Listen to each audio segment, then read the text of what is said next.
Run when the rhythm's right. Go into the night.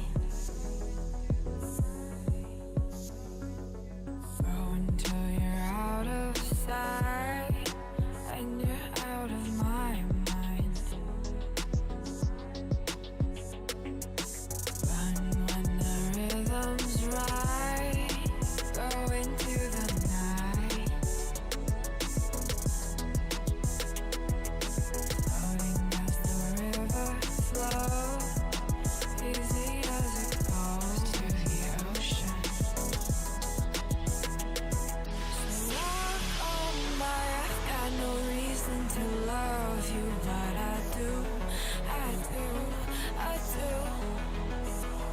So walk on by, I've got no reason to love you, but I do, I do, I do. Show me colors of the sky, but all I see is gray. You lost me when you lied. Promise me, but you never try. Secrets in your eye, you go and run, I'll hide. Show me colors of the sky, but all I see is gray. You lost me when you lied. I don't ever wanna be crowned, just another prize. It breaks my heart, heart, breaks my heart, heart, heart, heart, breaks my heart, heart, heart, heart, breaks my heart, heart, heart, breaks my heart.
Lost in the midnight blue, shadows of the moon.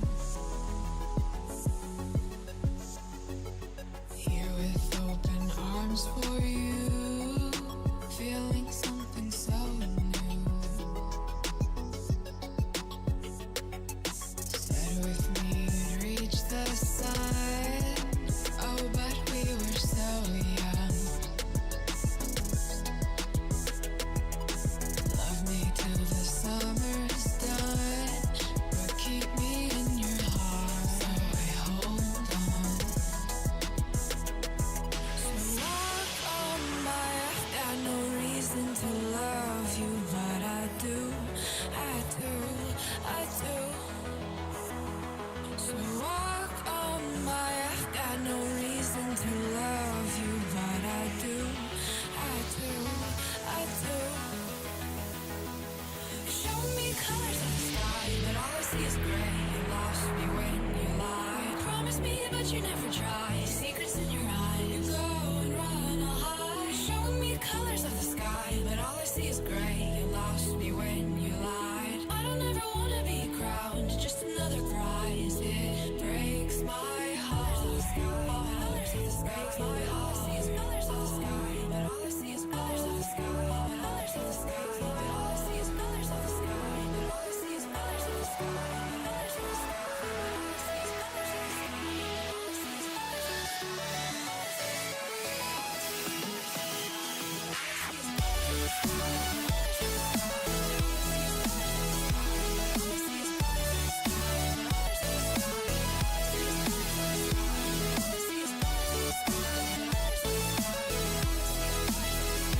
I see is colors of the sky.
Shook me to the ground now, and somehow I feel like you don't know me. Shook me to the ground now, I don't even know how. Brought me to a life that you never showed me. Coming from a locked up ghost of yourself, but you're coming from the light.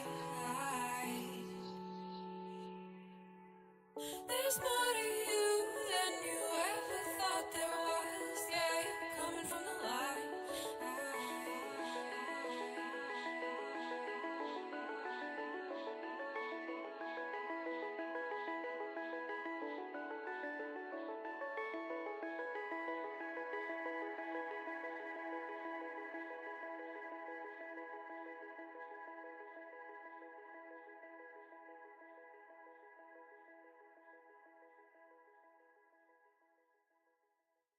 Oh, all right. Hello, hello, hello. my microphone unmute button didn't quite work. Whichever way, hello, friends. Welcome. I know how to push buttons, I swear. It's good to see you. Welcome, welcome, welcome. Welcome to the stream. Here's that button. Welcome, everybody. I don't know why, but my microphone unmute button was lagging today, and so you got to hear me making weird noises probably. Whichever way. How's it going? What's good? I hope you're having a good day wherever in the world you are. Let's get over that early stream. What's the word for it? Troubles, early stream, ills, whatever it is, and just have a nice stream now. Woke up and chose chaos today. Yeah, I don't know, maybe the old stream deck needs to be restarted. It has been on for a while now. Whichever way, let's say hi to some people. Sakutera, welcome in. How's it going, Axix? Ellisville, welcome back. Good to see you, Mr. Board Games. Welcome in, Darby Cat. Hello, Marks. Welcome, Garvin. Hello to HPG. Hello to Dogberry. Good seeing you, Jama. Good seeing you today, Jim. Hello, Steve. Welcome in to you today, Benjamin. Welcome in today, Blitzkrieg and Syrian and everybody else. Good to have you here with us. If I missed your name, I apologize. I think I got them all though. Hopefully. I want to say thank you very much for all of you saying hello to each other as this stream begins. That's the kind of thing I cannot make have happen, but it's always very nice when it does happen. It feels like we're building a real community of people here. It's like walking into your favorite, I don't know, your favorite comic book shop or maybe your favorite bar. Everybody turns around and says, Norm! Because Norm has come in. Everybody loves seeing Norm, so thank you for your generous, kind comments to each other. I've been thinking about changing our intro screen, changing this thing right here to somewhere on there having the chat so you all can see your words on the big screen TV and see the hellos going back and forth and all the rest. We'll see. As summer comes, I'm considering making some changes to improve your viewing activity. It's like you're real people and not bots, or you're very well programmed bots. I don't know. A little later in the stream, it's harder to know what each other are saying. At the beginning, though, the only thing you could be saying is hello, and so it's definitely the case when if someone talks in stream, it's just got to be a hello back. That must be what it is. Jesse, exactly right. We're playing some cheers here. Everybody knows your name, don't you worry, but it's pleasant. It's a pleasant thing. What is not pleasant, friends, is... how do I even lead into this one? I guess spring is over. Welcome to the summer phase of the Resorty Show. Today it's going to be getting to 96 degrees, 97 degrees here in Tokyo. That's what, 33, 34 Celsius? I'm sorry, it's not an oh no story. I may have worried some of you, but no. All the story is getting hot. It's getting hot, and for all the good things I enjoy saying about living in a walkable city and not having to drive everywhere, definitely when it's summertime, the heat and humidity come on in a hurry, and walking from place to place is a story in sweating. And my school has showers I can use if I want to, but I feel weird, man. So just have to make sure I avoid the sun and hide inside as much as possible. Summertime, does that mean falling sound tiles? It does. Yeah, they're still not entirely fixed. We're down to only a few of them still holding on for dear life, but hopefully this evening I'll get them fixed. I said that yesterday also, but this evening Nam's in a different city, and so I'll have time to Time to get these ceiling tiles up there once again, but heat is coming my way. I bet heat's already there for many of you already, and so I shouldn't pretend that I'm uniquely affected here, but very unpleasant, gotta say. I think this is like a regular portion of the stream. Maybe it's a regular portion of life in general. The complaining about the weather changes. It's the easy small talk, right? The easy small talk. And surely the one thing that we don't all experience simultaneously. Like, usually when you're sitting and doing small talk with strangers, you're both sweating simultaneously or both digging out your car simultaneously. Out here, y'all are in very different places, but we begin with the weather anyway. Back to you in the newsroom. No more weather forecast now. Cyber Oracle, hello, my friend. Welcome, welcome, welcome. Alright, I have a story that you're gonna like, but I'm not gonna like. This is a story of embarrassment, and you all love the embarrassment stories. It's not a big embarrassment, but an embarrassment nonetheless. I'm a relatively animated teacher. I do not just stand behind the lectern. I do not just like stand against the board and write. I move around the classroom. It helps me to think, to perambulate. It helps the students' energy stay up, I think. From time to time, maybe once a month or so, Noms happens to be in the part of campus where I'm teaching, when I'm teaching, and will often glance through the window on the door just to see how I'm doing. She doesn't stay and watch me for a long time, but when I get back home later that evening, she always says, "Hey, I walked by and I saw." And sometimes she sees my students engaging in conversations. Sometimes she says she sees me mid-stride going like this. All fine. Apparently 2 days ago when she walked by, I must have been waiting for a student to talk, because apparently I was standing like this.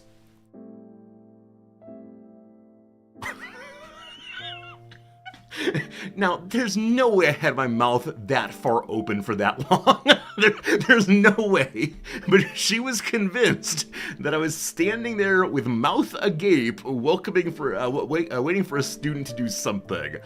I don't know. I don't think I hold my mouth open a la yum yum yum, feed me your ideas. I definitely do gesture at people, like the floor is now yours. You know, please go ahead and offer your ideas. Please, all you. But yeah. And so over the past few days, as I walk around the house, occasionally I will see Noms standing in the middle of the room, gesturing to Fritz, gesturing to where she knows I'm going to be. Oh, goodness. So today in class, I need to try to see, is it true that I stand there with my mouth open? I can't imagine. I can't imagine. I know as people begin to lose their hearing, they'll often mouth along with what they think the person is saying as a way of checking in on the noises being made, or to like lip read somewhat. It wasn't that though. It was just standing there with mouth agape. So maybe I was very offended by the person's comment. Maybe I was amazed they would say this. Who knows? As normal though, when people make Resorty look at Resorty, it's never a good experience. I need to be unaware of what this meat sack is doing to have it continue doing its thing. So more on that later, but I fully expect if Noms comes by stream tomorrow, she will definitely tell you this story, and she will definitely show you the stance in an even more over-the-top method. So that's happening. We'll see how that goes. What's marriage except finding excuses for friendly teasing of your spouse? I mean, it is a little bit of that for sure. And of course, I'm not offended by her telling me this story. It's all fun and good, but if these are the gestures she catches when she comes by once a month or so for only 10 seconds, you know, what on earth am I doing the rest of the month? I don't know. Can't ever take a video of me in lecture mode, or it'd be very, very upsetting. Who knows? Overnight got an email from Twitch.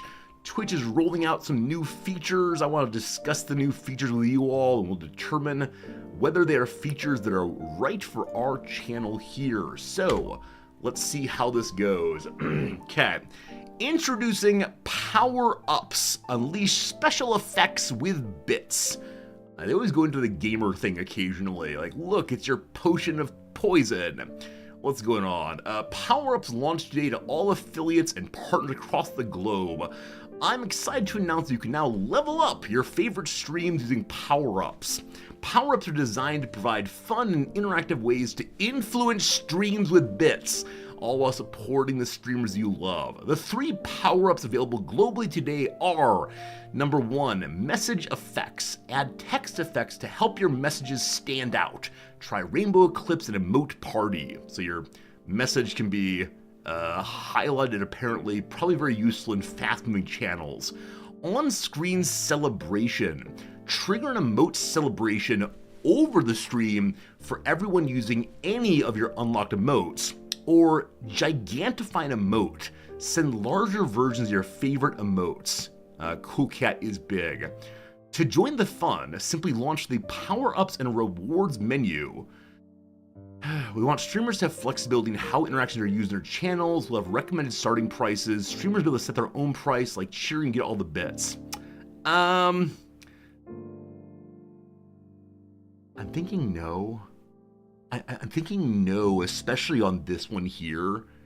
Like, we're a relatively chill stream. Generally speaking, there's a consistency of product here. That's right, product. And suddenly having a bunch of like hearts on the screen, I don't know. I don't know. So I didn't do anything with these so far. Oh, I didn't do channel points, but it's not channel points.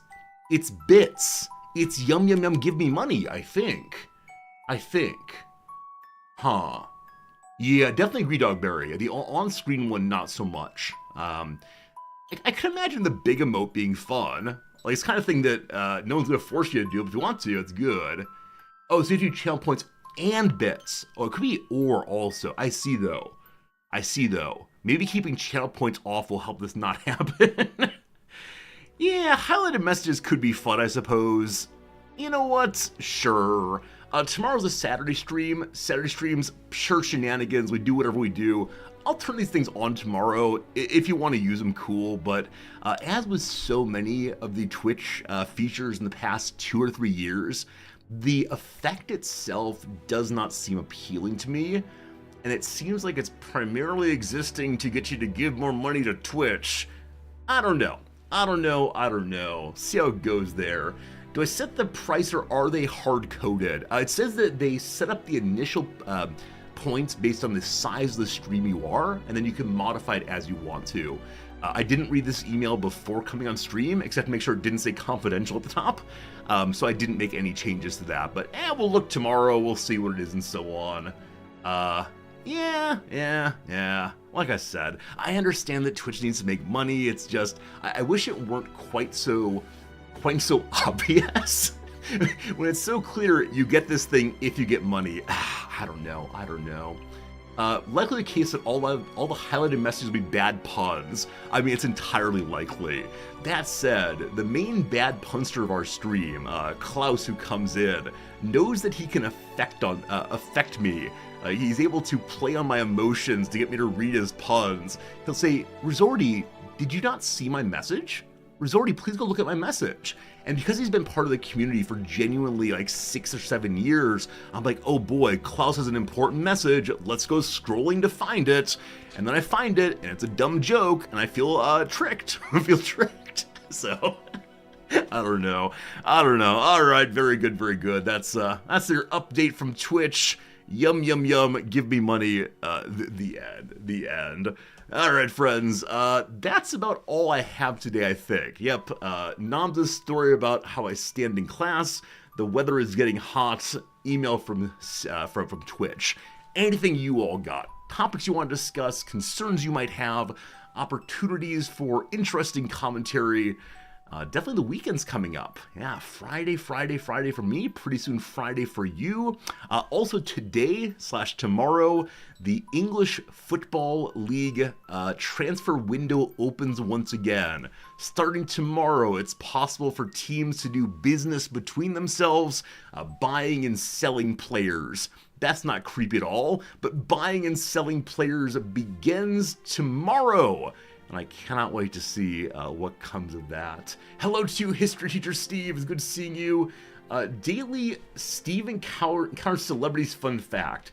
You once ate Ben Affleck's leftover cheese sticks. You will not be taking questions.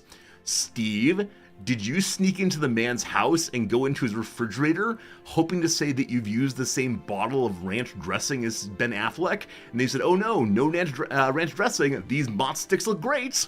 I'm onto you. Onto your creepy celeb behavior for sure. Cyborg, we're going to stroll downtown on Saturday since it will be 84 degrees. Wow, that sounds pleasant. Sounds very pleasant indeed. Hopefully have a nice stroll. Good to get out of the house and get a little distance from all those devices and their nagging emails and so on. Hope you enjoy it. Blue Link, you're going to see your parents this weekend, spending a week with them. Will you be introducing your parents to the great glory that is Resorty? Or will we see you again in a week or so? Either way, hope you have a nice trip over there. Jim, you say your Nurgle run's going well, but you hate fighting against dwarves. Is that for emotional reasons? You see the little dwarves and say, oh, what noble spirits, full of industriousness. Or is it instead that they're very good against your characters? Also, you can't mention Total War. You can't mention Total War. I don't know, I still want to go back and play more events. Like, it's the case that tomorrow is the end of demo week on the stream, of course, and so we only have a few more demos to play, and then I gotta decide what we're playing next week, and some part of me says, play Total War, the viewers will understand, but no, we're not gonna do that for sure. Elstil, you have to write a paper about the Legend of Zelda. Enjoy! Hope it's a good time, my friend. Hopefully you enjoy putting that paper together. It'll be cool to see your name in print. Let me know I can help as you write your Legend of Zelda paper. It's a game with which I'm not super familiar, but I can definitely read the Wikipedia page. Nice. Blitzkrieg, you're starting a new music course next week. Last 2 weeks. Last course needed for certification. Wow! So Blitzkrieg, if you don't mind, what kind of class is it? Is it learning to play an instrument? Is it how to teach music? Is it how to read music? Like, what kind of thing are you learning in your music class? And also, what kind of certification? Is this the ability to say that you understand music? Is it the ability to say that you can help other people understand music? What is certification here? In my field, we don't really do that too much. We tend to just get our 1 degree, and then that makes us believe we can teach our topic forever with no further education. Thank you. Occasionally, our employers will try to make us learn how to use some online service, but not so much for the actual subject matter material. Which is kind of unfortunate, because it definitely is the case that some professors will learn their field back in the year of their graduation with a PhD program and then never learn anything ever again, and so you're getting kind of outdated material after a while. Total War Warhammer 3 has the next DLC already. Wait, really? Okay, look here you. Alright, so Total War Warhammer DLC. What's the new one? Is it on the Steam page? August 10th, 2017. That's not new. That's not new. Okay, is there like a community thing for this, or how do I see what's going on with you all? If you know the name, I'd appreciate that too, but I don't have the Norska one, but it's what, 5-6 years old? Huh. Let's try this again. Let's do new Total War Warhammer DLC. 10 hours ago, Khorne, Ogre Kingdoms, and Greenskin. That's not a super engaging name, but Khorne, Ogre Kingdoms, Kingdoms, and Green Skins. 3 that I have not played yet. Here we go. From Creative Assembly. Hello, please don't be bright white, or I guess vaguely gray. Alright, oh, there it goes. Takes a while. I'm sorry, I shouldn't expect to load too quickly. What's next?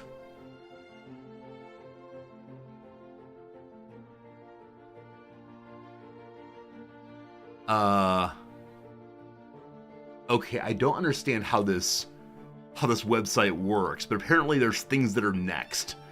And then someone right away says, Greenskins? 3 DLC again? Best news. We'll see. Whichever way, in 2024, that's this year, maybe we'll have more in the future. I didn't see it on Steam, actually. Didn't see it on Steam at all, but yeah, maybe we'll do more of that. Oh, on the Warhammer 1 game, not the Warhammer 3 game? Oh, okay, one second. So, this is Warhammer, yes indeed. It's a Warhammer I. Good. They just released new DLC, like, what, a month ago? So I think the newest one is not yet listed. Whatever. We'll figure out eventually for sure. Blitzkrieg is currently engaging in a curriculum for teaching elementary school students. It's called Kodele, and based on a man called Zoltan Kodele. One second. We have a computer here. We can see the man while we speak about him. Hello to you, sir. It's a curriculum based on folk songs to help Hungarian youth after World War II. You take folk songs from your country and use them to teach musical concepts through play and experience. It's completely changed how you teach. That's really cool. I know that so much education in music is, here are the great works. Someday you might be able to comprehend the genius that is Bach. Bow down before Mozart's genius. He wrote his first composition at age 12. How old are you? You failure. That was my experience with learning music. How much cooler to start with music that people might have known, the students might know already, or with music that they might be able to more fully engage with as music for the general populace instead of just the high-class elitist music. But no, I had a teacher in high school who would regularly bring up the age at which Mozart did his important beginning work and then look around and say, you all got 1 year. And none of us ever fired back at him. None of us ever pivoted to the teacher and saying, how old are you again? If only. But cool. That's really cool. I love the variety of pedagogies that are out there. And I think many of us as teachers or even as students say, I was taught this way. This must be the right way to teach. In fact, it's the only way to teach. But then you start reading about and learning about other people's ideas from around the world, and you recognize there are many ways that probably work differently based on what you're going for. That's very cool. Thanks for telling us about that. Zoltan, is it Kodele? I don't want to say the man's name wrong, but I don't know how to read those marks of pronunciation there. Ethnomusicologist, so cool. If I ever really want to get into the ethnomusicology of the U.S., Lomax, is it Alvin Lomax? It's Kodai. Okay, so the L does nothing? The L is meaningless? Kodai. Thank you. I apologize for my mispronunciation. But Lomax, is it Alan? I think he and his brother. Not Zach Lomax. Alan Lomax. Yeah, if you've never heard of this guy, he went all around Appalachia and other rural places and recorded the folk music and traditional music of a lot of the U.S., music that would have otherwise been lost. And then this folk music influenced a bunch of early rock and rollers and helped them to get their ideas going too. Absolutely fantastic stuff. I think that was part of the Great Depression Works Project. Back when the Great Depression was happening, the government suddenly said, okay, we need more jobs, we'll make jobs. And one of them was the project to go record a lot of music in the South that Lomax did. Fascinating stuff for sure. Yeah, Library of Congress, so cool. That's where his stuff is, and he has... I feel so bad every time I close one of these Wikipedia give us money things. Like, I don't know. I have given money to Wiki before, but I never quite know what's the right amount to give, given how much value I get from Wiki. Like, among the websites on the internet, it's probably the one I use third most often. Like, obviously, Twitch #1, Gmail #2 probably, and then Wiki so often. So how do I, think about what I owe these people? Back when I was talking to my students, they'd say how much they use Wiki for their school papers. They owe their degrees to Wikimedia. Friends, an ad break is coming right now. We're going to talk through it for sure. There are people who need the money more immediately. I mean, I don't disagree. That's hard, though. It's hard to figure out who exactly needs the money or could best use the money, etc. Yeah, it's one of these things where, as always, this is the part of the internet that is the best, right? It's the part of the internet where we say, isn't it amazing what humans can do together without a profit motive? Absolutely amazing that all this stuff exists because some people have worked very, very hard and have cared about it and have worked together and shared their knowledge and done the research and all the rest. And yeah, I hope that Wikipedia stays around for a very long time and we find a way to to appreciate its value in society. Because, of course, there are many other encyclopedias that are made by teams of scholars and researchers and so on, and those are important also, but they're usually hidden behind a paywall, or you have to buy the book or find a library that has the book. But Wikipedia is right here, and that's... Can't say enough good things about Wikipedia, can't say enough good things about, our friends in the post office also. I like the post office very much in this family. I realized I accidentally clicked the word Greek inside of a language pronunciation box, but I'm just curious. From Alan Lomax to, where do you go when you click some stuff? Where does Alan Lomax go? Hey, it goes to philosophy! That's right! Alan Lomax to philosophy in only, 12 clicks or so. Maybe that should be the new game. Maybe I should change the game we play. Not clicking the first link every single time, but instead, you're allowed to read through the entire page and figure out how fast you can get from any page to philosophy. Because we know they all go together, but in reading through, I do wonder. You can get to Hitler from any Wikipedia article in 7 clicks? I don't believe you. I think I don't believe you. I don't believe you. There you go. I'll go with that one. Yeah, but I do want, what word in here is closest to philosophy? Things like debt peonage or segregation feel strong as possibilities. I mean, look, you get Nietzsche. Nietzsche's gonna be maybe 1 click if you're allowed to choose the same. Yeah, so 1 click inside. Okay, this game becomes impossibly easy. I wonder if it's easier to get philosophy from any link on any page or easier to get to mathematics or physics. Yeah, Plato and the Pre-Socratics. Oh, this is great. Is that text? I didn't know that. Anyway, sorry. This is the kind of thing I do off stream that I recognize is not super engaging on stream. But once I get the idea of thinking about how ideas come together, I always say, we're gonna go ahead and see how ideas fit together. I love Wikipedia. All right. Is that enough of that? The Post Office Museum in DC is very, very cool. Like I said previously, I know that DC has so many museums, and I've been to so few of them. It's felt like if I want to appreciate and engage with all of the museums in DC, I would need to go there for a very long time, right? I would need to go there for at least a week, if not multiple weeks. Such a cool thing to have access to all that knowledge and history and all the rest.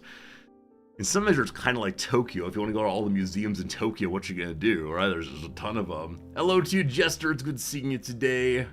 Oh, it's good to see you. You have to do so. Yeah, I mean, just the specificity of the different museums in DC. So cool. I know many of you live close to DC, so I'm a little envious right now to be able to see the nation's great materials. How it goes.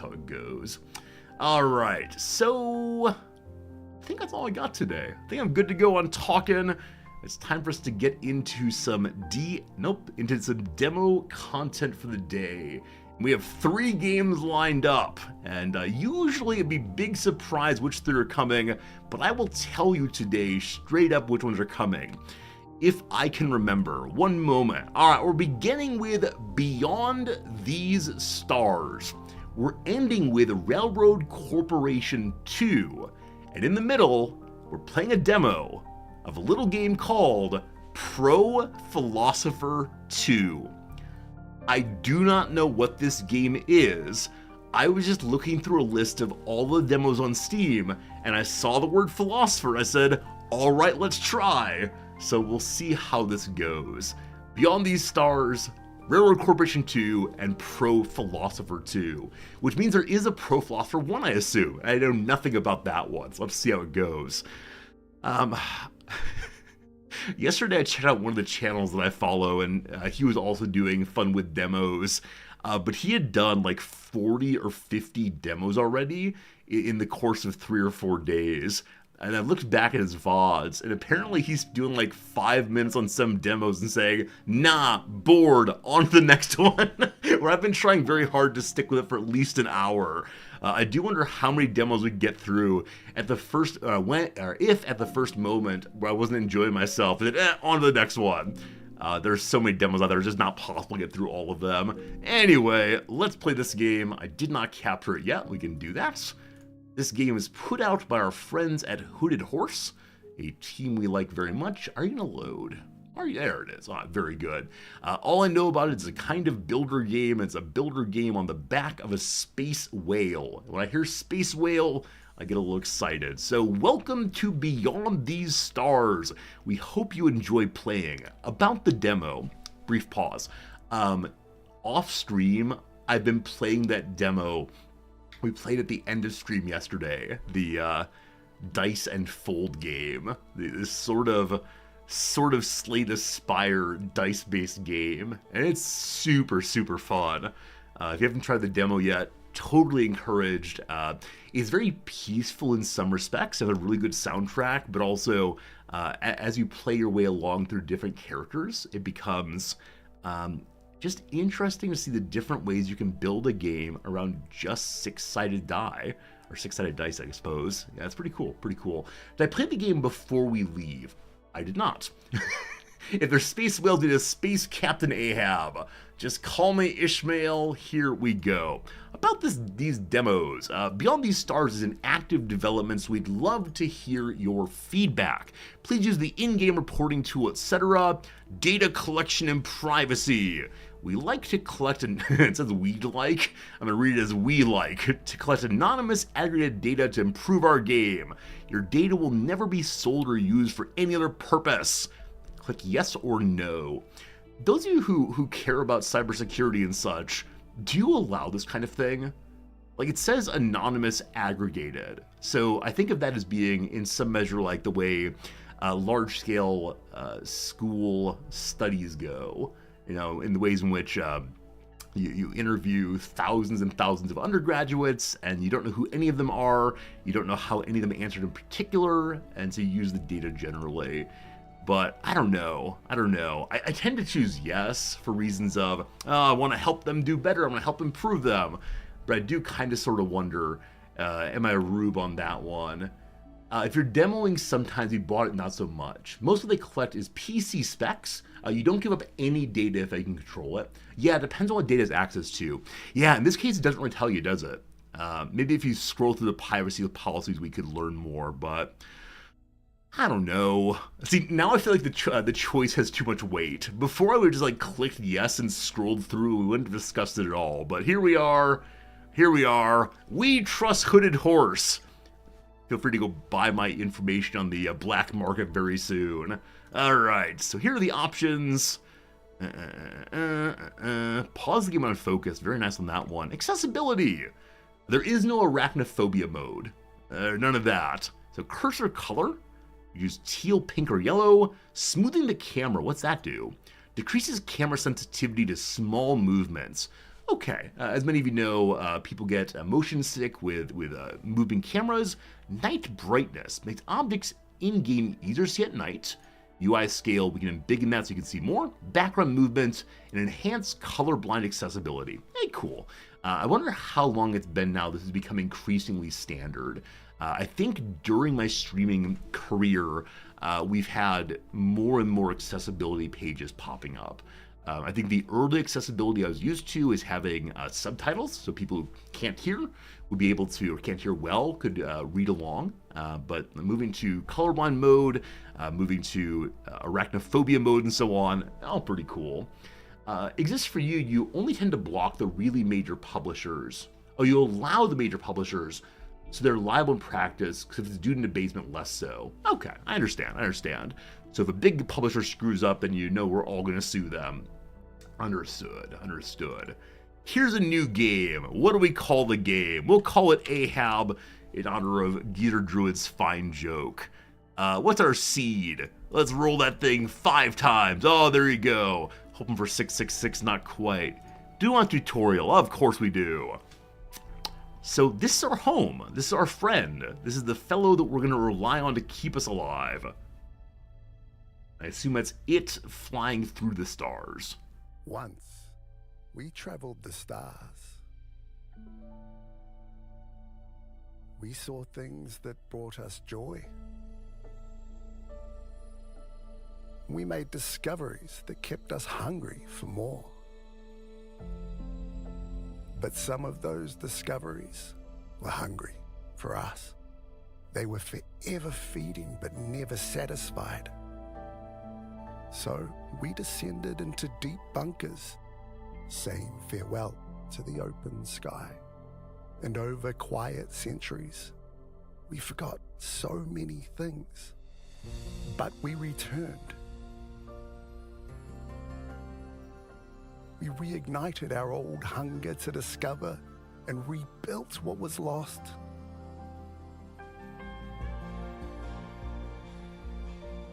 But the insatiable hunger also returned. It felt hopeless to be pursued by such creatures. Until the day one stopped and observed us, like we once observed them. We were sick of hiding, so a brave few followed their curiosity. What wonders lie beyond these stars? Oh, they said the name of the game. Oh, we're here now. So apparently the game that came before this was called Before We Leave. And I was told that this is the, that intro there was the story of Before We Leave. Hey, it's me, Resorty. Very good. I'm not actually all in the corner. I want to go to the corner briefly. So over to here, and then the follower thing moves to. Good. All right, here comes story time, everyone. We made it. Cute characters. Definitely looks like they belong in a comic book of some sort. All about that. We made it. We're really on the back of a space whale. Are we having a trip? It's possible we're having a trip. This will aid my research greatly. All right, Nerdo McGee has more important things than research. Before we start building our outpost and researching the whale, let's check our surroundings to make sure it's safe so others can land too.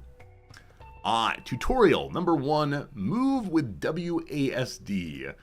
Place your bets now on will the first building we have to build be to harvest wood. Let's see.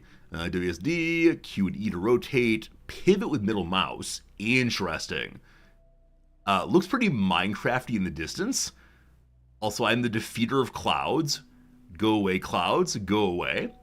And then if we zoom in, we can see, oh, no. I was making a comment. I think we're safe, but I could be wrong. Fine. Don't be so paranoid. Of course we're safe. We are literally on the back of a creature flying through space. What do you mean, of course we're safe? The space spell would have eaten us long ago if it wanted to. Thanks for the reminder. That's nice, alright, good. According to my calculations, there's a 20% chance this particular space whale will behave antisocially. Let's change the topic. How about we start building our outpost? I have a list. Yeah, okay. First off, before we start building, we need roads. Roads came first. All right. Then we'll build huts for shelter, potato patch for food, and a water pump on the river's edge. Perhaps we can investigate that strange golden object over there. Maybe later. We gotta build our outpost first. What I was gonna say is, these characters remind me of some childhood toys I had. Did you all have these too? What were they called? They're made out of wood. And they had 3 sections, all of which were put together. How do I describe this any better than what I've just said and what I can see here? They weren't Lego people. Yeah, I got nothing. Unfortunately. Do you know what I'm talking about? Nesting dolls. No, not nesting dolls. They weren't the kind of thing that could potentially be used by adults. They're children also. Playmobil people. Playmobil people. Let's see. No, I did love these. I couldn't afford them, but I thought these were so cool also. Yeah, these are very, very cool. You get the firefighter and so on. Awesome. Let's see here. Children's toy wooden people? Not half bad. Not half bad. Little wooden people. Okay. So it's not this exactly. They're similar to these. But I think they were branded in some way. Montessori peg dolls. Huh, delightful. I mean, people had a clothespin. They weren't quite that. Vintage Playmobil people. Maybe it was that then. Playmobil people vintage. Okay, still not these, because definitely they didn't have feet. Fisher-Price little people. No, they weren't made of plastic. They're definitely made of wood. Like, let's see, wood people? Ha ha ha ha! You did it! You did it, chat! Together, we are smarter than I am alone. These are exactly what I was thinking of. Did you all have these or see these? Such a wide variety of little people with their little hats on. You got a cowboy. Oh, the construction guy with the golden hats. The construction guy with the golden hat was my favorite of the guys. You had ones that were plastic. I think mine were wooden, though I couldn't say that for sure. Oh, that's very cool. That's very cool. From the 1970s, apparently. That's definitely not me. Maybe I inherited my parents. Oh, here we go. Here we go. This is the timeline. Please make it bigger. What do you mean, Pinterest? What do you mean, No, Pinterest keeping me from the content I want. Let's try to embiggen it and see what happens. Is it legible? It is. All right, here we go. So in 1959, Fisher-Price Little People figures started as a wooden peg figure in the Play family line. Huh. So I don't think I had that era, because I remember the hats explicitly. In 68, they became wooden with plastic accoutrement, like the hat there. But the 70s made entirely of plastic. Okay, so I definitely wasn't playing with these in 91. I was past those toys then. So I probably had a combination of the 70s and the 60s ones. Delightful. Delightful. Anyway, when I see the game characters, that's what I think of. It's kind of the sort. Where's your hat, though? Where's your hat? Buildings and tools are grouped into the action bar. Select a category to see what buildings and or tools are available in that category. See, now I start wondering, where are those toys? I'm not one for like nostalgia or strong feelings about my childhood toys, but I'm just curious. Where did they get off to? Were they sold? Are they still in a toy box somewhere? Who knows, who knows? Click this one and build ye a road. There's been no particular comment about where I should build the road to. So I'm going to build a road to the river here. Take me to the river. Some areas are inaccessible until you've unlocked pathing buildings like elevators and bridges. Once unlocked, the road tool will automatically place these for you, etc. Next up, they want huts. Huts made of junk scrap. Why are they not junk scrap? Can the space wheel not give me better things? How many do they want? Oh, place 6 roads. I'm sorry, I'm currently breaking the tutorial by not making enough roads. Here, 1, 2, Treeville. Done. Build some huts now. We need 4 huts. Oh, look at our little buddy running out with things. So these fellows definitely don't have feet, but they weeble wobble back and forth to get to places. Delightful. Second one, third one, fourth one. They're gonna get together in the evenings, sit in the middle of the road, have chat time, maybe a little tipple or two. That's a possibility. Select a building or construction site to bring up a building info card. Okay, so you see they're bringing materials and then actually building those. Cool.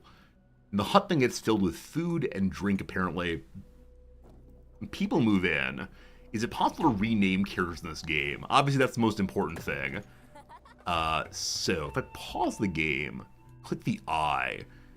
Too much to read. As of right now, it seems unrenamable. So, in principle, this game is unplayable. Not the ability to rename your characters. It said to select the spaceship next, I believe. From here, we can build a potato patch or a water pump next. The water pump gives fresh water to hydrate thirsty peeps. So it probably needs to be next to the water. Indeed it does.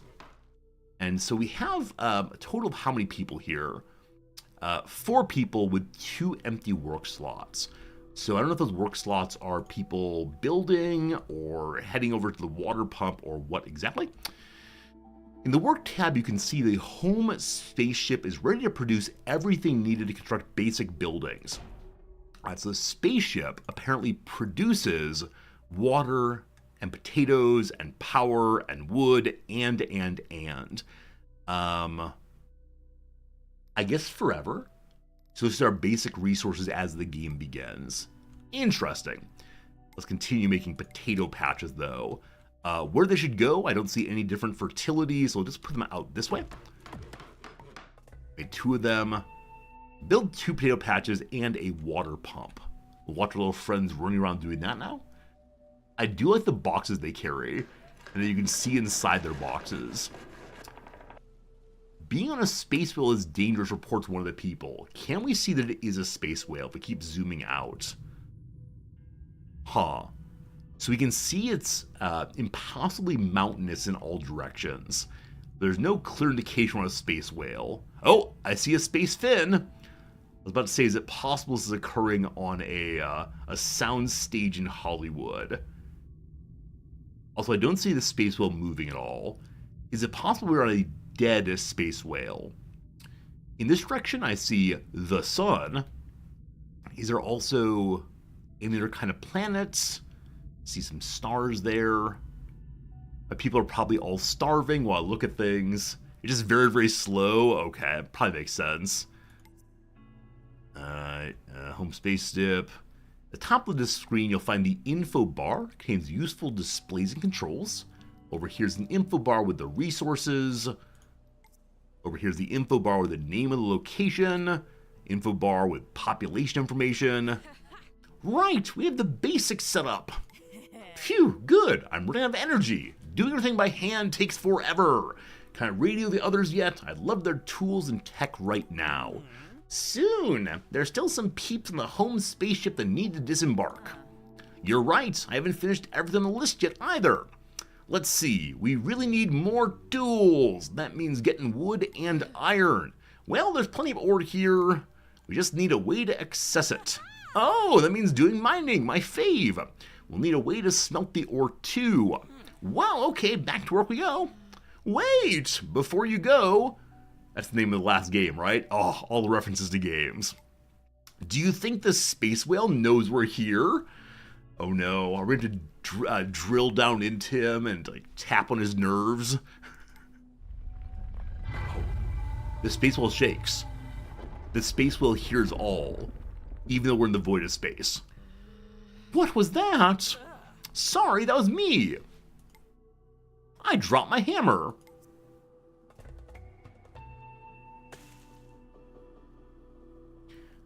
I've been tricked here. I've been tricked here. I don't know. Is it vegan to live on a space whale? More vegan than keeping pets in your home. I'll go with that one to throw some gas on the fire. When things happen, you'll get a notification over here, like you can build wood cutters. You can select notifications to focus on what was made the notification appear. Down here, you can find old notifications. The woodcutter's a working range. All right, we can do all that. Build me the woodcutter. This purple is its working range. Put one over there. Cool. And here we can do demolition if we want to. Don't need that right now. So far, all I've seen my peeps say is that all I've seen my peeps say is that they're afraid of the space whale. Hope eventually they're cool with the space whale. Hello, Sinful, good seeing ya. Hello, Muglin. We're allegedly on the back of a giant whale. Its head is this direction. Its tail is that direction. Its head is this direction. But so far, I can't zoom out sufficiently to see its head. Hopefully can eventually. Alright. Once we get 5 wood, we can unlock a mine.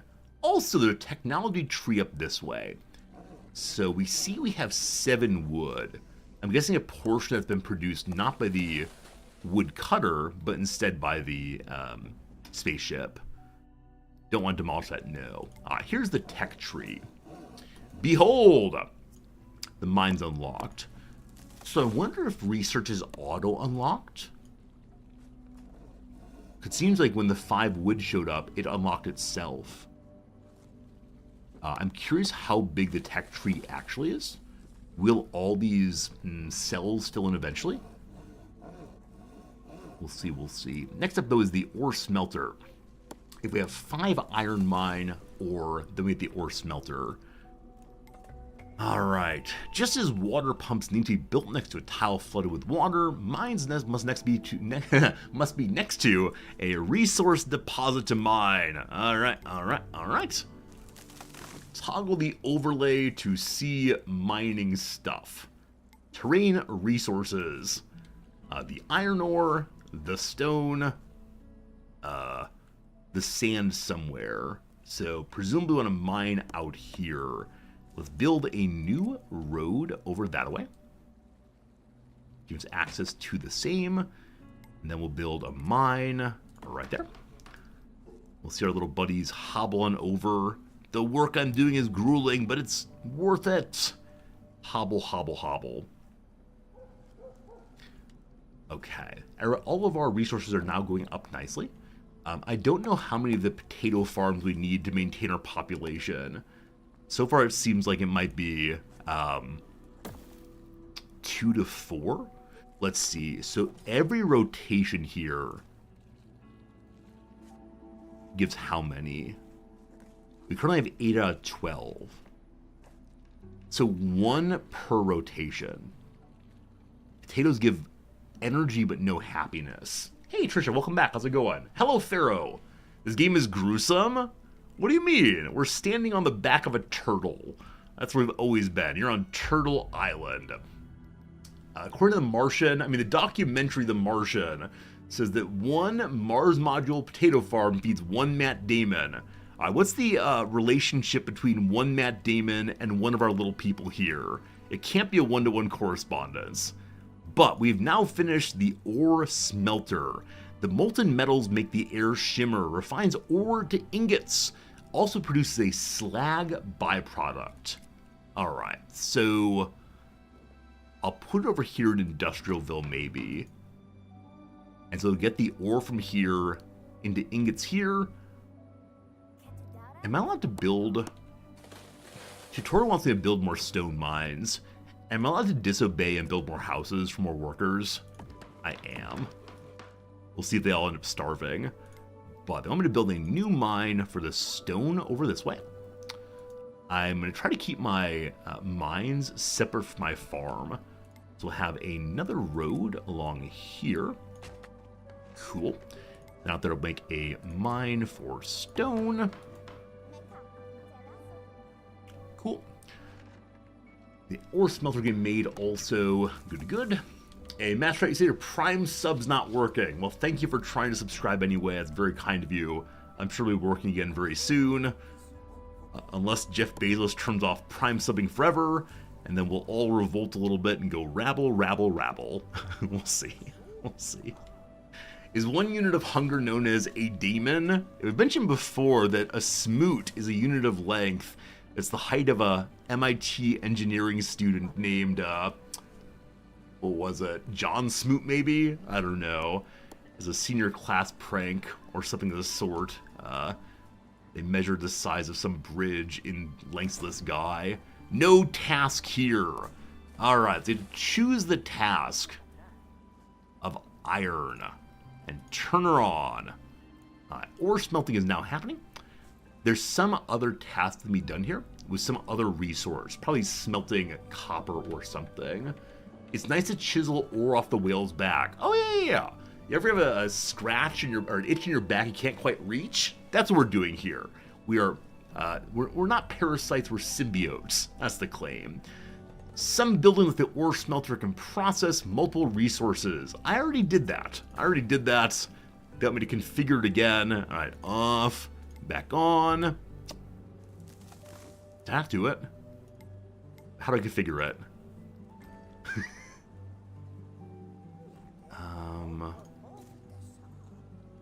You can change the active tasks of multi-process building from the work tab in the building info card.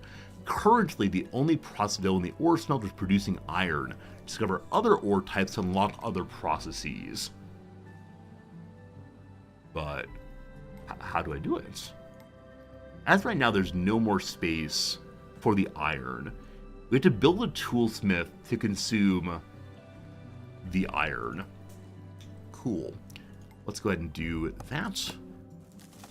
I do wonder if there's any rhyme or reason to where one puts the different buildings. I haven't seen any kind of adjacency bonuses, any kind of detriments to putting them side by side. Like if we have a machine next to the potatoes go bad. Who knows? Who knows?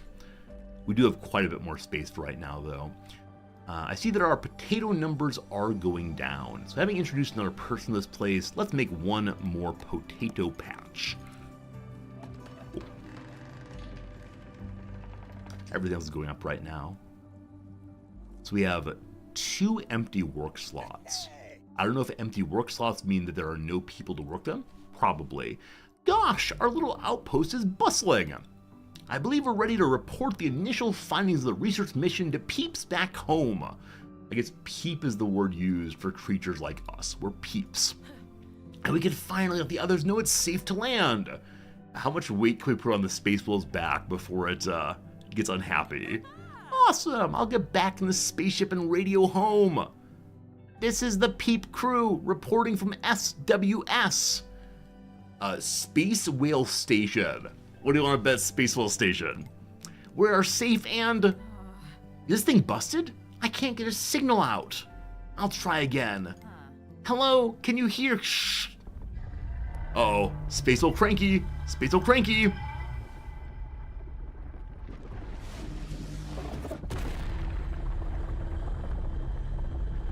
We did not consent to this. We knew we were going for a ride. We did not agree to go through the space wormhole. Oh.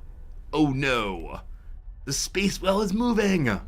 What? How do we have to turn around?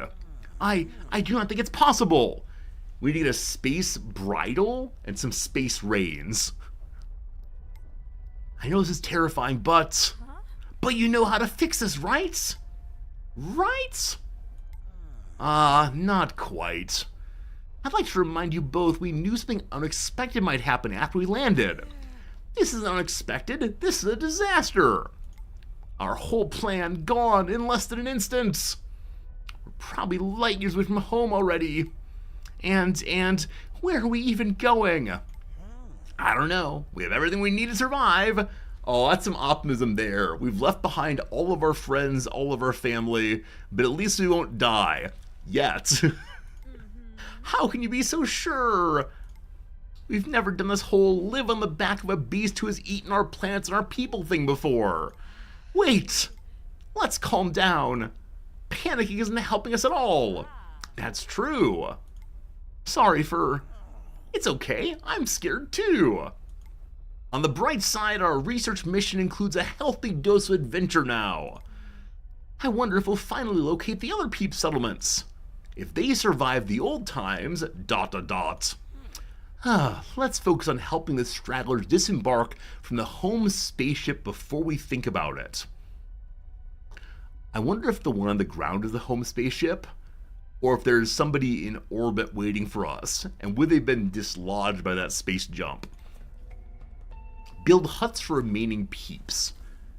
Now we see around us, in the Star Trek manner, We are going through space very speedily. If I zoom out more, can I see more of that?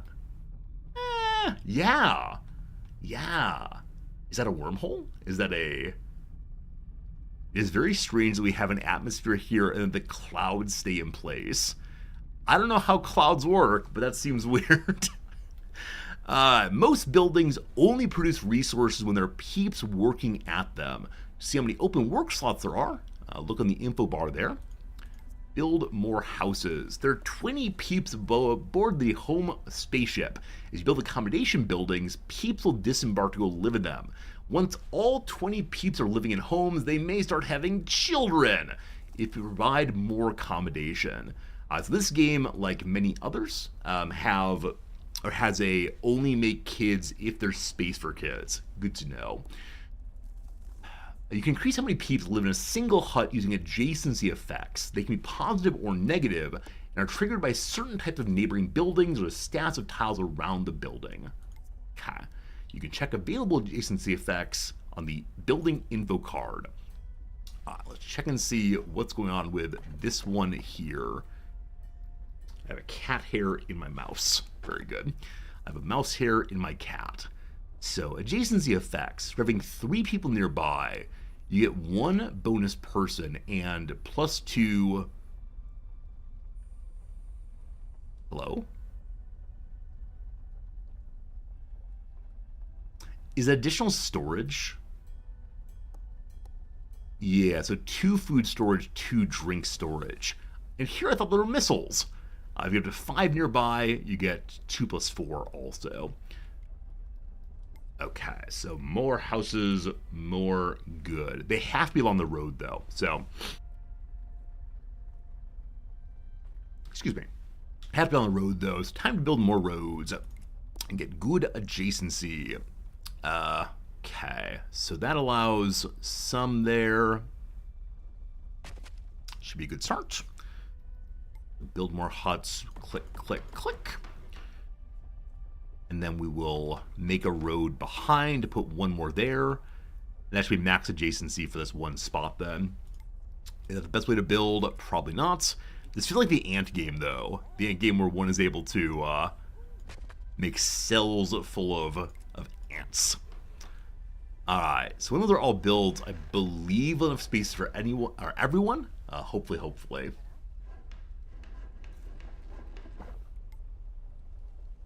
We'll actually have some extra space now I look more closely.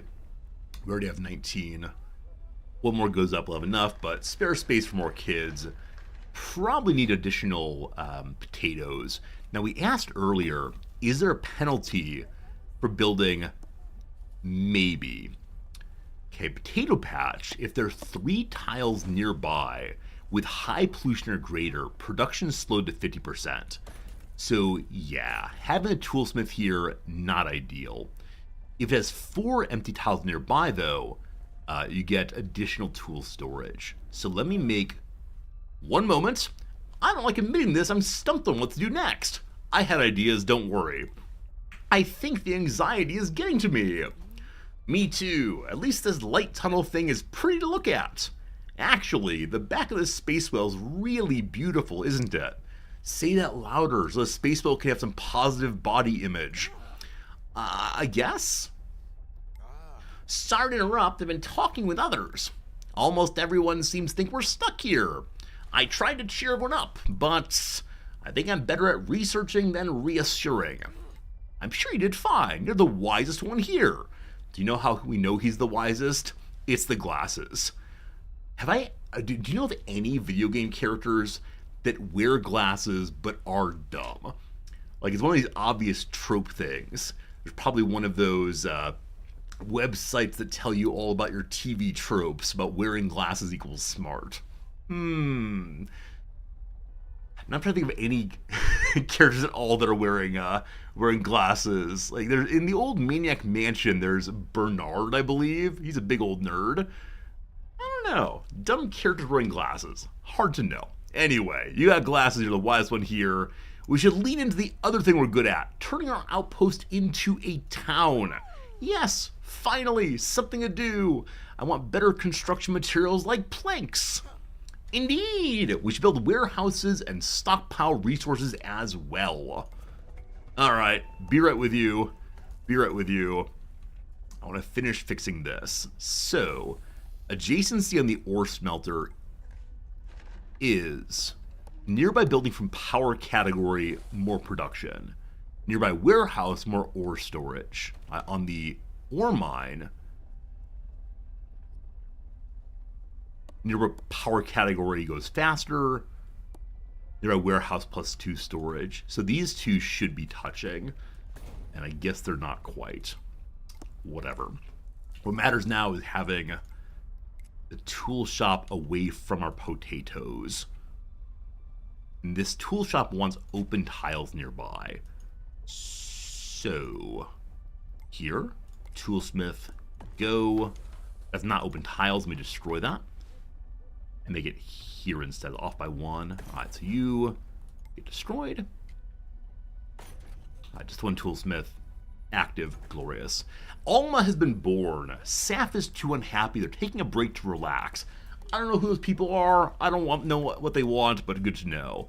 We can now destroy this thing.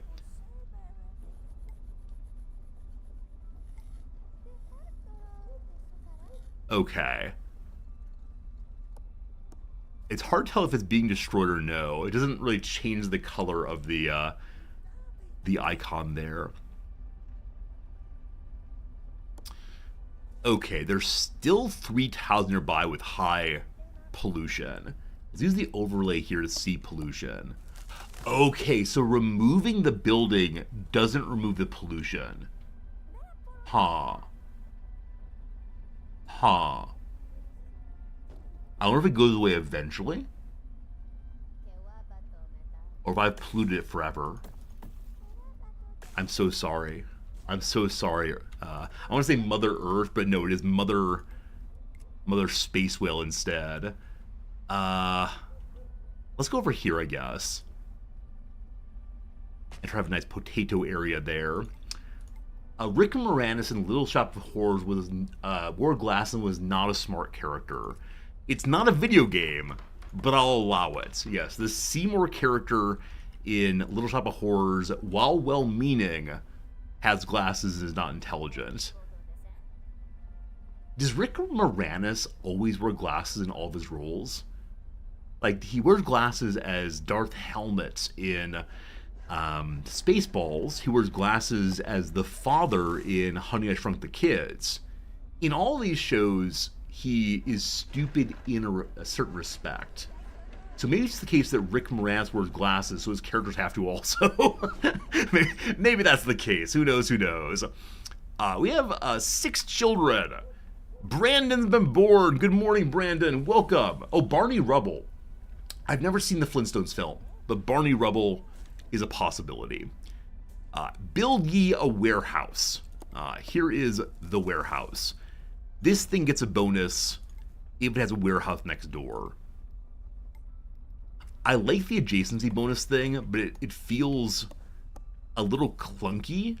But it's probably because I'm just new to it. Nobody saw the Flintstone film. I'm afraid that might be true. It's one of those films I know of, but didn't see much of. Glasses weren't invented in the Stone Age. I mean, true. They could probably get some kind of very small dinosaur. Don't some flying creatures have wings you can look through? Maybe that would do it. I don't know. I don't know. Fossil's been born. How do we choose the name for our children? Not to say that Fossil's a bad name. I can't imagine a child named Fossil. Maybe an elderly person. Past that, not sure. The wood numbers are going down. All right, what are the adjacencies on wood things? Want a warehouse next door. Oh. I think when they remove trees, the trees are good and gone. Okay, so we need to find another tree area. Over here looks good. It'll be in an area that has been polluted previously, but that's just fine. So, are these planks? That is wood.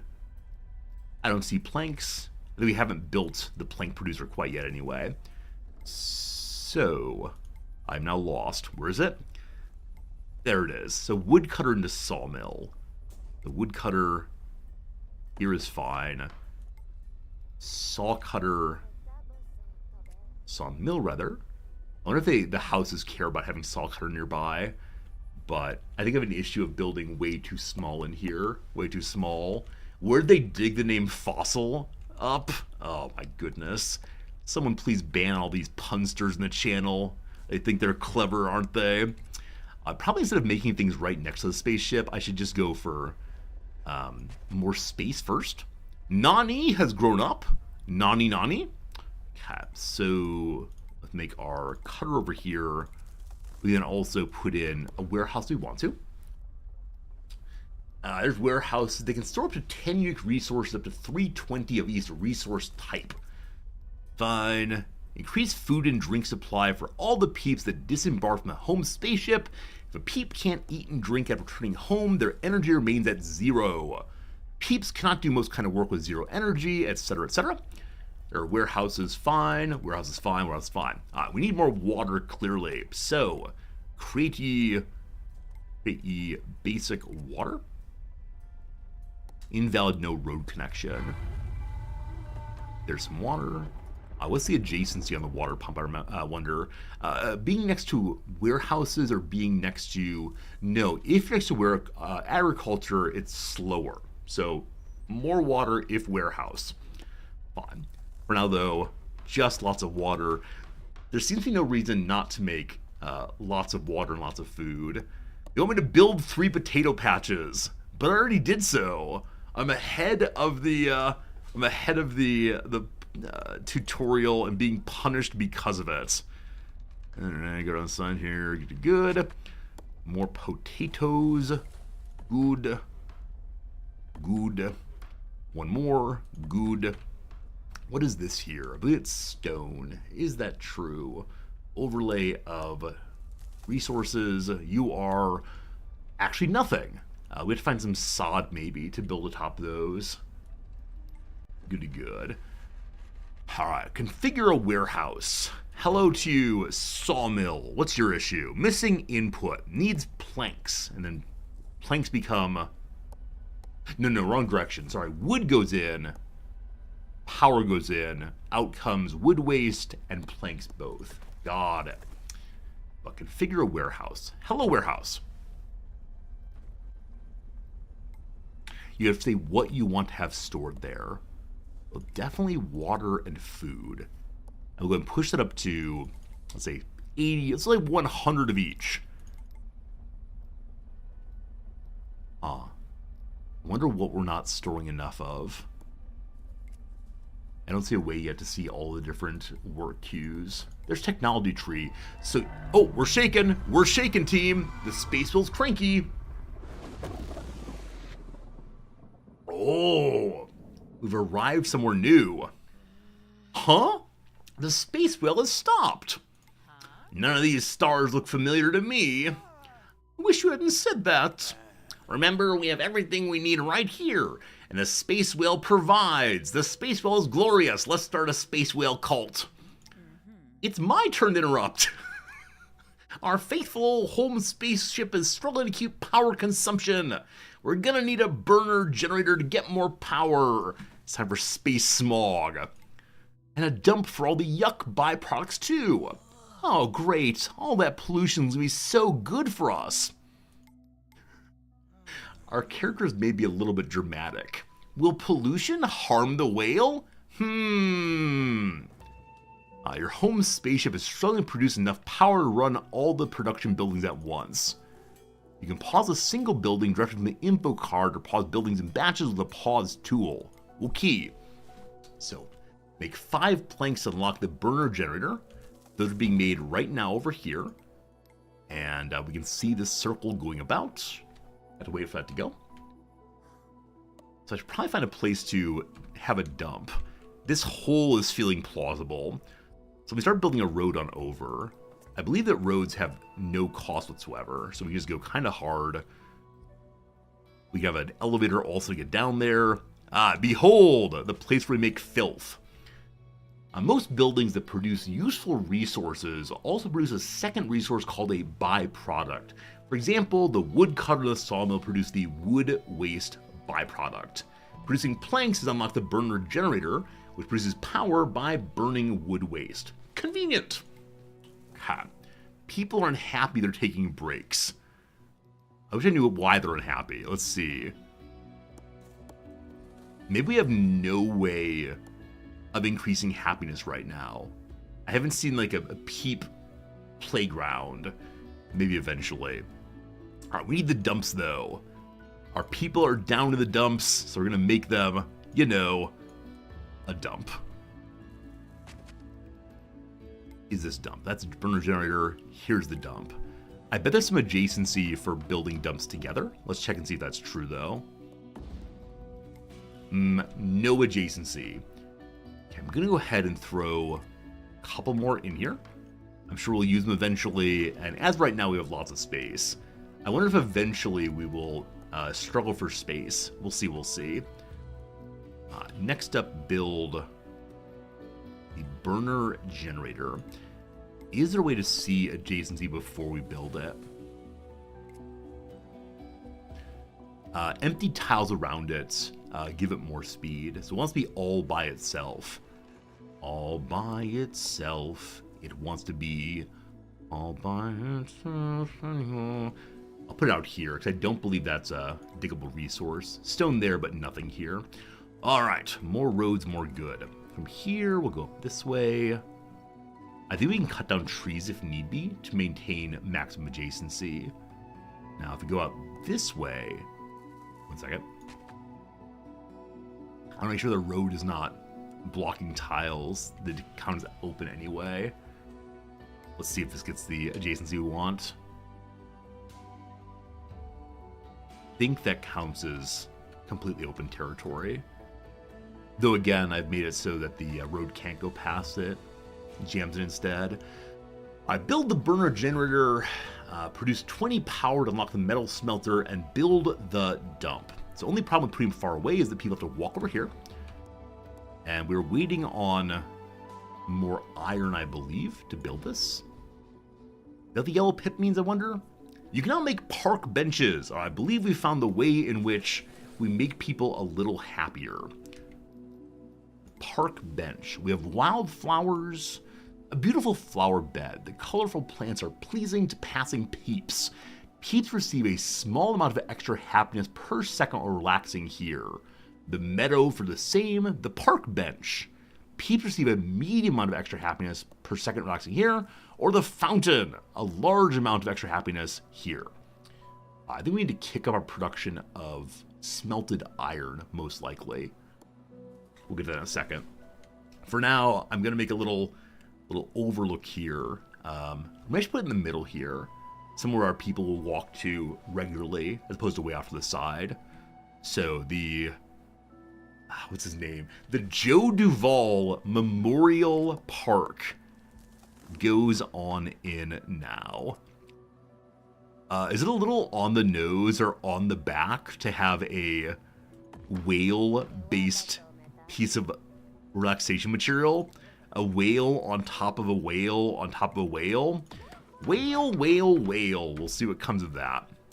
Now, what are the adjacencies here? Having other decoration categories nearby makes them even nicer. This one has a bonus for having a nearby fountain.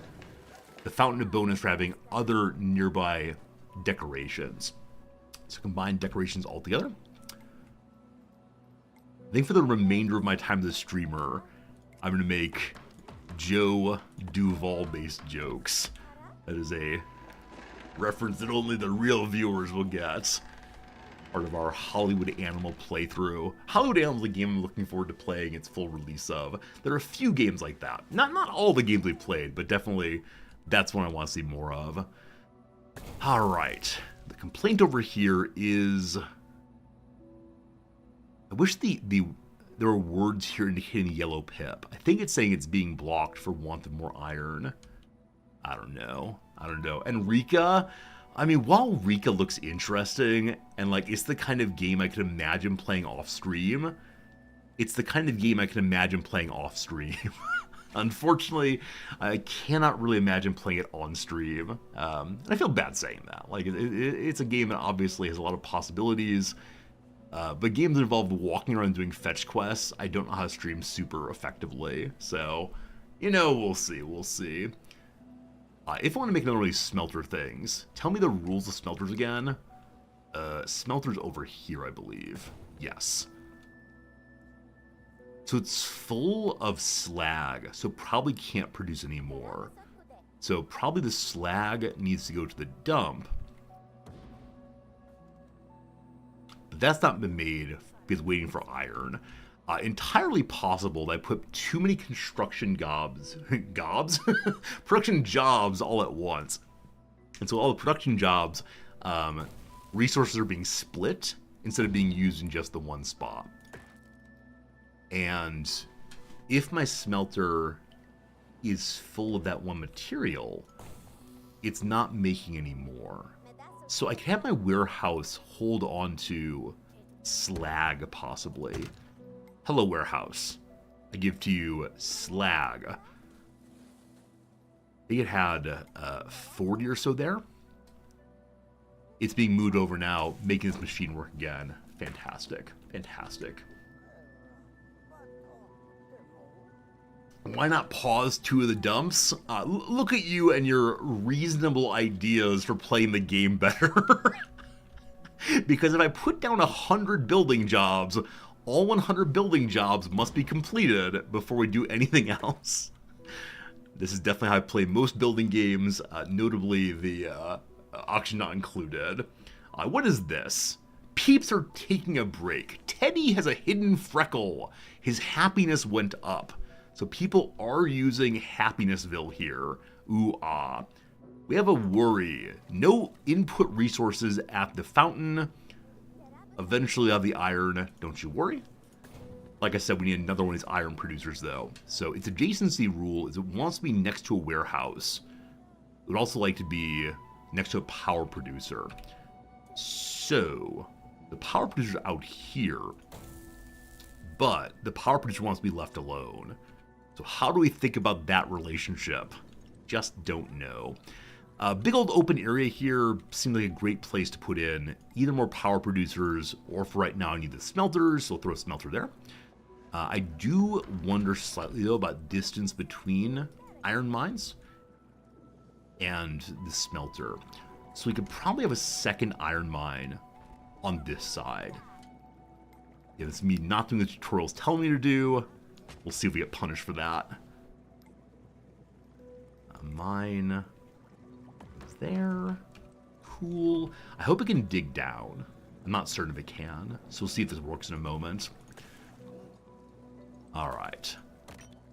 We're waiting for 20 power and for the metal thing. So to get our smelter up, sorry, our generator up, we need 2 more iron. Are you bringing iron? You are waiting to hammer. Are you hammering? You are wobbling about. What is the meaning of this? Why are you doing this? Clearly we need more workers. We have open work slots right now. But to build more workers means more houses. To build more houses means more resources. I guarantee until the dump is made, I will not put down any more construction jobs. One dump has been made. Nope. Resorty, you fool.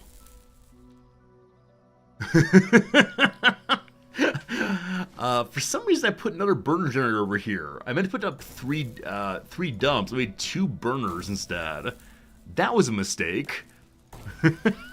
Whoops. Whoops. Are you being destroyed now or no? Yeah, again, I wish we were clearer on, are you actually being destroyed? Schedules versus they both say schedules. All it does is bounce a little bit. It's now being demolished. Cool, good to know. Friends, it's been an hour of playing this game. The question is, do you want some more time in it, or do you get the basic idea? We're gonna go and put up a little poll on that. While the poll's running, we'll pause the game. It'll be ad break time. We'll do some crossword and we'll see what is what. Many of you always wonder, what is the next game? I will tell you this time. If we say we're done with this one for right now, we'll be playing a game called Pro Philosopher 2. It's a demo game about philosophy I don't know how it's going to go. So here's question time. More or no? Yes, more peeps. No philosophy o'clock. And again, I know nothing about it other than the word philosophy in the title. So please get voting now. During the ad break, we'll go and do a little crossword puzzle. We have one more game lined up today also. One game of, what's it called again? One second, let me see what the other game's called. Yes, Railroad Corporation 2. Everybody loves railroads, don't they? We'll see, we'll see. All right, welcome to the Thursday puzzle. Here we go. The 41st one begins, blessed is one who considers the helpless. Probably a psalm. Believers in Yah are Rastas. Football players who attempt field goals are kickers. Aquamarine or amethyst are gems. Blank Jima is Iwo Jima. Lyft competitors Uber. Author unknown in brief is Anon. Nintendo series whose raceways include Rainbow Road. Mario Kart, I think. That may be a K, I think it's a C. Best friend of Aloysius Snuffleupagus, that's Big Bird. Regional flora and fauna is Biota. And lastly, organization that employs Hank on Breaking Bad, the DEA. Something is wrong. Is that one vowel? Or a K rather? Let's see. Yep, Japanese dog breed with a curly tail is the Akita. There you go, team. Happy Thursday puzzle. Woo! All right, you all want philosophy o'clock on the whole. All right. Yeah, unfortunately, you can't vote on mobile, Keeper Fang. You can only vote on the desktop version of the game, of the Twitch, rather. Mario Kart is the grocery shopping Mario series. I love that. Mario at the grocery store. Very good, very good. Although I messed up with a video game, it's true. Shame on me. I've definitely played Mario Kart a bunch. And I know that go-kart is spelled with a K also. I should have gotten that one immediately. Anyway, I guess we can do some Universal for the rest of today. We got a minute 40 left, so let's see what we can get going here. Photography tool kept at arm's length. Probably a selfie stick, I'm guessing. Good. Wanders around the airport. Wanders around the airport. I have no idea what that is. Swiss confectionery known for its truffles. Yeah, no idea. Olive product, probably oil. A group with many Middle Eastern members is OPEC for sure. Comment before an amusing anecdote. You'll laugh, possibly, not sure. Bagpiper's garb is kilt, so I think you'll laugh is correct. Olympic prize is a medal. Nice thinking. You got it. I'm impressed. Unsure. Director Kurosawa is... It's not Akira Kurosawa, is it? Chinese toy dog informally is a... It's a Pekingese, I believe. Winning blank everything. Winning isn't everything. And other things I said to my father. A lounge around is either idle or lays. Boxing champ Ali is Layla Ali, so it's lays. Extend is a subscription. Re-up usually. Renew the subscription. A blank in is to gently acclimate, to wade in. Initial poker bet is an ante. Good. What is the first thing we have open? A drink whose name means coffee with milk. Late is the end part. Would it make a difference? What's the use? AU. Thank you, French. American fiction actress Alexander wanders around the airport. Oh! Wanders, people who use wands not to walk about. The Transportation Security Agency. There we go. Doesn't mean a thing to me. As if I care. It's Akira, sorry. The cross here on self-centeredness is egoism. Moral wrong is a sin. A cheap cigar is a stogie, so it's eased in instead of weighed in. I'm going to try to finish this one right quick before we get back to the game. Celestial Bear is Ursa. Camera attachment, a lens. Yaki Blank is a noodle dish. Yaki Udon, so loaf instead of Lays. We have too many ways to say lounge around. Hanukkah coins are Gelt, so it's lol around instead. And last one, in good health, is Hail. Layla spelled with an I. There we go. There we go. 2 crosswords in 1 break. Can you even believe it? Alright, friends. Very good time with this game. Feels like kind of a standard base builder. The little characters are, not base builder, colony builder. The colonists are very cute. The storyline is interesting and engaging, though a little over the top in ways that are perhaps fun. Curious about the curious about the Space Whale storyline. I hope we get more of that. Also curious, will we learn more about the places we're going? Because when we landed here, we saw a large purple planet, and now we do not. So yeah, definitely want to keep an eye on. There's purple planet. No guarantee you'll play it in the future, but glad to have tried the demo anyway. Cool, cool, cool. We save the game. We quit the game. We move directories to a pro-philosophy game. Pro-philosopher 2, Governments and Grievances.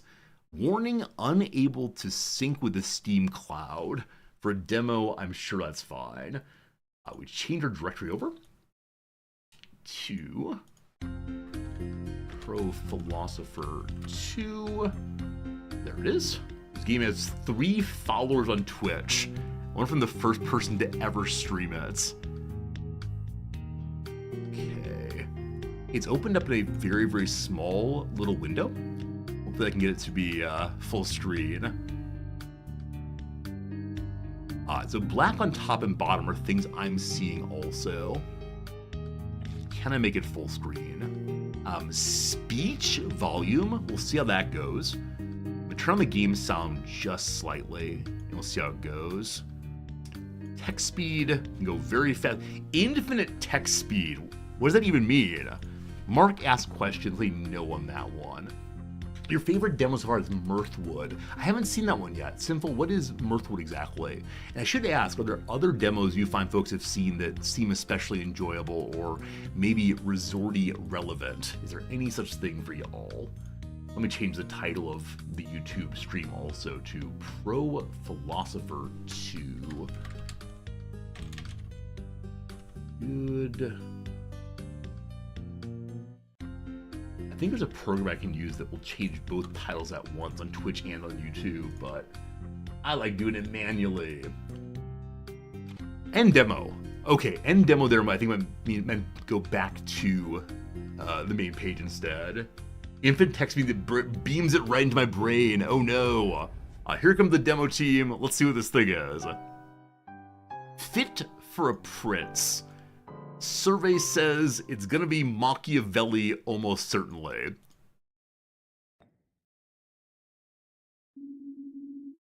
Choose your demo experience. This character's name is The Arbiter. I now imagine the character from chess. He's wearing white gloves and a very nice fitting suit.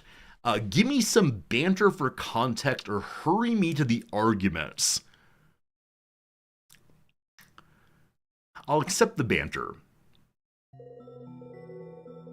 Another night, another Dreamtime visit to the intelligible realm. All right, the intelligible realm is where Plato thinks the pure forms live. It's in contrast to the visible realm. The visible realm is where we all do our things. Intelligibility is the pure forms of forms. I don't understand why there are arches and such here, except to indicate ancient Greece. Cool.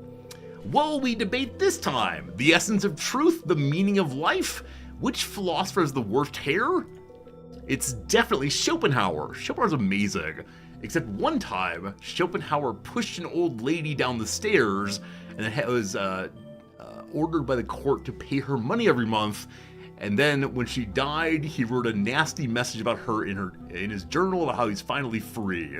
Good old Schopenhauer, one of the early German pessimists.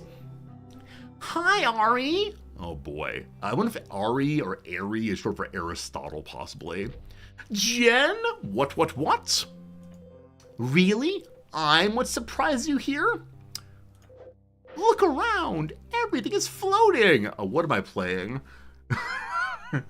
Have I bamboozled myself into playing a visual novel? My college roommate. Nice enough, I guess. But when I'm studying, she's out dancing. She's the last person I expect to see here for multiple reasons. First, we can say, how is anyone here? What is this purple place? Or should I say I know the general deal? I know nothing. The only thing I know is that I know nothing. How is anyone here? What is the purple place? 3 years ago, my dad and I died. Well, he died. I just got swept along for the ride. This place, the intelligible realm, it's the world of ideas, a sort of afterlife for great thinkers. No, it's not. We had arrived at a mistake. My dad was no philosopher, so the Arbiter, ruler of the realm, laid out a challenge. The Arbiter has a key and a skull with horns. If we found the nature of morality, one of the great philosophical questions we both could return to life. The fourth tag for us on Steam is indeed visual novel. Hey, very good. Obviously, we succeeded. Not telling you our answer though. If you want the whole tale, Socrates Jones Pro-Philosopher is currently free on Steam.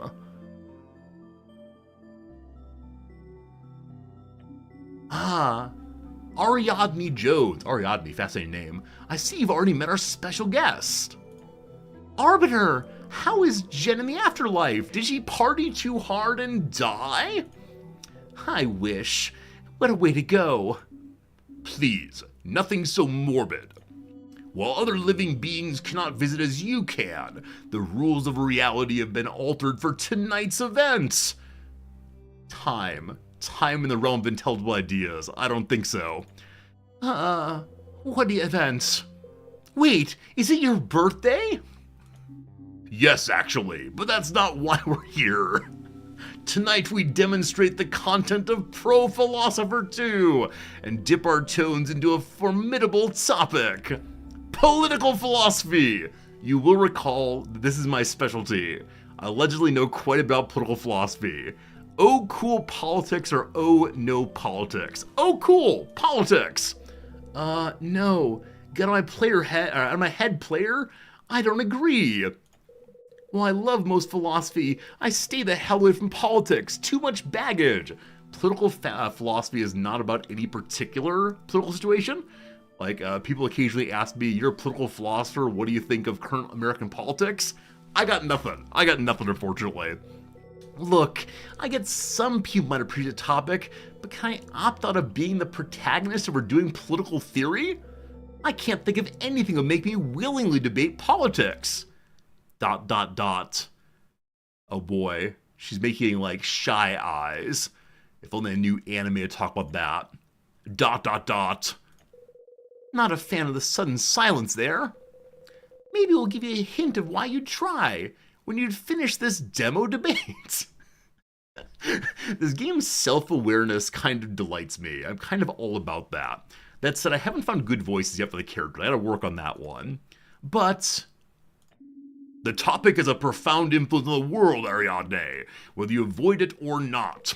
Fine. Arbiter, who's the demo philosopher? Niccolo Machiavelli, you may approach. Hooray, it is indeed the prince. You gotta be kidding. I assure you, there is nothing humorous about this situation. How do we do Italian accents? I need Italian accents at once. Niccolo Machiavelli was an Italian nobleman, a friend of Leonardo da Vinci, and author of The Prince. Yeah, I've heard of him. Mom calls him the teacher of evil. Who is this person's mother? Though I never paid enough attention to know why. So I'm to face the small child. And he's got an attitude too. This is gonna be a trip. Very well, I shall wipe the floor with this naive girl. Or a girl. My apologies, I didn't know. Then perhaps you will appreciate all my ideas. I'm not naive. My father and I debated countless moral philosophy, and you believe such experience is relevant? My. I will bring you to the truth of the matter, end these repeated fantasies. Presentation. The need for stability. The primary purpose of all government is to provide stability, but to distribute power among the many or even the few is to invite disunity and disorder. The problem with stability is it limits the possibility of innovation. The problem with stability is at what cost. Plato argues that stability is to be gained by lying to the large majority of the population to keep them in their place. Should we endorse the trade-off, etc.? Honest question, is there right and wrong in philosophy? I mean, yeah, it's hard to find, but sure. I mean, if someone wants to argue slavery is good, then I think we have a lot of arguments against that. Some of them should be convincing, ultimately. But yeah, I think there are many views that we consider to be pretty well settled if one does a whole bunch of argumentation over time. Now, it's the case that some people will still disagree, but like much else, I think consensus is the goal. There's some views that basically no one will defend, but they're hard to find. Hard to find, probably. All right, let's keep going. Clearly, it is best that a single monarch, the prince, maintains the state. During my time, Italy was leaderless, lawless, and beaten, ruined in every way. So this is called the psychological fallacy, arguing that there's a relationship between a thinker's life and the thinker's thought. It might be or might not be. Often we say that Thomas Hobbes, the great writer of the Leviathan, which has much in common with the Prince, wrote it because he was from the English Civil War, a time when there was a lot of questioning around authority, and they killed their king, right? And that's how it goes. Families, guilds, priests, and merchants all fought for influence over councils and committees. For years, I participated in the Florentine Republic, only to see it fall to the Medici family upon their return. With a strong prince at the helm, work can actually get done. Ooh, a verbal duel with Machiavelli. This is so exciting. Is it? Yes! Stop being a party pooper, Ari. We gotta sell this game. Okay, no turning back now. Let's throw ourselves into this. Tell me how to play or I don't need no guidance. Tell me how to play. Can we review how we throw ourselves into this? Oh sure, I can tutorialize for ya. All arguments are made out of multiple statements, which you can navigate freely. For each statement, you can drop logic bombs to expose various issues. Right, I should ask for clarification if a statement is vague or unclear. And you should press for backing if the idea needs more support and justification. Ask for reasons, ask for clarity. I can do that. These moves can cause your opponent to revise their argument or need to present a new one entirely. Ask the right questions, the right spots, and boom! You blow your opponent's arguments to smithereens. Interestingly, back in the 1990s, there's a lot of concern about the presentation of the argumentation as war metaphor. You're going to destroy your opponent's arguments. You're going to blast them away with your reasons. The thought that this moves us away from the idea of conversation and argumentation as finding the truth together, and instead one person knocking down the other. This is why I really dislike the debate bro recent move on Twitch and YouTube, where people have debates and they're just like fighting back and forth and making absurd arguments just to try to win, as opposed to let's think together. One of the best recorded debates is between Bertrand Russell, the atheist philosopher, agnostic philosopher, and Frederick Copplestone, a Catholic priest.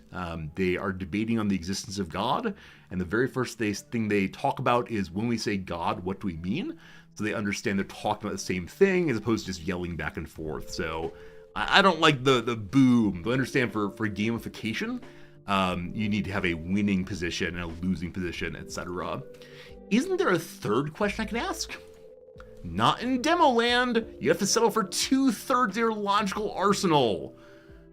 Alright, so clarification of vagueness, further backing of insufficiently developed arguments, possibly fallacies, possibly, I think fallacies is most likely, but I do wonder. I'm not sure I appreciate these militaristic metaphors. The arbiters from the 1990s. Good job, Arbiter. Hey, we gotta bring out the big guns from Machiavelli. He's infamous. Do you intend to face me? Or just continue this insufferable banter? Let's get started then. Arguments. Hey, Jerry Fodor. It's like Resorty picked the demo to celebrate you being subscribed for a year. Absolutely. Jerry Fodor, you subscribe, we play this game. It's gonna be a weird one, my friend. It's gonna be a weird one. But thank you for the year of subscription. A fellow philosopher in the chat. The primary purpose of all government is to provide stability. So I kind of want clarification and backing. Number one, what does stability mean? Number two, why do you think that? The question of government's interesting, but I think I know what that means. Number one, clarification on stability, please. Can you clarify the statement? The government's job is to establish and enforce laws. By doing so, it establishes its domain. Within its domain, it must establish order. Alright, so no modification, fine. Why do you think that? What evidence do you have support this statement? The word evidence feels very awkward there, but okay. People tend to remain content as long as life remains predictable. Is contentedness the goal of the state? Well, the only predictable state is a stable and secure state.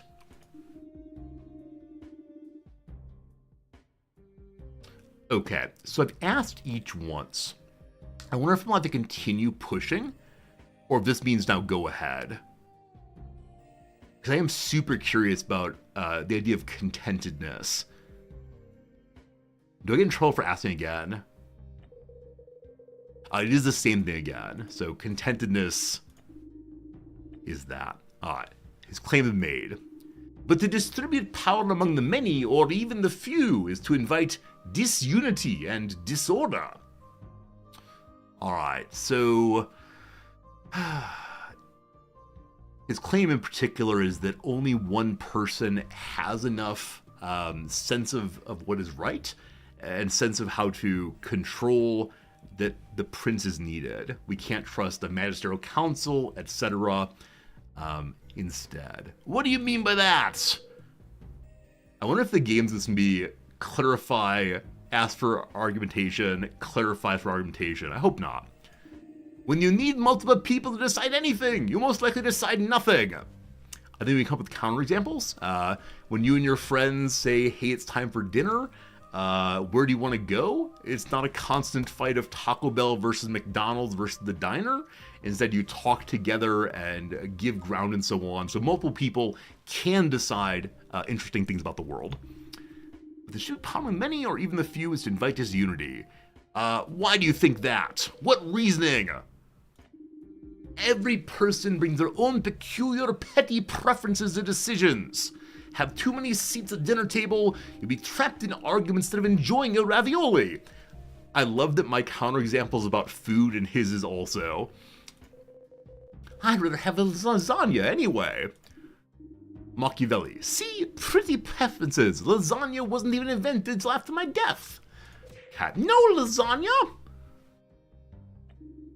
Government is no different. We cannot afford the weakness of bickering.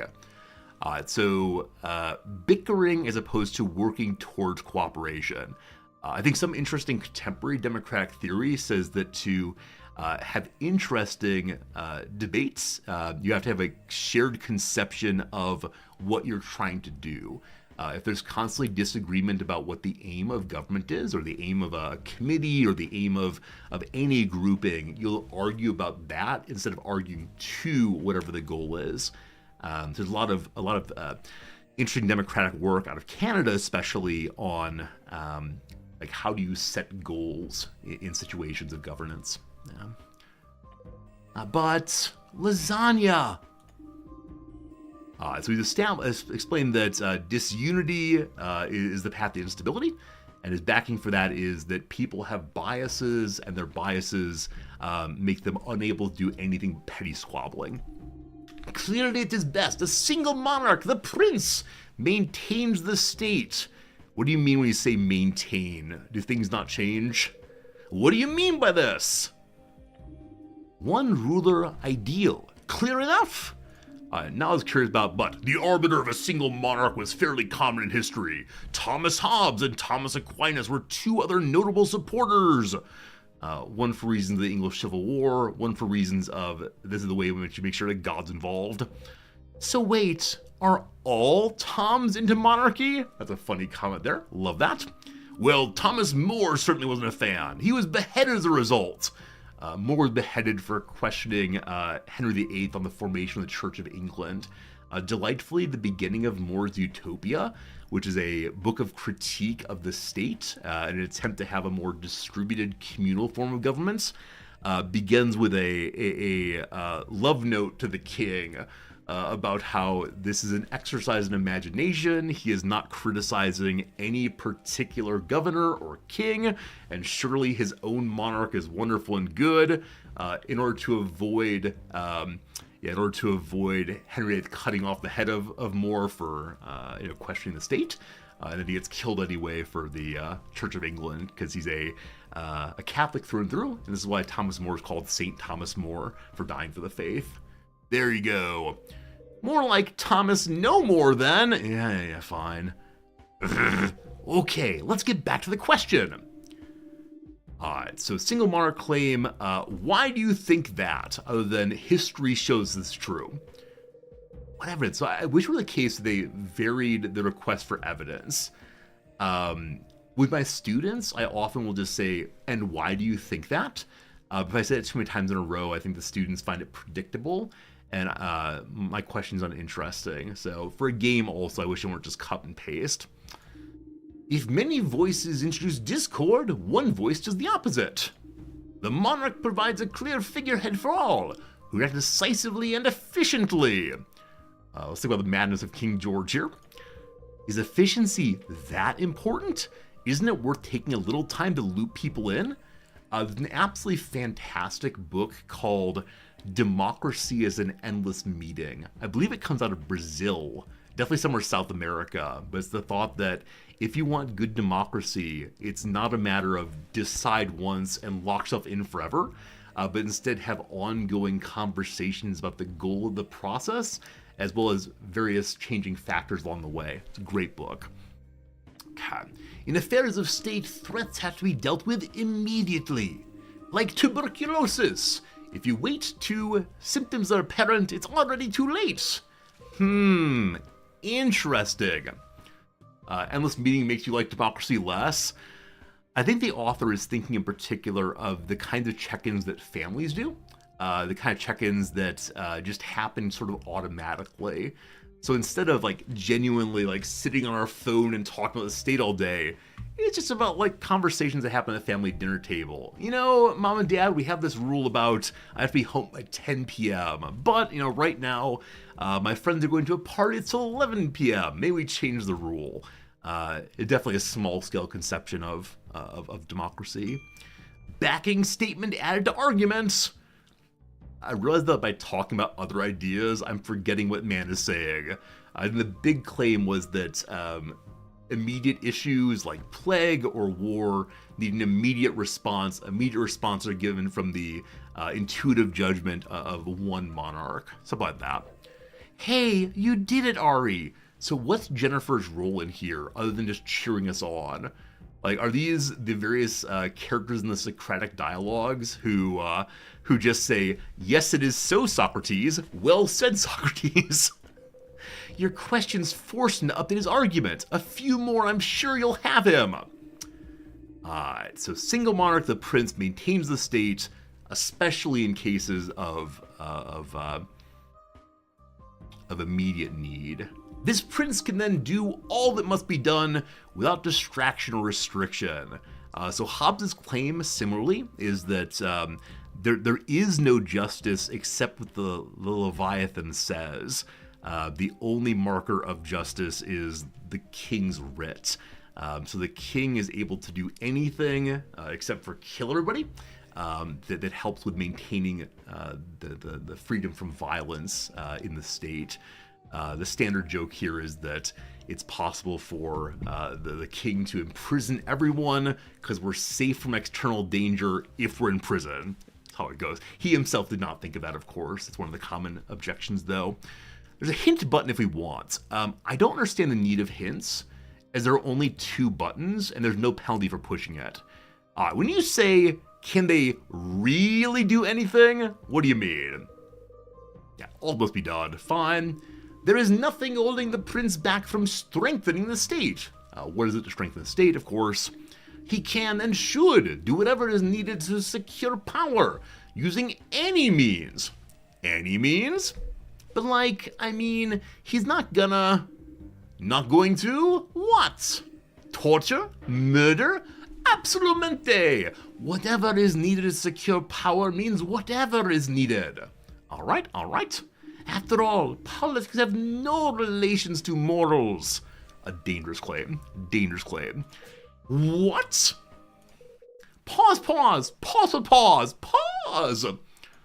We can't really be arguing the ideal government is one that discards all morals. We not only can, we are. Again, what is the trade-off you're willing to make for stability? For Plato, you give up on truth for the masses. For Plato, you give up on the possibility of democracy. For Machiavelli, you're willing to give up much, much more if it's necessary. Stability matters most. The great thinker Ibn Khaldun once said the role of government is to prevent injustices other than those it commits itself. This is the government as the author of politics and the government as the necessary violence to maintain stability. But the injustices of the world are great, so the princes must be even greater. Being noble in the world without nobility will only end in tragedy. As my international relations students like to put it, good men must do bad things to stop the bad people, etc., etc. But enough! We'll proceed to more advanced lessons. Presentation. Treachery has always been an element of politics. The prince must act accordingly. So his ideal state gives us the possibility of ideal people. A strong hand is required to instill order and defeat all threats within and without. Many morals, however, get in the way of strengthening the realm. The prince must discard such principles and put the needs of the state above the needs of the people. Do you see, girl? So, needs of the state, needs of the people. Is stability for the sake of the state or stability for the sake of the people?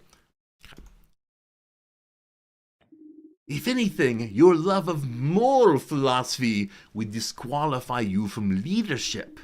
To remain in power, the prince must be prepared to do anything. Why should this prince in particular be in power? Couldn't we find better stability with a new prince, etc.? Well, damn. I didn't realize Sith was a valid philosophy in the intelligible realm. Ho, ho, ho, ho, ho, ho. I wonder who makes this game. Threats from without added to the idea slate. So threats from without, surely like being attacked, pandemics showing up and so on. I wonder if it's a philosophy student or a philosophy professor who made this game. Threats from within also added. Hold up, I can do more than just ask basic questions, right? I can also challenge individual statements. Present a counterpoint that clashes with the statement and send all of his hopes and dreams crashing to the ground. Yep, key ideas you can use in a challenge get added to the idea slate. So for right now, we have 2 ways of challenging: threats from within, threats from without. It's most effective to use the philosopher's own ideas against them, so you're mostly limited to things they've said. Compare the items in your idea slate with his statements, and if there's a conflict between the 2, challenge away. Okay, I think I get it. Just remember, if you just shout out stuff like you are bad because you smell bad, it'll hurt your credibility. Yeah. And if you lose all credibility, you lose. But you wouldn't just insult people, would you? You stink has been added to the idea slate. I really hope there's some moments at which you stink is a legitimate argument. Seems unlikely, but we'll see. Okay, let's go, Niccolo. So what are these up here? These are the arguments I have access to. So we can insult their body odor. We can talk about threats from outside and threats from within side. The most interesting threat from within is the ruler itself becoming disordered. Arguments. Treachery has always been an element of politics. The prince must act accordingly. What is your backing for that one? Always a big word. I could list many historical examples. Agathocles, who became king of Syracuse through criminality. Oderto, who killed his own uncle for power. Again, these examples do not pile up into an all. When the previous leaders let down their guard, these men seized control. Such is the reality of the Game of Thrones. Alright, so when you say treachery, what does that mean? Can you clarify the statement? No amount of nobility can save a king from a knife in the back. The leader must be cunning fox and recognize traps before they're sprung. I don't see a way of challenging this from internal discord or external discord. He's referencing internal discord. Seems good. A strong hand is required to instill order and defeat all threats within and without. What do you mean when you say that? In order to create security, the prince must deal with problems of ferocious lion, striking without reservation. Might makes right, and the prince must always be right. Alright. What evidence is this?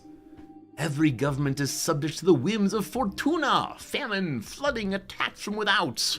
The prince must have the will to defeat these whims, otherwise the state will collapse.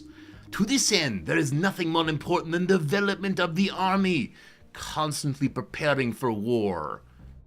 Does the army become an internal threat? Possibly. At the same time, the prince must have the strength of arms to control his own people, attacks from within. Without adequate constraint on his subjects, he'll be deposed. There is always someone who believes they'll make a better prince. Alright, so I mean, like I said, the standing army is a bit of an issue, but I don't think calling straight disorder from within would be right for that. Who knows? Many morals, however, get in the ways of strengthening the realm. How do you mean that one? If the prince is too busy fretting about right and wrong, he will not be able to do what needs to be done. The ability to do what must be done, I call it virtue. Did you define virtue as the opposite of virtue? So what if I did? If I recall in your time, literally means the opposite of literally. No? OMG. Of course the authoritarian is also a grammar Nazi. Alright, what is your argument for morality gets in the way of strengthening the realm?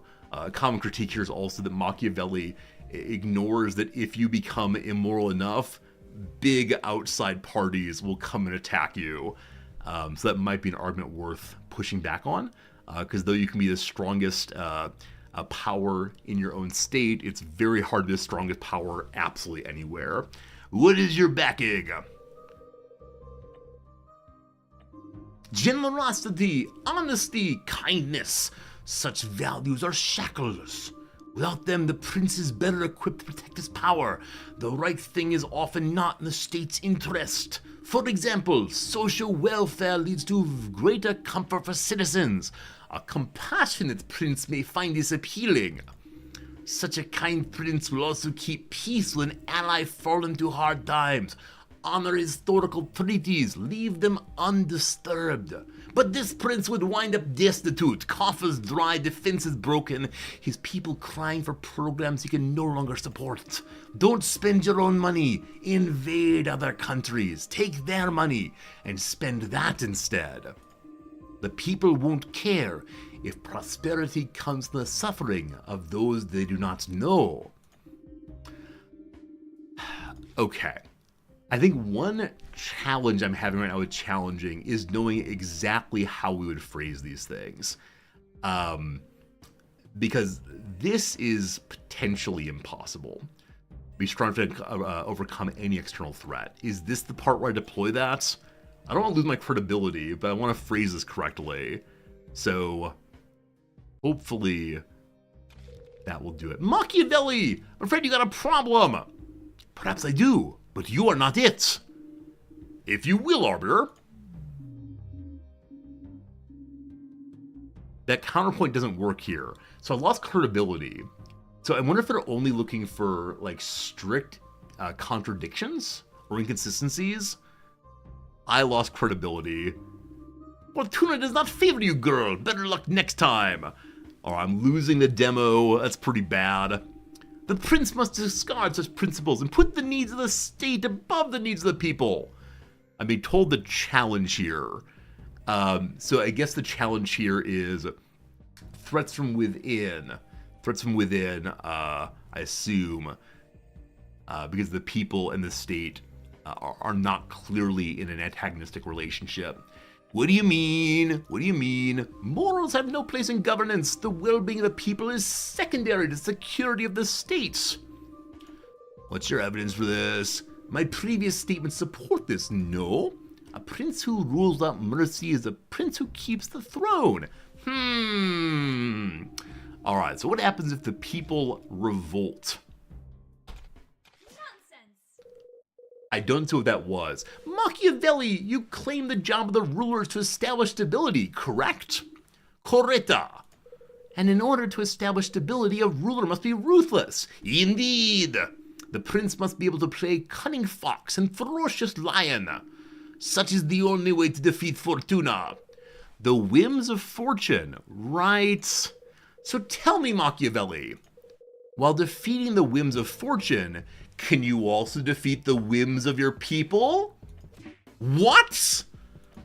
Machiavelli, you advocate rulers should be dishonest and treacherous when it serves, that they must enforce their will with strength, rule with an iron fist. But the strength of a single prince is limited. As the prince expands the domain and seizes resources to advise, the number of subjects will only grow. What stops the people from mustering all their strength to overthrow him is similar enough to the army problem. Such a turn of events seems highly likely, if not inevitable. Excellent observation, Ariadne. History has countless examples of deposed tyrants. Exactly. Time and time again, despotic rulers have come to power. But eventually people realize they together have more power than those who lord over them. At this point, I usually remind the students there's more of them than there is of me. Please continue sitting down and keep me safe. No single fist is irony enough to take on an entire population. Not even the most ironic fist. Nonsense. Uh-oh. The people will rise up? No. How foolish a leader would have to be to let that happen. But it's happened time and time again. This is the problem with arguments from history. There's a lot of history to draw from. Only because rulers failed to deploy the correct methods to keep the masses in check. Allow me to explain the tools at the prince's disposal. Presentation. In order to prevent rebellion, the prince must ensure the people fear him. A few acts of merciless cruelty are needed to make would-be rebels cower. But the prince must not be hated. To offset the ire of the people, he must maintain the personal appearance of justice. The prince must therefore do what is needed to recruit agents to enforce his will. Constantly reminded of the prince's power, peasants would not dare step out of line. Bene. The question, of course, is, are there more kinds of people than simple-minded peasants? You see, power breeds resentment. Hatred is gained as much by good works as by evil. Love and fear are both desirable, but if we must choose between them, it is far safer to be feared. Only when the people know you are strong will they follow your commands. Control requires fear added to the idea slate. You must be afeared to control. Consider the arbiter. He uses fear quite effectively to maintain control of this realm. Excuse me, I absolutely do not use fear to rule. Ah, a superb demonstration. His yelling is very dramatic, see? And the skull mask, he is quite intimidating. But the mask is merely ceremonial. It is how people know I hold my position. Ugh, Machiavelli is just digging into the idea of ruling by fear. He seems to have a response to everything. Do your debates always get this intense? I feel like you'll have to use everything you've learned here, questions and challenges.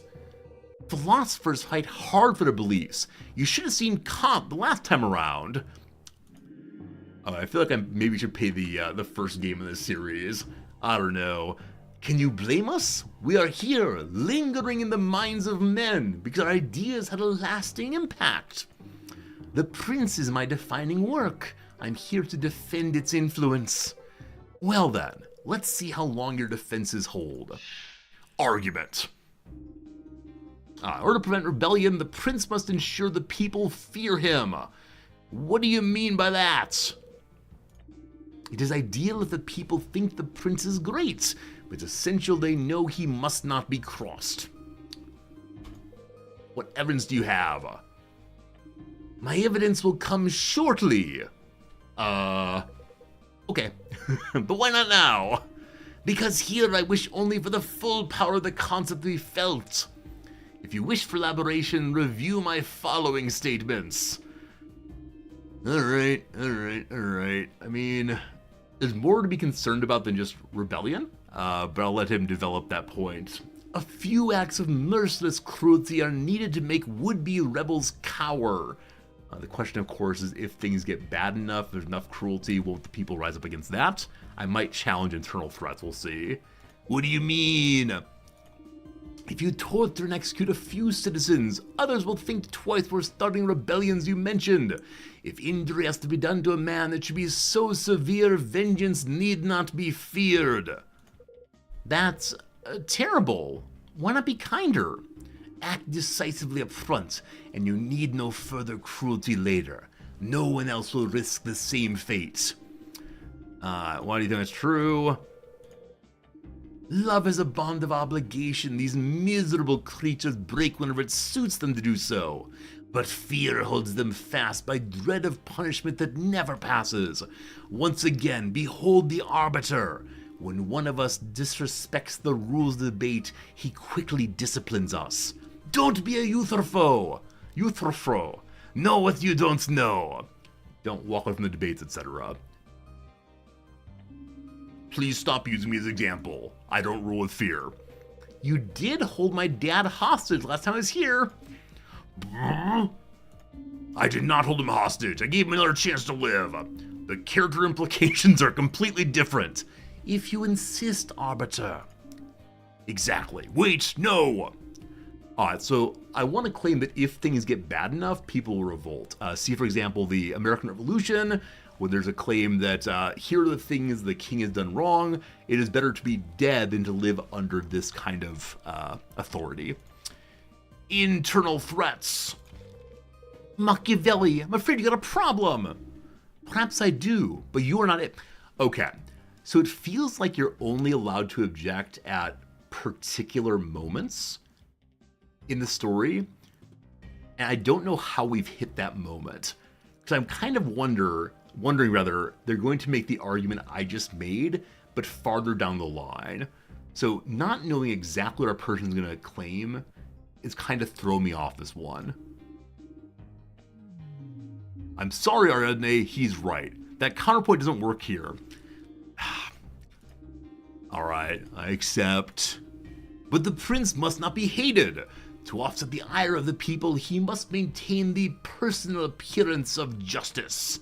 The prince must therefore do what's needed to recruit agents to enforce his will. What's your backing for that? Many governmental bodies have arms which perform additional functions. No. The prince is no different. He will benefit from having enforcers to be his arms. So the recruiting others helps secure his rule. What happens if the others work against him?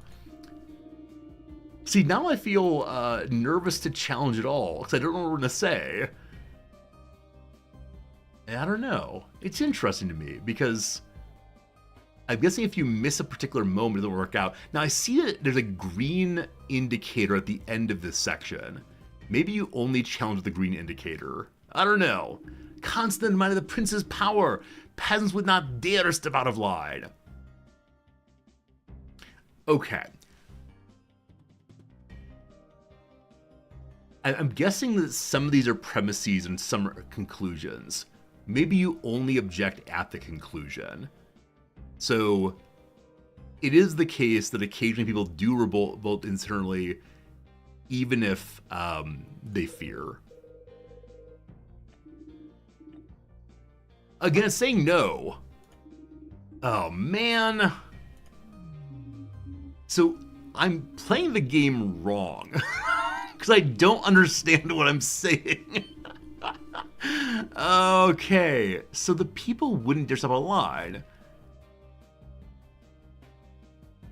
We're not talking about external threats right now. So this feels like an unrelated claim. Bringing up control requires fear is just reinforcing what he just said. So is this like questioning whether this is true? No. So the correct question here is external threats, but that's irrelevant to the current argument, I think? Machiavelli, you're so focused on danger within, you've forgotten about the danger without. Nonsense. I've forgotten nothing. You stated the primary danger came from within, no? I'm merely focused on that assertion. I agree with you, Machiavelli, that is what you're doing. But if you insist upon changing the focus, recruited agents can help with external affairs as well. Ministers can be ministers of war, advisors can serve as generals. As an official in the Florentine Republic, I myself was assigned many military matters. I have proudly continued that role. Yes, with loyal allies to extend their power, the prince can master all threats. The agents are really putting the solution to everything here. Well, that and fear.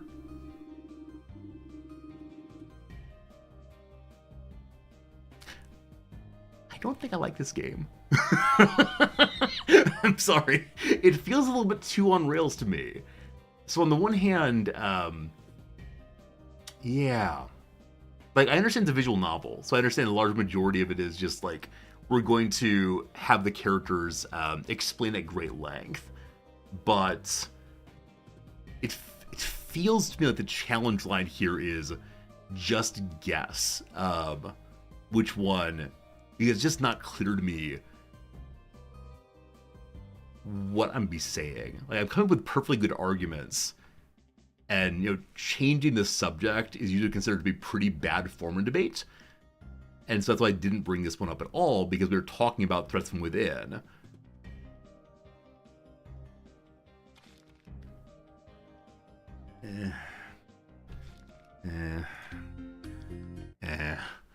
All right, very good, very good.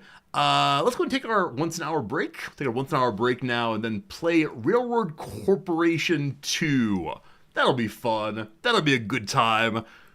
I just don't want to continue getting things wrong for reasons I don't fully understand. Terribly sorry. If you enjoyed it, I appreciate that, but I'm not feeling it. I'm not feeling it. Instead of taking a crossword break, I'm actually gonna get some more coffee. That would be good. That'd be good. This is your problem with Ace Attorney games also. Yeah, so I've never played Ace Attorney. I know it's a game where you yell objection randomly, and I don't mind it if, like, the statement is, I never said that, I never said that I wasn't at the train station, and then you can, like, pull out the train station ticket. I understand that kind of direct contradiction, but when it comes to, I don't know what my character's gonna say, that's very, very hard for me to figure out. So, it's how it goes. Yes, I'm gonna get some coffee, let me go ahead and do just that, and then I'll be back in, 3 minutes for some more games here. Probably the genre, yeah, I dig that. Probably just not the genre for me then. All right, Here, let's type some words into this thing. Uh, uh, getting coffee back in 3. Thanks. That's nice. That's a nice message there. All right, I'll return presently. Let me put some music on for you all. That's fine. That's fine. I don't mind visual novel games where like it just talks to you about important ideas in kind of a funny way. I think that's good. But the moment it says like you need to deal with the arguments here, I need a certain kind of structure for that, or I get confused. We do have a be right back screen. It's this one here. But where I worry about this one is it's not clear how long I'm gonna be gone. It could be I'm gonna be gone for the next 45 minutes, and what I like about my little message here is that it's clear back in 3 hours, but probably doesn't matter too terribly much. Whichever way, many of you will still be here, and that'll be good. So see you in 3 minutes, and then we'll play some Railroad Corporation. I'm not really a railroad kid, but hopefully it's a fun time anyway. Back in 3, have a nice time chatting and whatever. See you soon.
Alright, hello again. Back once more. I've not yet pulled up this game, so give me a second to do that. Play some train game. Still got about 2 hours left on stream, so I want to make sure we use that well. This one trouble with the demo week is you never quite know what you're going to get. Never quite clear on that one.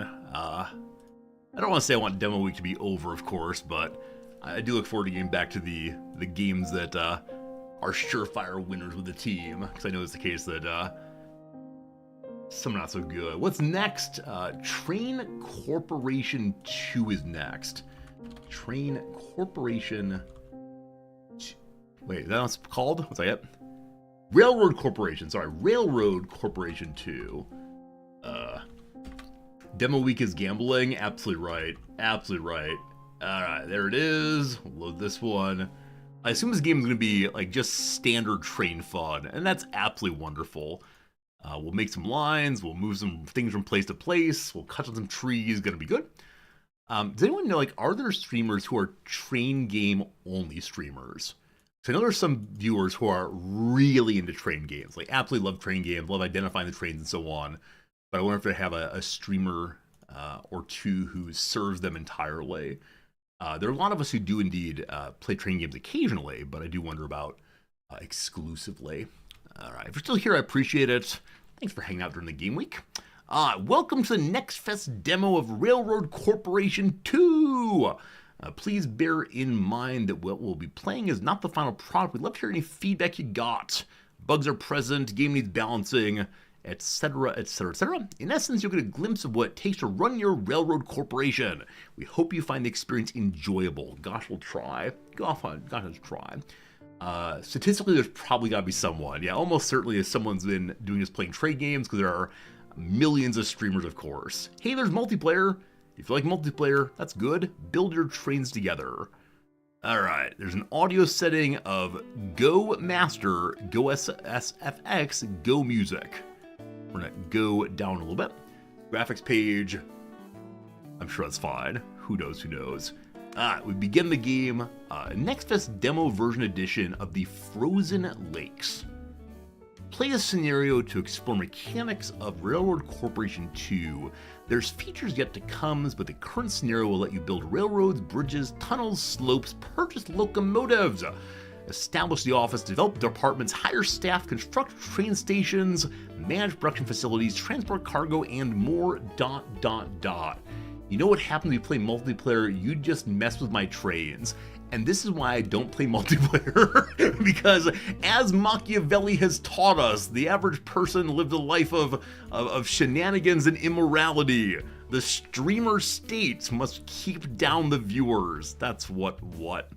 Objectives, an endless mode, map size, M, probably medium, biome of winter, no AI opponents. I'll be curious to see how the opponents work. Will they be lovely British men with monocles and top hats who are coming to take my trains? Advanced settings, and whatever. We're good. We start our corporation among the frozen lakes. The game music got louder just now. Among the frozen lakes. Railroads, locomotives, massive transportation, everything will be new to the people living here. We start from a small office, hoping it will grow to a large network. We believe that a heavy industry will bring prosperity to the land.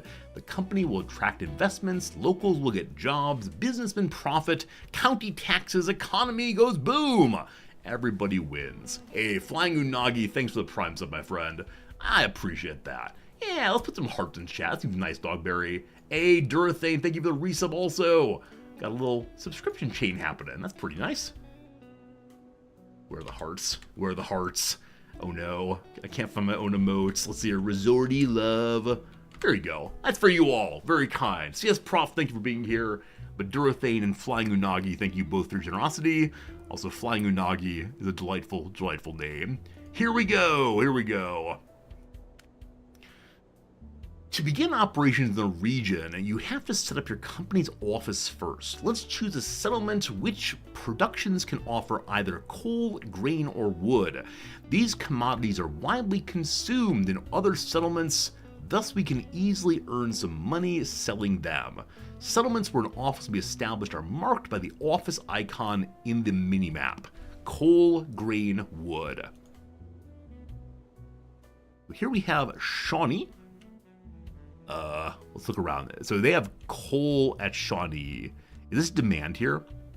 Yes, demands for grain, etc. They have coal. Does each city have only one thing? San Mateo has grain. Up here we have logs.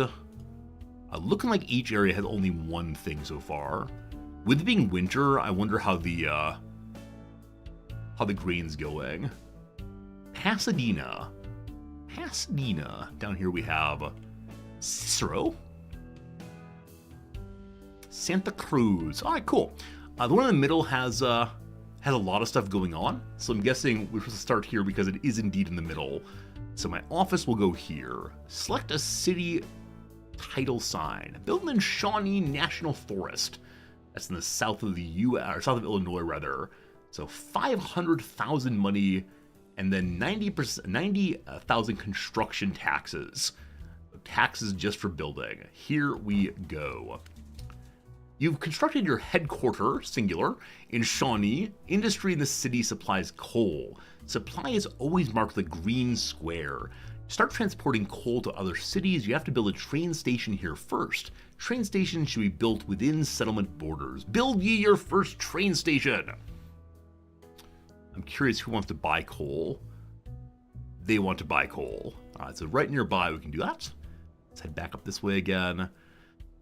Alright, so build the train station. How do we do that? Geology department, research departments. Industry line? Uh-oh. Alright. If I choose the office, is there a build train station button? Representative office, train station costs less, train depot costs less. Are you a train station? You're a train. Railroad. The new railroad? No. Aha! Build a station. We found it. Okay, build it inside of the city, apparently. I don't know how close things need to be to count. Let's put it right next door to the office. So we have a nice little relaxation area for our conductors. Build the second station in a settlement with the existing consumption of coal. All commodities a city building consumer mark with a red square. Take into consideration that construction in a larger and better developed city is more expensive. Alright, so use the minimap filter to mark a required commodity. Okay, it's right here. I want to see coal. Seems like basically everyone wants coal. And so the place right here is a little bit built up in Bryan there. Up this way is even more built up. We're not going to Euless. Up this way. So the one way out here is less built up. One up here is a little bit less built up also. Let's just build the one nearby. I can deal with some taxes for the great glory of the train line. It will also allow us to get access to some iron ore there. So we're connecting with the trains. New train. For the south here, we can rotate this with control and mouse scroll or with tab. I give you the train station. May I name these things? No, more important than building the railroad is can I name these things. To lay tracks, you need to start building from a train station or from an existing railroad. Don't forget about signals to manage the train traffic. Alright, I'm very bad at signals. We'll make it work though. So, Railroad Station 1, we're going to call the... Oh no. This must be a demo element. I can't rename these things. I just keep clicking and hope for the best, but no, that's fine. Time to build a train line. Is this drag, possibly? No. Railroad construction, new road, remove road, snap it to 45 or 90, show the grid. Let's freehand this thing. Oh, cool. You can see elevation here if you want to. So it's possible to blow away through the mountain. That seems a little unnecessary right now. So I'll go this way first.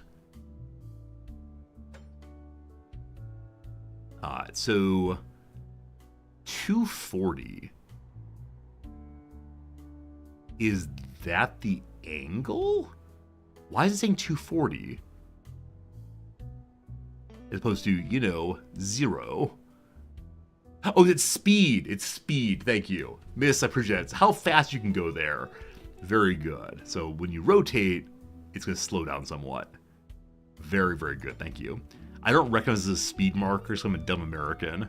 That's all we got. Okay. A little bit of straight line fun. It's straight on north for a while. Go to there. Top speed, and then turn a bit. Sure. Nice slow area. Get along to here. That's way too slow. Oh no, I undid it. Did I undo all of it? Oh boy. Oh boy. Back to the top once more, my friends. So I know I want to go gradually out of here. And then gradually again. Sure. We'll do it right this time. Just don't go too far north early. So straight line. Then turn a bit. We plug in there. 100 on the end. Is that fast? I don't know. Confirmed! We've had $56,000 for that. Train depot. Set up a station facility. To buy a locomotive, you first need a train depot. It's a special facility that can be added to any train station. Locomotives can only be purchased at stations with a train depot installed. Install the train depot in one of your stations. How about here at our main city? Let's go ahead and build a depot. Add facility. The depot. 125,000 money takes 3 spots. First train. Everything is ready to start a transport business except one. You need a train. First, you need to purchase a locomotive at a train station that has a depot. Then you'll be able to set up a train route and earn your first money. Importance! Nobody gives you commodities for free. Take into consideration that when you load commodities into the train, you pay money for them. When you unload commodities, you earn money.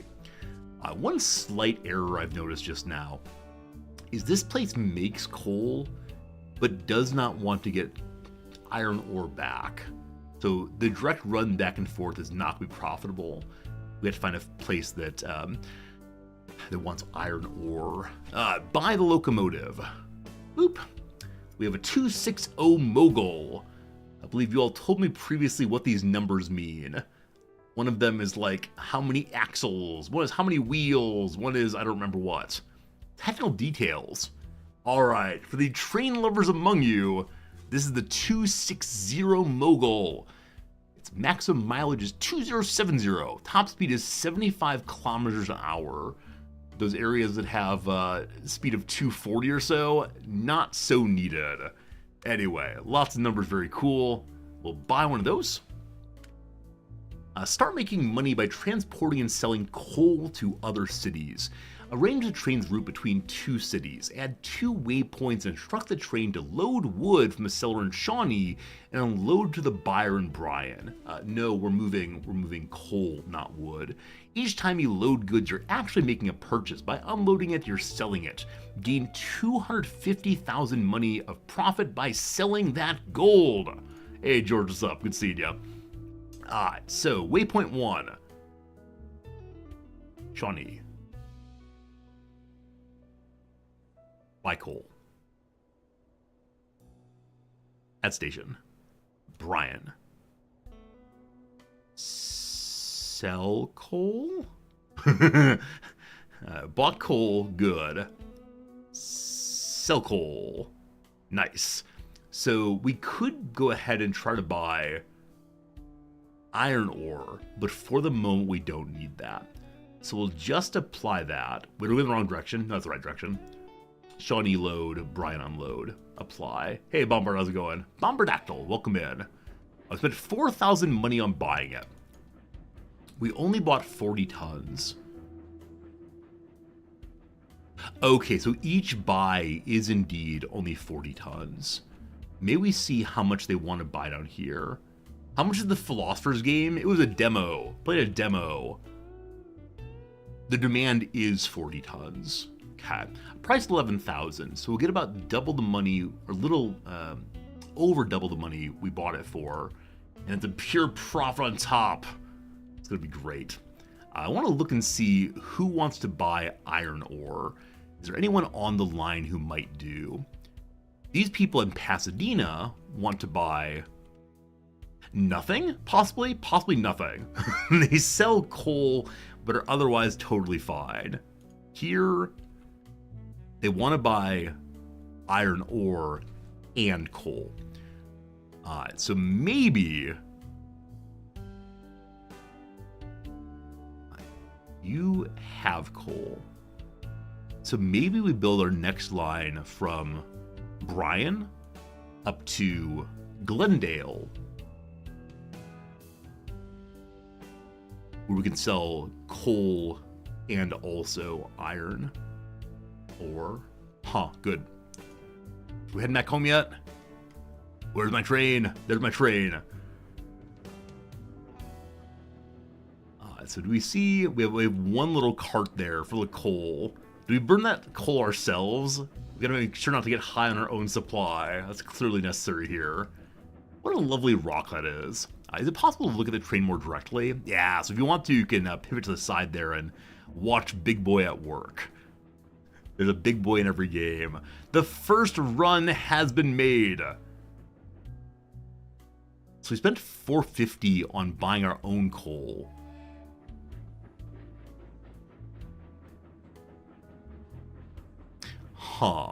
So I think we just spent money on taxes throughout.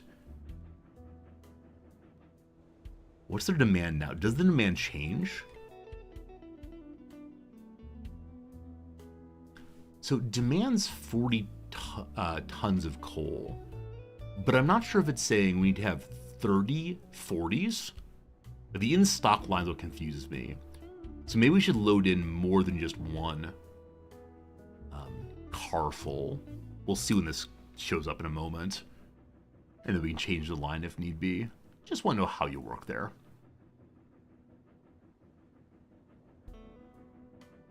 It's fun seeing it go back and forth. I can't wait to see how fast things can go when we go top speed in a moment. What happens when it arrives to this number in particular?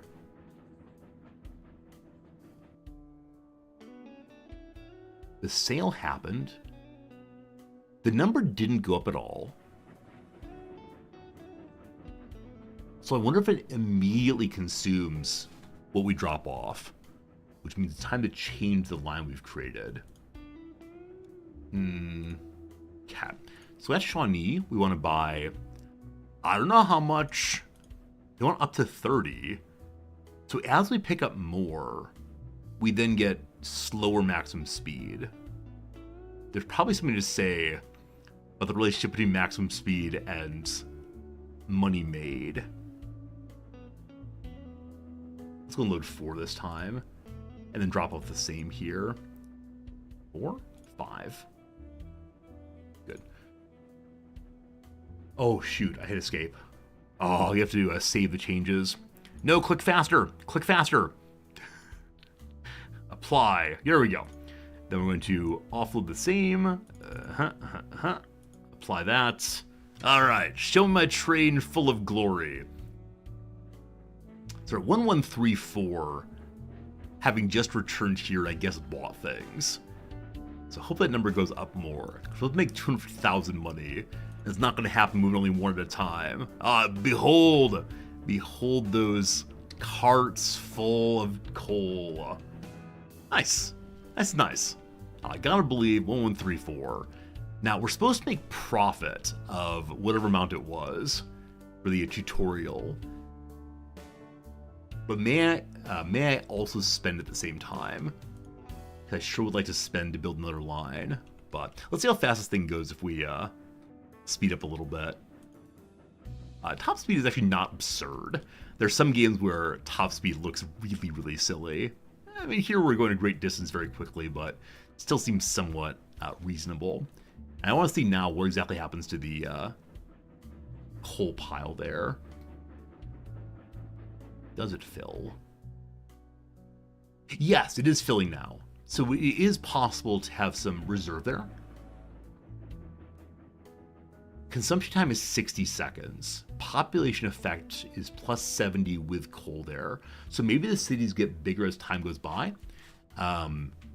We could see how long the run takes to figure out what is the best amount of coal to bring.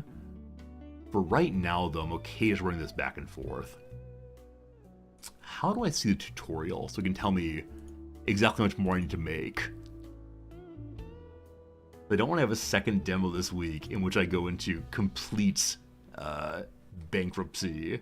Made 40,000 so far. I'm guessing if I continue building, that number will still stay where it is. So we established that this city here wants, no, it's not this one. Help launching local production facility in Bryan. Mr. Wesley has started a pottery factory in Bryan. He wants coal, as well as any other raw material required to launch production. As a reward, he'll pay us 10,000 money as soon as the facility will start producing the end product. Unload coal to the pottery factory in Bryan. Hello. So I wonder if we need to have a stop right there to drop out the coal. Maybe the city and the pottery factory are different things. So, unfortunate to have these two stations so close by. I want to see if when they drop it off, that counts. He needs to have clay also, and he's getting $100,000 when it prints the first pottery there. Let's look and see what happens when we offload, or if we need another station.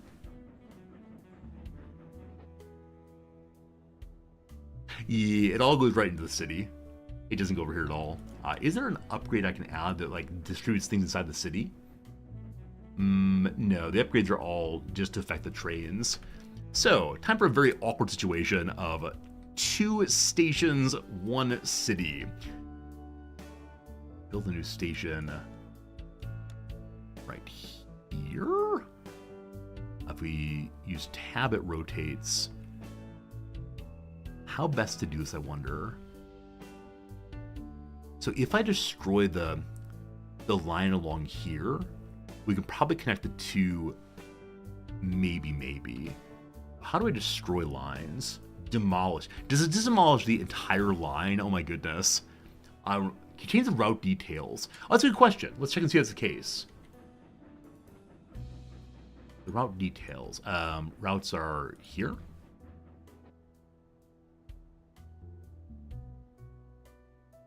Aha! So you can choose to unload for City Hall or for the Pottery Factory. Thank you for explaining that. That's very, very cool. Thank God we didn't have 2 stations, 1 city. That one felt pretty silly. So they're gonna get some there. They want clay also. By the way, the trains will wear down while we're out and about. To keep locomotives in proper condition, we need to have a repair shop somewhere. Here, the repair shop. There you go. There you go. So where do we find clay then? This place makes coal. It only makes coal. This one here does not make clay. Not the one I want. Over to here. I kind of want to go here again for the coal and iron. Clay. No. No. Who has clay? You make tools. They wouldn't dare make a demo with no clay, would they? Glassworks. Uh-oh. What have we not looked at yet? Uh-oh. I need to be more careful to go through, because I'm seeing clay nowhere. Now, may I make my own clay, possibly? List of cities, here we go. There's no indicator here of what they make at these places. The whiskey distilleries here. There's also makes mail. Oh, there's a map filter. Thank you for reminding me. There's a map filter. Hey, very appreciated. Thank you for reminding me of a game's basic feature, Game Merchant. So over here, they make clay in Gresham. They also make clay way over here in Port Orange. Gresham's much better. You absolute hero. Game Urchin, you hero. Alright, they don't want anything right now, so we can make a second railroad. Profit goal on selling coal has been achieved. We've earned enough by transporting and selling coal from the hometown. Now invest in expanding the railroad. Transporting and selling more commodities to more cities. Also, it's possible to transport passengers in the mail. Brings income depending on the distance it's been transported. Okay. So, I know I'm going to need a station over here. That is definitely the case. There's something fun about this game. I'm not quite sure what it is, but train games are just a good time, aren't they? Please build. Maybe it needs to be fully inside the city. There you go. I'm making your city a big and beautiful place. Offensively large station. Love it, love it, love it. So we could just run clay back and forth and then hope this city grows enough. Yeah, that grows enough to eventually want something. So a second train line is coming in. Buy a new train. Same thing for now. Place it at Gresham. Good. Okay. The train lives here? Or do we have to have one of the, what's it called? A train depot. That's what we need to have there. Okay. And buy you. There we go. Train 3. Uh-oh, where's train 2? One moment. Train 2 is at Gresham also. Huh, I thought you couldn't buy trains without, the train, station thing. I'm gonna destroy you. Go away, train. Nobody likes you anyway. Destroy. There it is. Probably a waste of money. It's okay, though. May I change your name? I still can't change names, unfortunately. Alright, so you're gonna go from Gresham. We're gonna pick up, let's say, 5 clay. They have different weights. 5 clay seems good, though. Train's then overloaded. It's very, very slow. Let's do 3, that's fine. And then add the station of Brian. I don't know if it'll let me do that before the track's actually built. Looks like it will. Is it going to try to go over the snow? I'd love it if so. Good job, clay farmers. Here comes the tracks. Okay, so where are we going exactly? Just up to there. I kind of want them to share a line there. Oh, we'll finally be able to put in some signals. First signals ever. Big old line straight ahead. Hey, civilian. Have I played the game Heart of the Machine yet? Is that the one where you play as like some AI for a city? And the question is, do you want to destroy the city or treat it with love and respect? I think that's the game here. And the answer is no, I haven't. How do I make signaling yet? But no, I've not done that yet. Two-way signals let locomotives do track in both directions. Side of the track defines either locomotive will react to signal or not. Semaphore must be on the track. Okay. Place the semaphore on the track. Use mouse cursor to define side of the track. Okay, so what I care about is...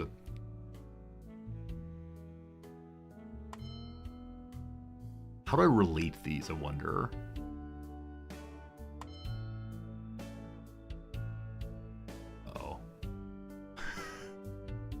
One-way signal sets track usage in one direction. Huh. Maybe the signal doesn't go there. We're gonna rely on the great lucky god in the sky to help us determine is this working or no. Like, determine, like, they'll never crash, will they? There's a lot of track and a lot of time here. How do these work? So, like, the real issue is I don't want them both using this part. But this is too close to a signal to do anything. A signal on the right-hand side, just like this. Oh, there we go. So it has a green light now. So it will wait for this to be open. I was looking at try they fit together. And then this thing will be fine either way. Thank you, Bacon Eyes, for understanding how it works.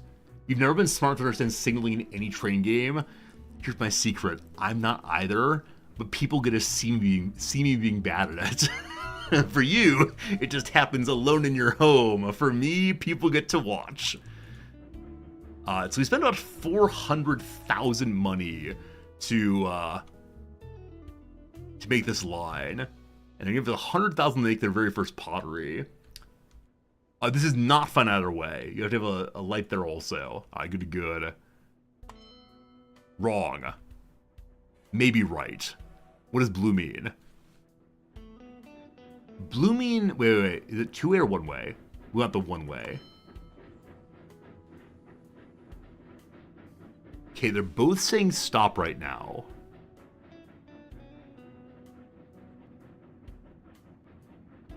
Now, I'm so pleased in this game the train can turn around inside of the station. There's some games where that cannot happen. It is sure something to figure out. Are you going in there? Son of a gun! Son of a gun! Oh, maybe not.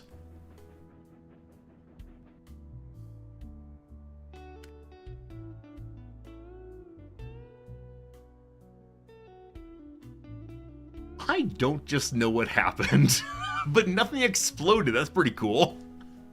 Now, since the pottery factory is running and producing pottery, we can start making money on the commodity.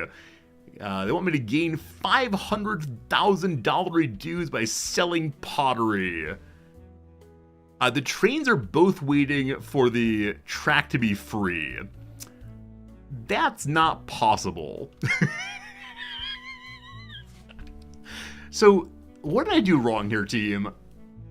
What did I do wrong here? Because they're both green, even though they're both trains beyond. Do I need another signal somewhere else? This is bad. What if I turn this thing off for a moment? Does that fix it? And a signal before the split on this side also? Okay. So now you'll get out of there also, right? Yeah. So we need more signals. I think I just don't understand what the signals do, is my trouble here. But one here also. So one can't go here, unfortunately. It's too close to the station. T3 is waiting for it to be open.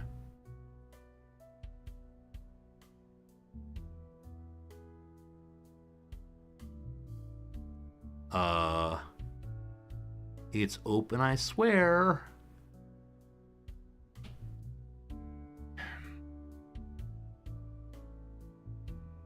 My marker to go on track is one way. Okay. I thought it was like a one-way signal. So if it's a two-way instead, I'll fix it. A? I'll make it both two-way. Maybe that will do it. Maybe. Thank you for your collective knowledge, chat. You did it. Who wants to buy my good friend the iron ore and my good friend the pottery? Mr. Potter's Pottery. Folks in the South want pottery. Hello, South folks. Oh my goodness, big city. They make glass. This is not very convenient. This is profoundly inconvenient, the things that people want. They also do sell passengers. Okay. Does this place want passengers? Brian says we're all full here, we want nothing. Gresham wants nothing either. Up here, they want passengers. Okay. So, it's a matter of getting the passengers from here all the way north. I wonder if they can drop off passengers midway between. I solved one problem with the signals. My trains are moving. Maybe they're no problem. Maybe it'll work perfectly. We'll see what happens. Okay. I very much want to be a clever guy and try to have any kind of running other than just one train from one place. I mean, that's all I can do for right now, though. So, We could try to have our friend the Clay Runner stop off down here. It's very far away. Never mind. Let's have a separate line. Okay.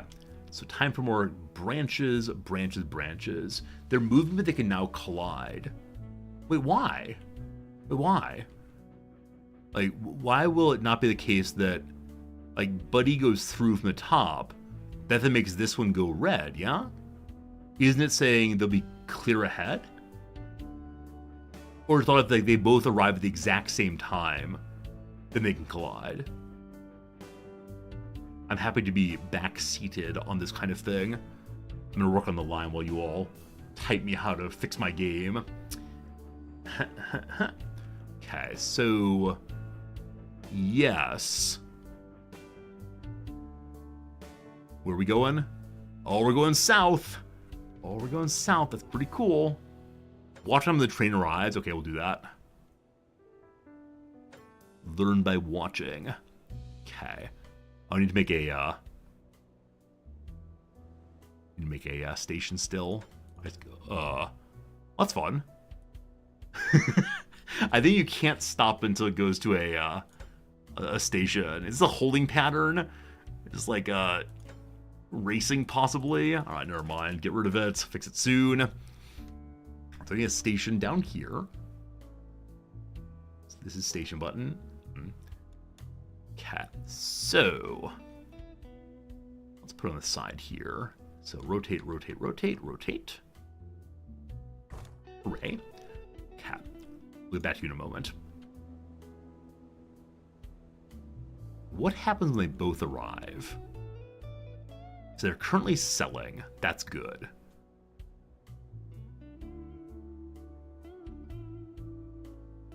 Heading out? Heading out.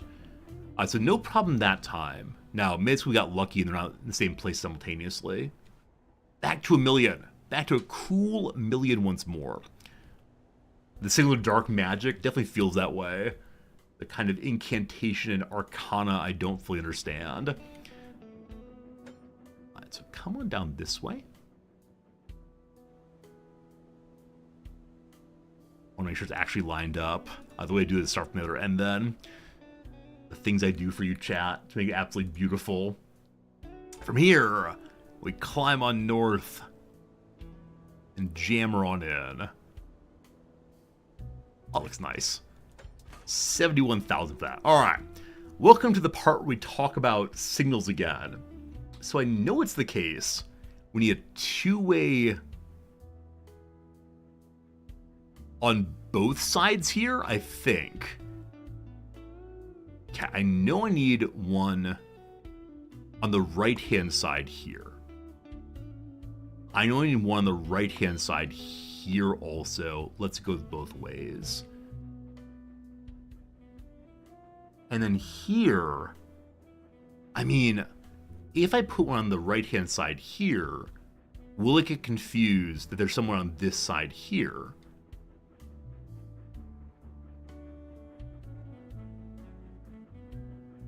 Here's the part where I'm possibly too dumb.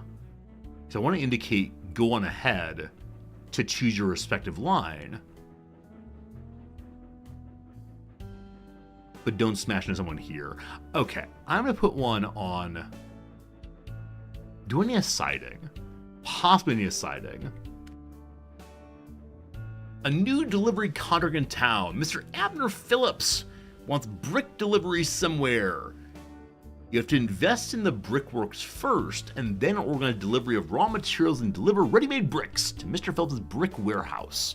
Also, for this bricks we need quartz. Since there's no quartz in the region, we have to set up our own harvesting. To do this, install a geology department in the office. Hiring necessary staff and start exploring the region plot by plot. Once necessary deposits are found, we're able to build our own quartz quarry and start mining. If the game is sane, you want a two-way signal on either side of the junction on all three tracks. Okay.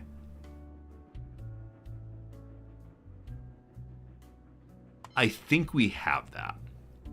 My only concern is what happens if, for example, the train right here. while this is coming through. Like, is it possible for a train to get stuck somewhere confusedly? These went red. Do they go green now? No, they stay red because this thing is consuming that track. Maybe that's fine. They'll have to wait for a little while until this one comes back. But again, maybe that's okay. Not sure if okay, we'll see. All right, so new train friend. We'll try to figure you out. So the facility to buy trains is 500,000 money, but if I don't use that, I probably have to buy the train elsewhere and try to run down here. So probably best to do it that way. Buy our for the locomotive? Good. So here, I hope I can drop off people in between. So you're going to go from Egan to Ryan and back. Hello, Commander Keen. Don't know if you've seen the game or if you want to mix stream and teaching, but have you seen Pro Philosopher 2? Yes, I just rage quitted about 30 minutes ago. I sure was enjoying talking about philosophy. And then sure wasn't. Yeah, the game, like many other Ace Attorney games, is one that I'm not sure what we're saying in the game. And so, like, though I have good arguments, I think, it's not clear to me how one... The people are too fat. Wait, a single person pickup is 78 tons. Why are the people so fat?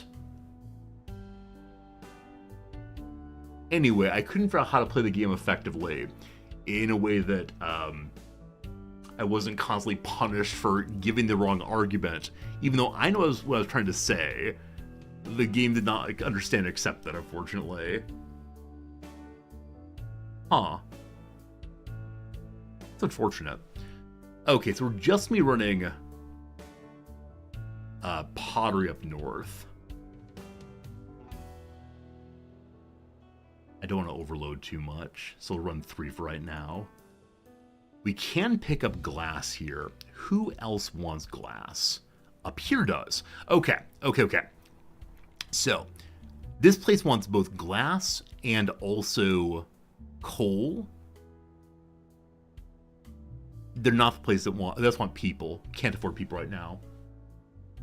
But somewhere nearby also wants iron ore. Over here. Huh. So I know the game can have... What's it called? The game can have competitors. I wonder if they'll take up all the other lines but don't play fast enough. We gotta find some quartz. So let's go to our home. This is us apparently. Don't you like my mustache? Beautiful green tie, so good. Bring me geology. Oh boy, here we go. Geology department not installed. This map is split into plots of land. Depending on the landscape, each plot has a different complexity. This influences the time and money that needs to be spent to do geology research. More complex plots require a more skilled specialist. The geology team cannot be sent to plots of land marked in red due to high complexity or unreachability and thus unable to be studied. You need to have geologist personnel, you get higher levels. Level 1 needs 45 square meters of the office space. Do I have limited office space? Oh no. Oh no, this is how we find our way into Real Estate Simulator. We have no geologists. They can be hired to explore low complexity plots, maybe finding coal, iron ore, clay, or quartz. I sure would like some quartz. Low complexity is green. I'm going to look in the places where we already have stations. So we'll start right there. Need to hire some specialists. Takes 51 days. Job applicants. Hello to you all. So they have to be level 1. I don't know if there's a bonus for getting level 2 ones. You have to have a level 2 department hire a level 2 geologist. Columbus Pennington, you want 967. George Stein wants 1441. Oh, Hugh Crane is a bonus to railroad soil works cost. I don't know what that means, but okay. Joshua Massey wants 451. Thomas Cook 483. You have a lovely pipe and like guile hair. We're all about you. And then Columbus Pennington wants 967. 483. I wonder if there's any penalty for hiring the cheapest people. All right, they're now looking. We could hire more geologists, but I see no particular reason to do that. We'll see, we'll see. All right, we're looking for quartz now. I'm going to build a brickworks, but we need to have quartz for the brickworks. So I'm curious, may I build a warehouse here to hold on to things I want to move? No. So I wonder if I just throw things on the track up later. A T3 got a minor malfunction, nothing serious yet. So T3 is this one down here, I believe. We know that the repair station, no, there is right here. So only one locomotive at a time. Can we go level 2 on that? Does that allow 2 at a time to go? Yes, now 2 at a time to be maintained. That seems very good. That way we won't have only one stuck in there. Does the station have its own signal? Do you mean this one here? Apparently I can't build one. Apparently it's too close. So there is no signal there. Not sure if there should be. They want even more clay. So, oh, you mean this here? Got it. There's one right here. Is it stuck in the station though? No, it's going. It's good. That's T4 actually. I believe they all have their own station lines. Oh, in the station itself. Oh, it's such a thing.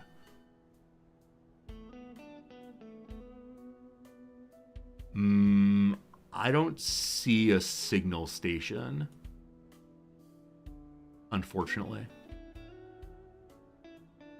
Run out of money real quick. The money's all going out. On the edge on the map. Okay, 1 second. Aha! Good eye, thank you.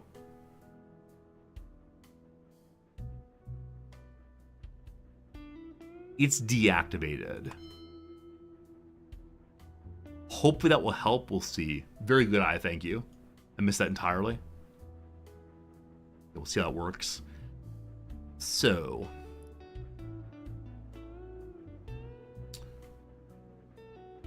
I probably don't have enough money to do much else right now. Invest in new locomotive technologies research. In order to stay in business, develop fast, it's necessary to invest in research and development. With what money? With what money? How far along is the current research in geology? Maybe we'll get lucky right away. 34 more days to go.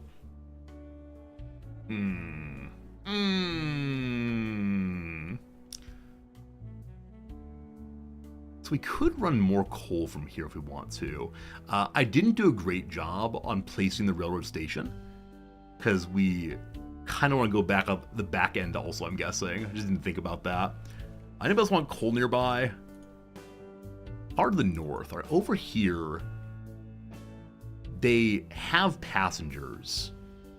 And you all want passengers, but passengers too heavy, unfortunately. So what else do you sell up here? Mail. It's 72 tons. And they only carry like 50 or something. Hey, Klaus, how's it going? You're covering open night for a local festival, and the entire park had to be evacuated. Oh, that's crazy. I can imagine how unhappy you were at that. I guess they're running more there. Need to upgrade the train. We do. But I think all my money's going away. I think I'm going to lose a second demo. Let's see. So can the train itself level up, or do you have to do some more like technology fun? Yes, the plateware one is losing money consistently. We could pick up more pottery. It slows us down some. The issue is this is the only train that Oh, we're not unloading any cargo. Is that true?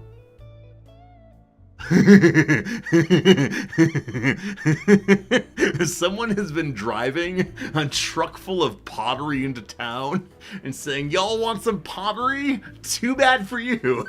And driving it right back out again.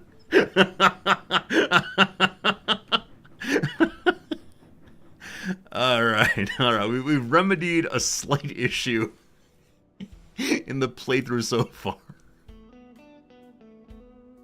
That makes a lot. I'm glad I caught that because we are getting dangerously low on money. That train should become profitable at some point fairly soon, I hope. Alright, the Gresham Run is only moving clay back and forth. That's because their city wants nothing except for clay. That's fine. Alright, I want to check and see what it takes to do some research to speed up the old trains. Research office, what you got? There are research projects, some are easy, some are medium, some are hard. $180,000 dues to start that one. We'll have to wait a while until we get that figured out. All fine. Are my trains taking a while to get loaded? Is that the issue?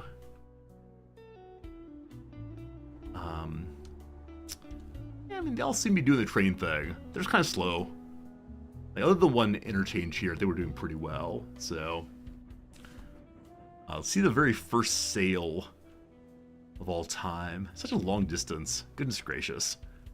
We're going to speed up the game while it's happening. And this should be a big sale because it's the first completed item I've sold. Previously, it's just been tier 1 items. So right now we have enough money to get the research station. I want to see big money come in though. Show me the money. There you go. 70,000 each. We're now actually making money. I would like to have the research station made here now. Boom. Oh my goodness. Okay, this is the research page. There's lots going on. So maximum tractive effort. Huh. Rated power, repairability, fuel conversion efficiency, or service life. What I probably need is an increase to pulling things. I see that tractive effort goes into pulling mass.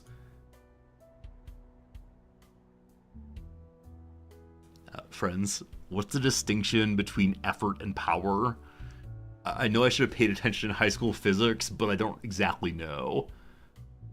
This one's fast to do, so I'm going to do it first. Alright, scientists. You want up to 5 of you. Do they have absolutely 5? Hello, nerds. What do you nerds want? Do you all actually have glasses on? Friends, the glasses equals smart has continued once more. Between tractive effort and power. So between effort and power, if anything. Okay. It looks like the salaries are basically random. This person only wants 841, has a negative 11 research time. So you do have to have 5 of them. Okay. This person makes less upkeep on the Mastodon, which we don't have yet. 509, looking good. Good reliability on our current one, though very expensive. Okay, looking like 3 more, each for 1,000 or so a month. Need to wait for more applicants and fire the senior scientists who want too much money. Okay. Good. Hope they'll help us carry more stuff. Notably, the very, very heavy passengers. Bought cold air. Okay. At 310, I feel good about being able to... 310, I feel pretty good about being able to make another line. Tractive effort is the ability to gain traction between the wheels and tracks so power can move the train. Got it. So if it's producing power but losing grip, then the power's wasted in, I don't know, heat or something. I know words. I got the best words. New supply in Egan. Egan gives mail and wants mail. All right. Egan is, which is Egan? You're Egan. So it has mail, it wants mail. Anybody want mail? Anybody want mail here? Brian does not want mail. You all... Nobody wants mail. We don't believe in mail, unfortunately. I know that mail is desired way up north. Yeah, there's a mail road between those two that would let us also pick up Boozahall passengers, drop off coal. So, I'm curious how the mail works. The train that goes to here, the Egan Run. Hello. So, if I pick up mail here. Wow. Okay, it's 144 tons for 2. Okay, pick up mail here. The train will be overloaded by 104 tons with pottery. Really? Huh, doesn't it unload and then load?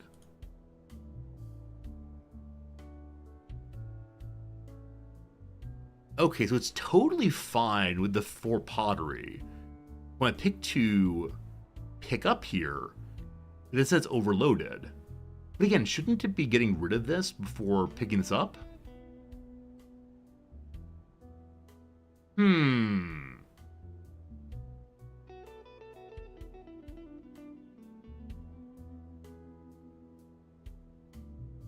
What's this button do? It's not unloading it anywhere.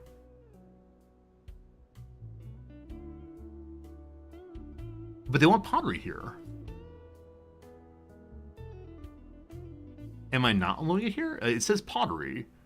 So 1, 2, 3, 4. It should be unloading. Yeah? And then the mail. Oh, okay. So what it's saying is, got it. So what it's saying is the mail stays on, and when it picks up more pottery here, it gets confused. Got it. Okay, it does not seem to be the case I can dump things at a station and pick them up with a different train, unfortunately. So no, you have to have direct lines, not indirect lines. As of right now, at least. That's a shame. That's a shame. Now maybe we can research indirect lines later. So I want to drop it off here and then have the train that goes to the northeast move it along also. But I don't think there's a warehouse here or anything. A shame. Okay, in that case, right.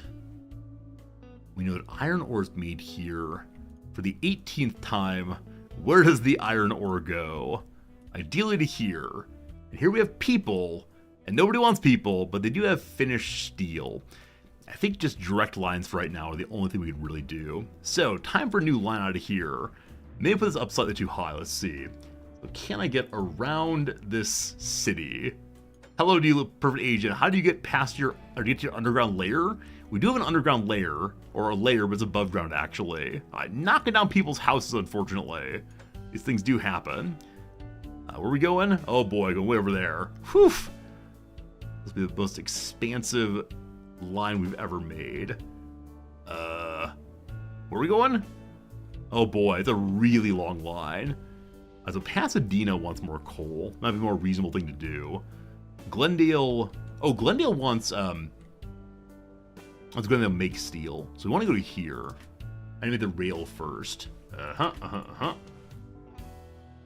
so, station, new one. Rotate. Tab. Try to put on the outskirts now so we don't have to destroy people's houses to make the new line. Okay, so from here to here, we'll add a Pasadena offshoot later, maybe. Heck of a line. I was looking for the quartz, possibly. At our main house here. They finished searching, but they didn't give us pop-up on that, I don't think. So we found nothing there? I believe nothing there. So we'll look at the next place we have a line on the way. I'll check this one right here. Let's get digging team. So I went to assign specialists. We've hired 2 already. So So assign. Friends, it is the case, and there are hours gone by. We'll probably take a quick break here, do a little bit more crossword puzzle or something. In 3 minutes, we'll return to, I don't know, you want another hour of this game? Let's go ahead and throw a poll up. I have no idea what I'd play if not for this game, but it is the demo week, so I always want to check and see, do you want a different demo or more of the same thing? Demand? Replacement. Word for D with D for replacement. New demo. Alright, more trains. New game. Alright, please vote now. We'll see what we're gonna do pretty soon. While that's going on, let's do some crossword fun. We've got 1 hour of stream left today, my friends. We'll fill it with I don't know what. For now, though, a puzzle called Don't Blow It Butterfingers. A tennis serve that touches the net, that's a let. A blank and tell is show and tell. Harpoon, for example, is a spear. Rowing implement, an oar. A pop. Could be bang, possibly. Could be a father. What's the down? Arabian or South China, they're both C's. A villain portrayed by Anthony Hopkins in a 91 horror crime film. It's Hannibal Lecter with the E. I believe in the original book it's Lektor, I think. So a pop. Pop. I mean, ears pop, but I'm not sure. The down here is Artemis's, nope. Down here is 8-some octet. Oh, I always screw this up. It's a word that I never use, a phrase I never use. A pop means per or each. It's $2 a pop, etc. Artemis's twin brother. Artemis is the hunter. No idea who it is. Puts together as a film. Probably shoots. Nope. Probably not sure. Grace under pressure is poise. Common shade tree, the elm. Taproom order, the ale. Ted Lasso character blank Kent, it's Roy Kent. Apollo is Artemis's twin brother. I got stuck on Orion, unfortunately. Film FX used in the second Star Wars trilogy. I assume it's CGI, but I have no idea if that's true. Blank Hero, a Taylor Swift single, that's Anti-Hero. Brit's Cry of Surprise, well, blimey. Fantastic Four actress Jessica is Alba. Arch enemy is one's nemesis. Drop the chew toy spot. I don't know. Bad dog. What's the down here? In the area is local. A bald bird is the eagle. Reservations owned by native people. Tribal lands. Leave it, what do you say to the dog? Ebbs. Ebb is to lessen. That does not fit. Ebb is to degrade, to stop. Voting method for citizens living abroad. Absentee ballots. That's not how you spell ballot. That's how you spell ballot. The vote is more trains desired. More trains, more trains. Puts it as a film is to splice. There you go. Ebbs. Decreases. Descends? I'm not sure about that. Upright is erect. So recedes. Very good.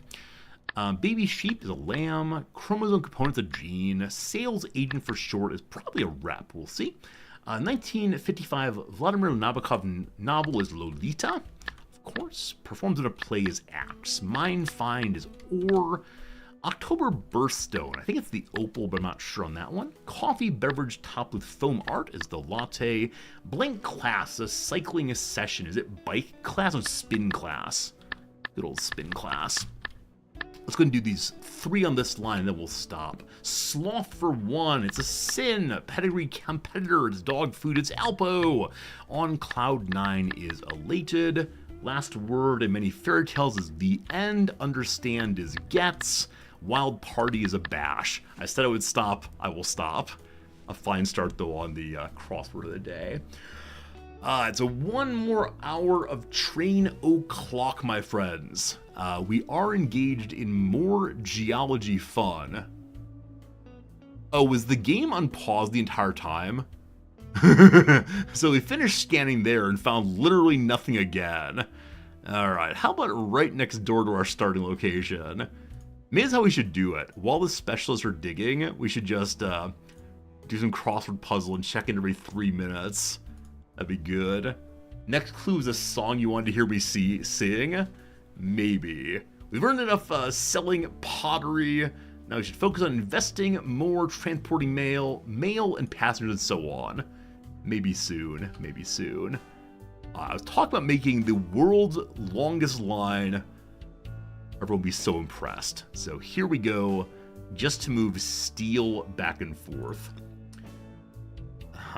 So, if right now I think all we really have is just single railroads. I hope we learn double tracks eventually.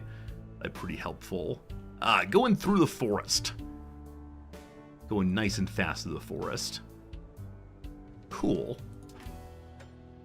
So track laying feels very natural in this game. There's some games where it feels super clunky. This though is not one. Okay.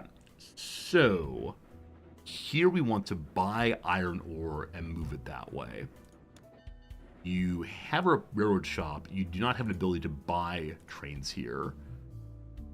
Unfortunately, you have 3 space to build a train depot. We only have 1 space open because I put a repair station here because it's kind of a central location. May I upgrade this train? Does upgrading give me more space? Yes, it gives 3 more square meters. I don't think there's a change in the graphic, but that's all I need right now to add in the train depot. Cool. Now, buy a locomotive. Same one as always. Good. You're going to run from Bryan out to... What's this one called? Oh, can't click there now. I will cancel this for right now. It's called Glendale. Bryan to Glendale. Train line. Doing nothing. Go to Glendale. And to Bryan. Bryan first.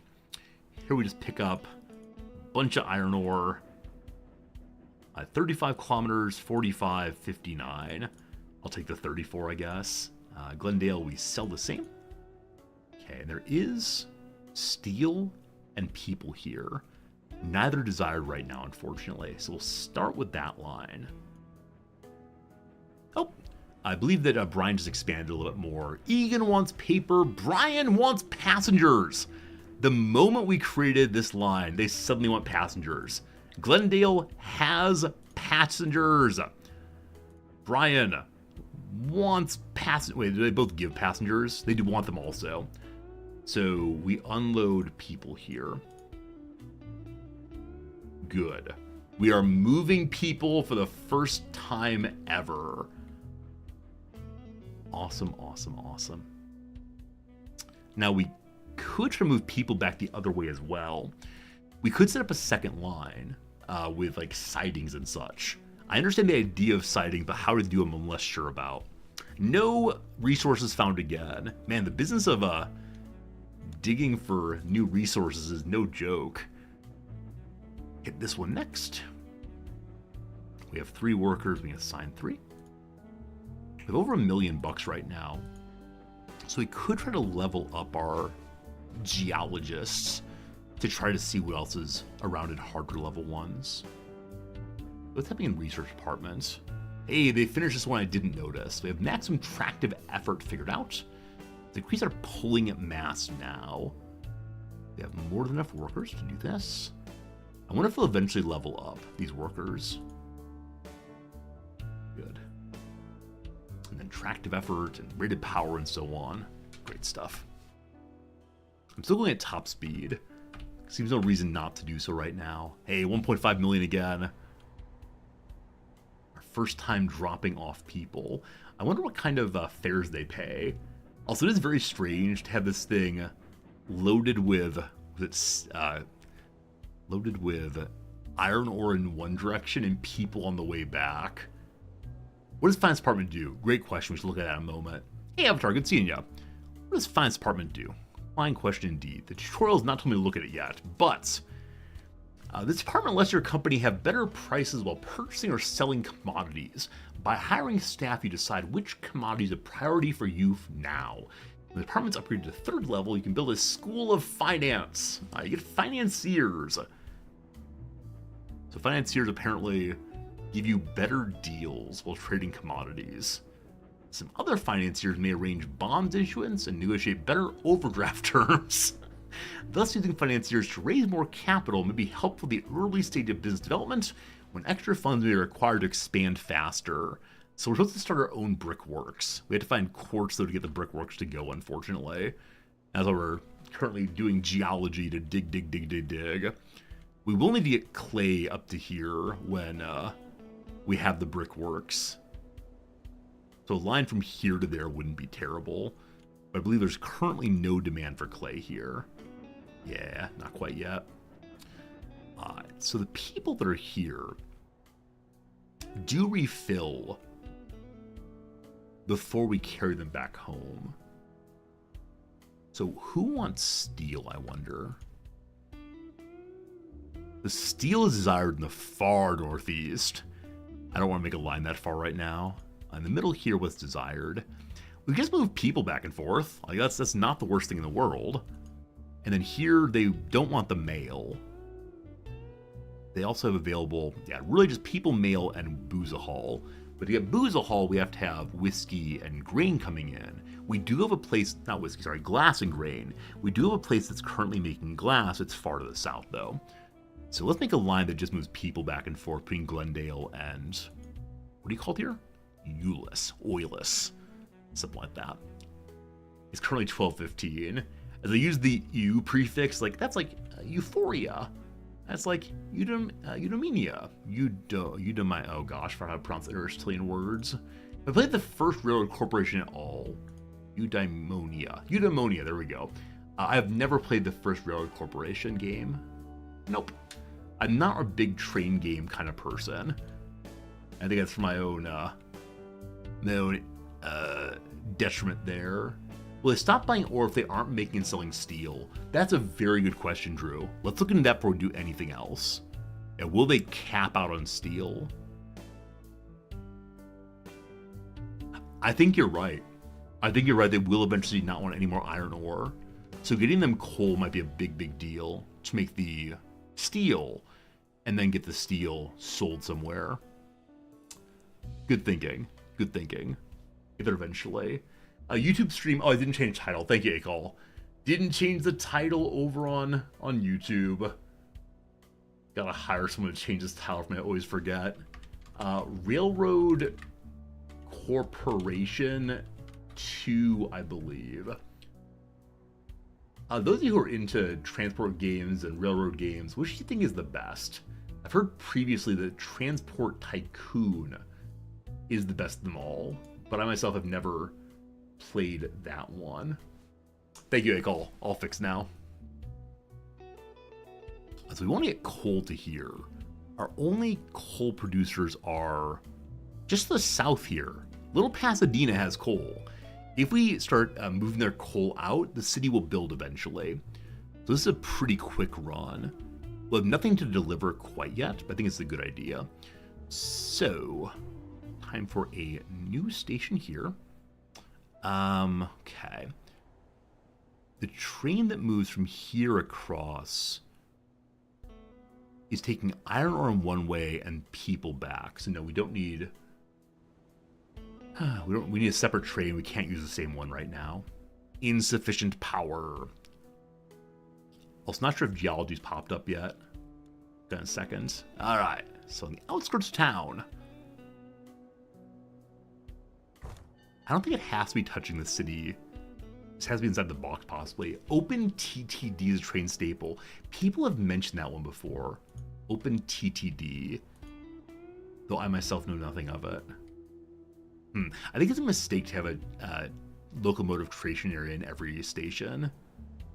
Possibly. We'll do that eventually. Hello, Mike. This is a game under development. This is a demo. Free demo right now. If you want to play this game, you can do so over on Steam. It's part of our demo week fun. I don't know how close they are to final release. I do know, though, that I'm enjoying the heck out of it. And now I'm going to show off how well I know how to use signals. So both on the right-hand side, wrong side. Right-hand side both ways. Right-hand side both ways. Right-hand side both ways. And And then turn off this one also. A slight issue though, I just realized, is ain't good. This area here is a pretty long wait. So I think it's a place where a siding might be sensible.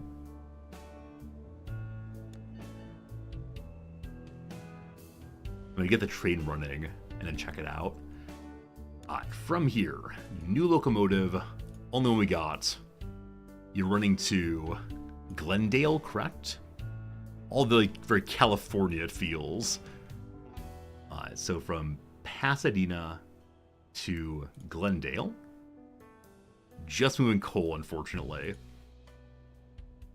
How much you can carry, boss? That takes it to 40 kilometers an hour. Seems good. So drop off 1, 2, 3, 4, 5 of those. 1, 2, 3, 4, 5. I'm actually drop one off at the city.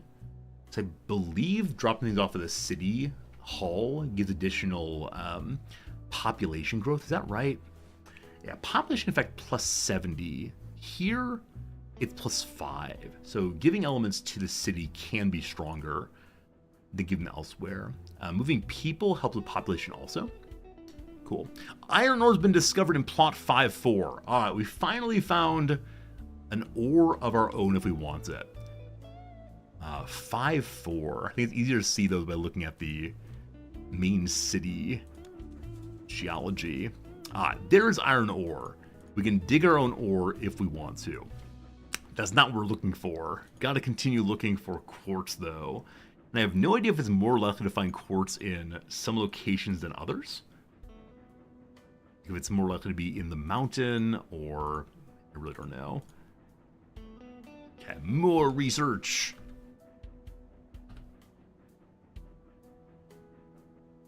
Okay, so is there any benefit to picking up coal here? Yeah, so the production of coal does increase the population. We haven't yet learned how exactly population growth works.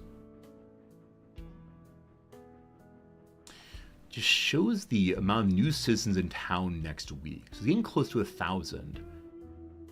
I wonder what happens at next level, if anything. Like, does the city get a larger border? Do they possibly start a new business? Hard to say. Now we know that we're delivering everything to make steel, I believe. The train's sitting here in Glendale. It's almost here, sorry. It's gonna drop off coal. This is the first Glendale run with coal. So it's not going to returning anything on the run back. With more population growth, it should. Show me what we got. So this should begin kicking into... yeah, it's going to kick on now. It's eating the coal as fast as it can. I like that. Hey, Soldier Man, didn't enjoy any train games we played Railroad Empire.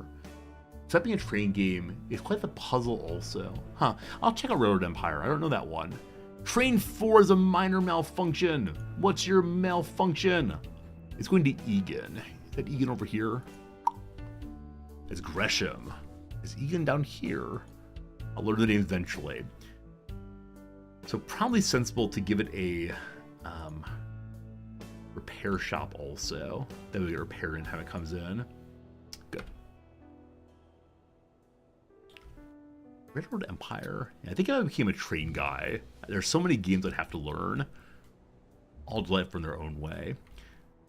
Okay, so on the path to Steelville, which is way over on the right, is there a place I can drop off people also? Yeah, so on the path there is a people dropper. Only problem with that is carrying the people and the steel might be a challenge. So what do they make in Steelville? Out here. Tools. Who wants tools? Here. Okay. So we can make a line from here through there, and on the way back, drop off tools here. Eventually, they'll make something we care about.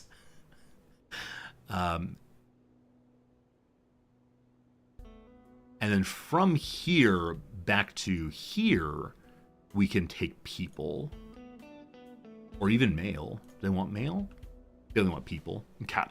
So, it's time to make another split in the line. It's time to make another couple stations first. As of right now, I'm finding this game very relaxing. I do wonder at what point it becomes, oh gosh, we're all gonna die. Like, is there a moment of pure panic? There's run out of money. For a moment there, I almost ran out of money. North Las Vegas. Okay. There's the California and also Nevada. There is no Las Vegas, though. Only North Las Vegas. I assume that we were looking north. Maybe we were looking to the east instead. So this is South Las Vegas over here, possibly. Okay, let's go ahead and get a station out here as well. And sure, we'll put it kind of north-southy this time. Great. You live in North Las Vegas? Oh, I see you. I see your house. Do you work at a tool factory? If so, there's no other job in town for you, unfortunately. Oh no, we have to bring lumber here also. We have to bring lumber here also to get the tool factory working. All right, who has lumber? Where's my lumberage? Way over here.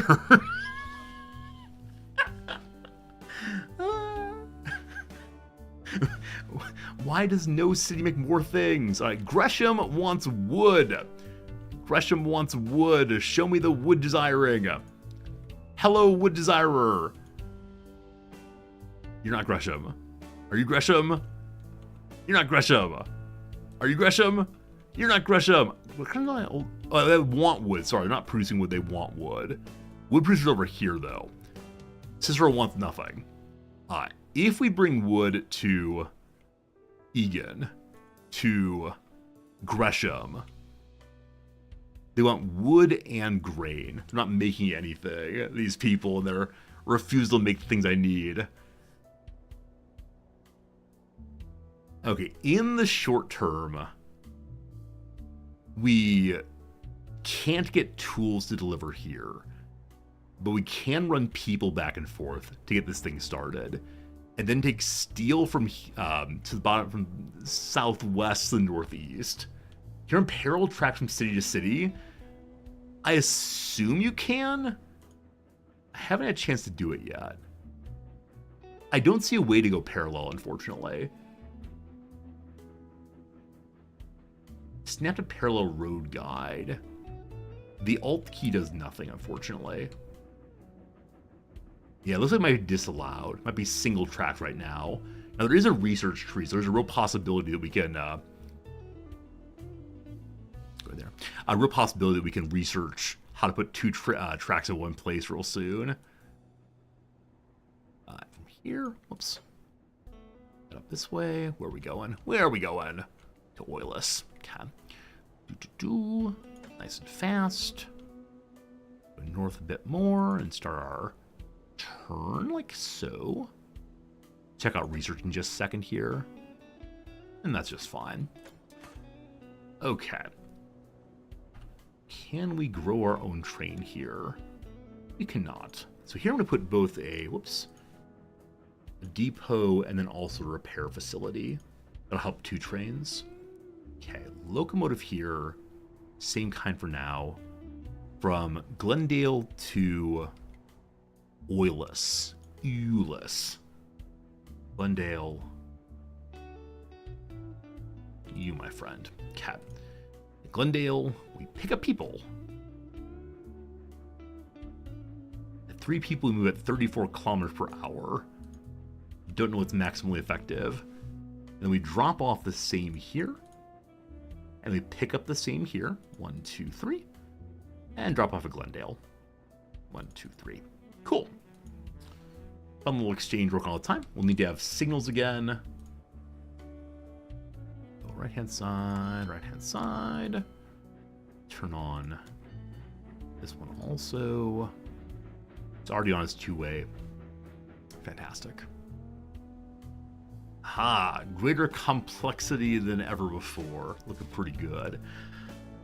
Alright, so the business with the steel then. They've made some steel here. Not a lot, but some. So ideally we want to take their steel way over to here. A polygraph factory makes books. Paper into books. It's called Woodland. They don't make wood. They have a book factory for no good reason. Maybe there's like some lone coot, some crazy person who's like, I'm gonna make books. You can't make me do anything else. So ideally, we want to get the steel to here. We need lumber also. If we keep building this city, it's possible to learn how to make lumber eventually. Getting wood there would help them grow more. So, Train 3 is currently not taking anything from Brian to Gresham. But what does Brian have? Do they have wood or grain? Neither of the sort. Okay, we were talking before about wood. And there's wood here at Cicero that's demanded in both of these locations. What do they want in response? Absolutely nothing yet. Alright, fine. How are all the trains looking at productivity? The one to Oilus is just getting started. Our very first line with coal is doing so well. I think this positive is based on lifetime, not recently. I was thinking initially having the 5 moving is better than anything else. You're building cabins in some cherry. I think it's like boring old oak or something. I don't know what kind of trees are. Does not appear to be cherry trees though. I don't see any berries, at least not yet. Brian's only moving. Oh, Brian's only moving 2 porcelain right now. We have no more. So the coal is insufficient. There's extra coal here though, so I think I need to change the drop off here. At Brian, we want to drop off 1 less at City Hall and 1 more at the Pottery Factory. That should help them move more porcelain along. We need even more though. So, like, honestly, having 2 trains delivering here would be absolutely fantastic. But this is a bit of a holdup right now. Luckily, the stations can hold an infinite number of trains, it seems. Oh, you know what? There is another train here, or line here. Not line. What's the word? Rail. Sure, that's a word. Can I just build right out of that? That's pretty cool. Okay, I apologize. Me, an idiot. So if we get rid of this thing, we can then go right to here. Track, thank you. That's the word, right? Railroads live on tracks. Hey, that's nicer. Okay, maybe we don't need this thing anymore. Maybe. Yeah, we need the ones here still. And then maybe we need one here still. A+, yes. We don't need you right now. Ah, very good. I missed that before. That's so nice. So nice. Didn't have to share as much. Hey, Mr. Gilly, how's it going, my friend? Okay, there's lots of coal here. You are running coal to here to try to make steel. I know that this place wants coal as well, correct? It wants lots of coal to keep pottery going. So, idea, we can take this over to Pasadena as a separate line. Oh! Got it. When you level up the station, that could be the second line. Hey, we did it! Okay, fantastic. I was thinking it just magically appeared somehow, but no, we're good. See you, Perfect Agent. Have a good day. We only got about half an hour left on the stream. That's good. T3 is waiting for a free track. Uh-oh, what'd I do? That seems okay. A bit of a turn. Guessing many of you want to see the lines running next to each other. But no, look at that filth. Filth. Okay, I know that this station can make its own trains already. Good. Good. You're going to go from Bryan to Pasadena. Good. Getting coal in Pasadena. 5. And then we're going to do half.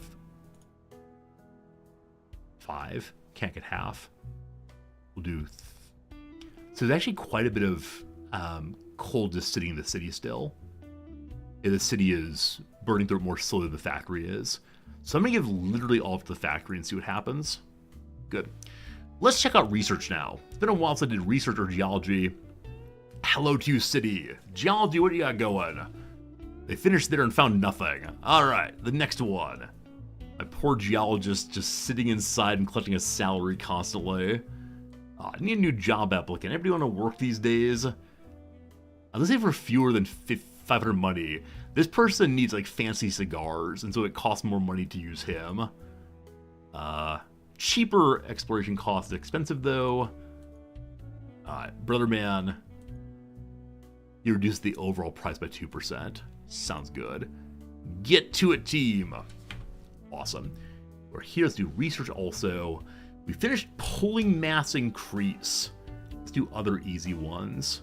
Repairability is only 10 days. Cheaper maintenance cost, more mileage before repairs needed. Great. We have to fire some of these scientists. Sitting around collecting contract money for nothing in particular. One of these days we'll find quartz. Gonna be a good day. That new line, so good. Because it looks like they're getting more coal than I'm drawing. T3 is waiting for a free track. Huh. I wish I could change the name of my trains. This is T3 waiting here. So T3 should be running all by itself. Hello? Did you get on the wrong track somehow? Or I know I did. I know I did. Okay, so I removed this side. I didn't. How did you get to the wrong track, my friend?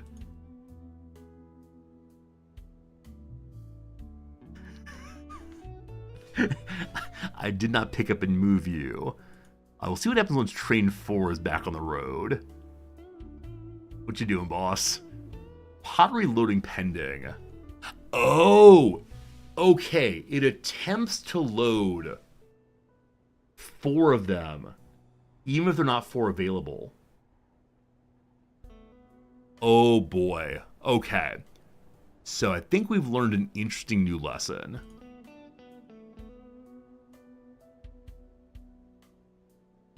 Maybe.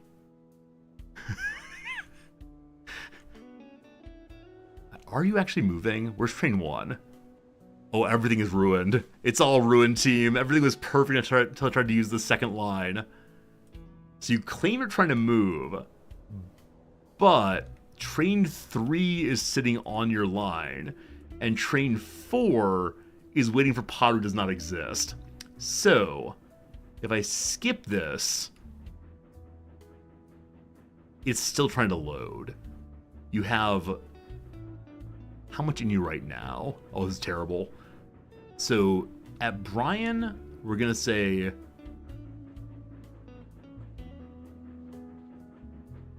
Has 60 tons. There's just 1 right now. For right now, we have to move just 1 back and forth. It now starts moving. Yes? Chugga, chugga, chugga, chugga. Glorious. So once that one gets past here, the other one should switch lines again, I hope. Or I wonder if this one was waiting on the line and then we broke the line and it didn't notice. So we have to reconnect these for a brief moment. We'll see. Hello, Grandpa Clamps. How many demos today? This is our third demo today. Oh my goodness! Oh my goodness, Mr. Gilly! Mr. Gilly! I missed your tip. Mr. Gilly, are you still here? Oh gosh, I'm the worst person in the world. Mr. Gilly tipped $50. I gotta say, a very wholesome, relaxing stream. I like putting this on, playing farming sim, relaxing. Perfect solution for a nice day. Mr. Gilly, that's so nice of you. It was 5 minutes ago. Oh, if you stomped out in fury, you're still here, thank goodness. Oh my goodness, when I miss tips, I feel like the worst human on earth. That is so generous of you though. Thank you, thank you. Harvesting your crops, that's a nice thing. Thank you for your generosity. That's really, really kind of you. I should probably put a noise on that thing because I always miss tips. It happens so often. Thank you, thank you, thank you. What are your crops today? I've never played Farming Sim. I need to learn more about that one. I think I can save this thing if I connect these briefly. Now this might cause big, big problems. Alright. Can you get out of here? What do you say? Are you moving again? I tried Dyson Fold'em yesterday. Dyson Fold is so fun. I played it off stream yesterday also, and it's such a good time. You started a week ago? And to order a farming sim joystick. What's a farming sim joystick? Is that like a giant wheel you use on your combine? That's pretty cool. That's pretty cool. Maybe we need to have stopper things here. You're free! You're free! I'm gonna turn you off for the moment. Are you free?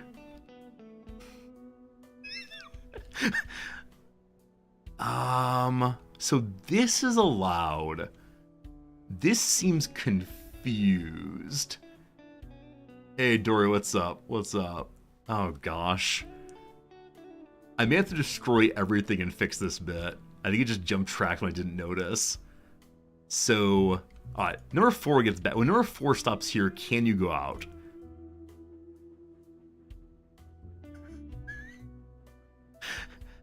Alright, for the moment, I'm demolishing that. Are you free?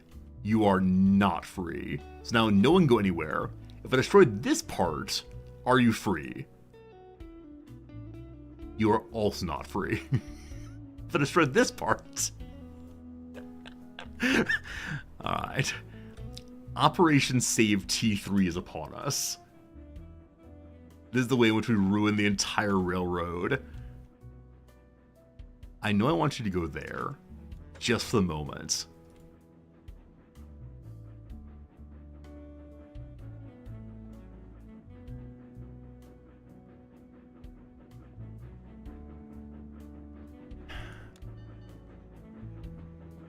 Showing red. Why is it showing red? Okay, showing green in that direction. Okay, I'm gonna give it a new path here, maybe. Because it looks like everything should be good. It's only stopping on the right-hand side, not left-hand side. Why doesn't this the T3 starts there? I don't know why it moved. We're gonna get rid of T3's job and see if we can fix this. So, load at Brian. Okay. I may have to destroy and build a new one, we'll see. So, load at Brian, drop off at A something? Can't remember. Load at Brian, drop off at Gresham. Other way around. It's drop off at Bryant, load at Gresham. At least some of the trains are still running. That's good. Okay, you beloved. Gresham? Brian? Brian. Brian and Gresham. Good. Gresham is get clay. 1, 2, 3, 4. Good. Brian, drop off the same. 1, 2, 3, 4. Apply. Chugga chugga chugga choo choo?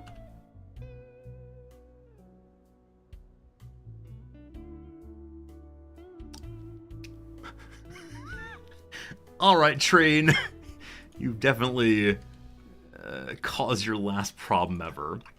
Alright, so I know it's the case. I need to get train number 1 back on its line. We can fix that fairly easily. That's the one that starts at the home here and works its way out.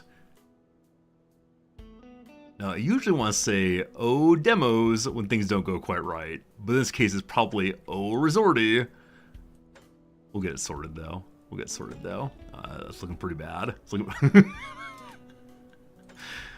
I want it to stay on the same line if possible. It's some snow path here. That's how you do it. Oh, too far. Back a little bit. We'll take close enough. That's good. So I know that right now there's only the one snow map. I'm curious whether map will come soon enough. T1, I've given you your line back. Are you going to go now? T1 is moving. It's moving. All right, we got one moving again. Fantastic. Okay, so T4 wants to go to Egan. Egan is the southern town, correct? Yes. So that one will be very, very easy to do, I think. I think we just connect these two together now. So from here to here. Want it to look nice, though. Hello? There we go. Okay, is T4 going to move then? T4 is going to move then. Awesome. Okay, the next part then is remaking the train that's going down to... Where are you? Down to non-Egan. To Gresham. So Gresham, Bryan line, repair. New locomotive. Yes. Bryan. Gresham. At Gresham, load on clay. Bryan, drop on clay. Apply. Okay. We need to put a signal here again. Both ways. Fine. We did it! We repaired it! It's all working again, team! Can you believe it? Awesome. Okay. I was talking about doing something before I ruined everything. I believe it was on this line here, or is that still working? Okay. Do I have a train running this line? I do. I do. Amazing. Thank you. Basic fun with tracks is a wonderful, wonderful time.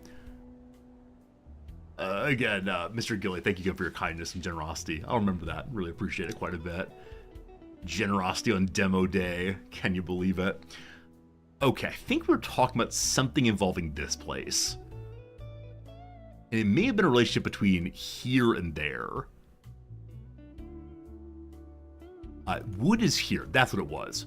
We were talking about wood out this way and trying to run wood across the south because they want wood here to help growing. We then said there's nothing that's running back, unfortunately, but that's okay. I think we got this. So build another station. So in this game, you just build a ton of stations. I'm a little bit amazed that there's no like real cooperation between stations. Like it's hard to have the station, one station receive things and send out the same thing because it's based on what the city needs as opposed to what your railroad needs. Have we finished our geology incidentally? I bet we have. Don't want to stop till we do this though. So, I want to come in the south side of this thing. I don't know how close the edge one can build, but looks good. Looks absolutely great. A little slow start there, no problem. Go straight through the forest, ripping up all of God's green earth. Ooh, okay, there's a bit of a hill in the way. We could make a ridiculous climb up the mountain. We could try to drive our way through the side. Probably more reasonable, though, to go to the in-between here. Excellent. And then I want to come to the back side of Pasadena, but I'm not seeing that happening, unfortunately, because of like weird earlier placement decisions. Yeah, it's not going to happen. Not going to happen at all. Back a little bit more. Undo last one. So go from here, up and over, and just jump right in. No. This is looking a little awkward. It's fine though. So if we come in here, do we like that? It's a lot of slowing down at the end. It's okay though. Now we talk about the great glory that is Semaphore. On the right, have the left one activate both ways. That should do it. Okay, more trains needed. Good night, Fernando. See you later. You can't make trains there? This can actually, sorry. So going from Pasadena to Egan, moving wood. That's Cicero. Oh no! I connected to the wrong place. Luckily they want coal here. We're good. Don't you worry, team. We're good. Oh boy. Alright, that's fine, that's fine. By another one of you, you're going from Pasadena to Egan. Hello, Brickhead. How's it going, my friend? Hope you're having a good day. I hear we pick up a bunch of coal. That's pretty good. We then add Egan, where they want coal. For right now, it's going all into City Hall. Glasswork gets nothing for now. Awesome. That train is going to go. That'll be great. My earlier slight error, though, is I want to move wood from Cicero. We even made a station for that. Remember, Cicero wood. For now, though, show me geology. We found quartz! We found quartz! All we've ever wanted is quartz, and we found it finally. Awesome. I am pleased. The world is good. Yeah, Cicero's wood, to move Cicero wood over to help the growth of one of the tiny cities. But we found quartz. Set up mining. We have a station at Oilus.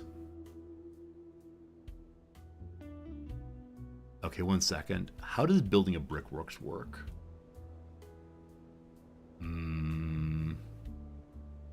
I don't think we know that quite yet, unfortunately. Oh, you have to find the industry land for that. So I could make industry land into the brickworks. So it's quartz plus clay plus coal. The quartz is right here. They don't have any of the rest right there. They produce mail and people. That's right, they produce people. Here they have coal. 2 out of 3 ain't bad. And then clay is out here.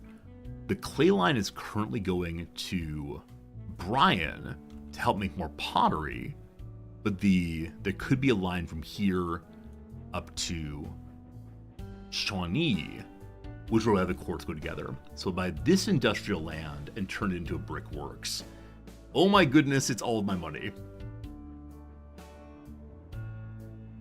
Okay, then I can't do that until I've actually made the, I need to buy it. Here we go. Buy that for 30,000 bucks. You can build industry factories like factories, farms, produce commodities. You can also make a warehouse. This is what I was looking for before. How does one make a warehouse? We finally found a way to make a warehouse. Awesome. That means I could potentially carry more clay from the southeast to Bryant, and then have the Shawnee to Bryant line carry coal in one direction and clay back. Neat. I know I want the brickworks here, though. Goodbye, money.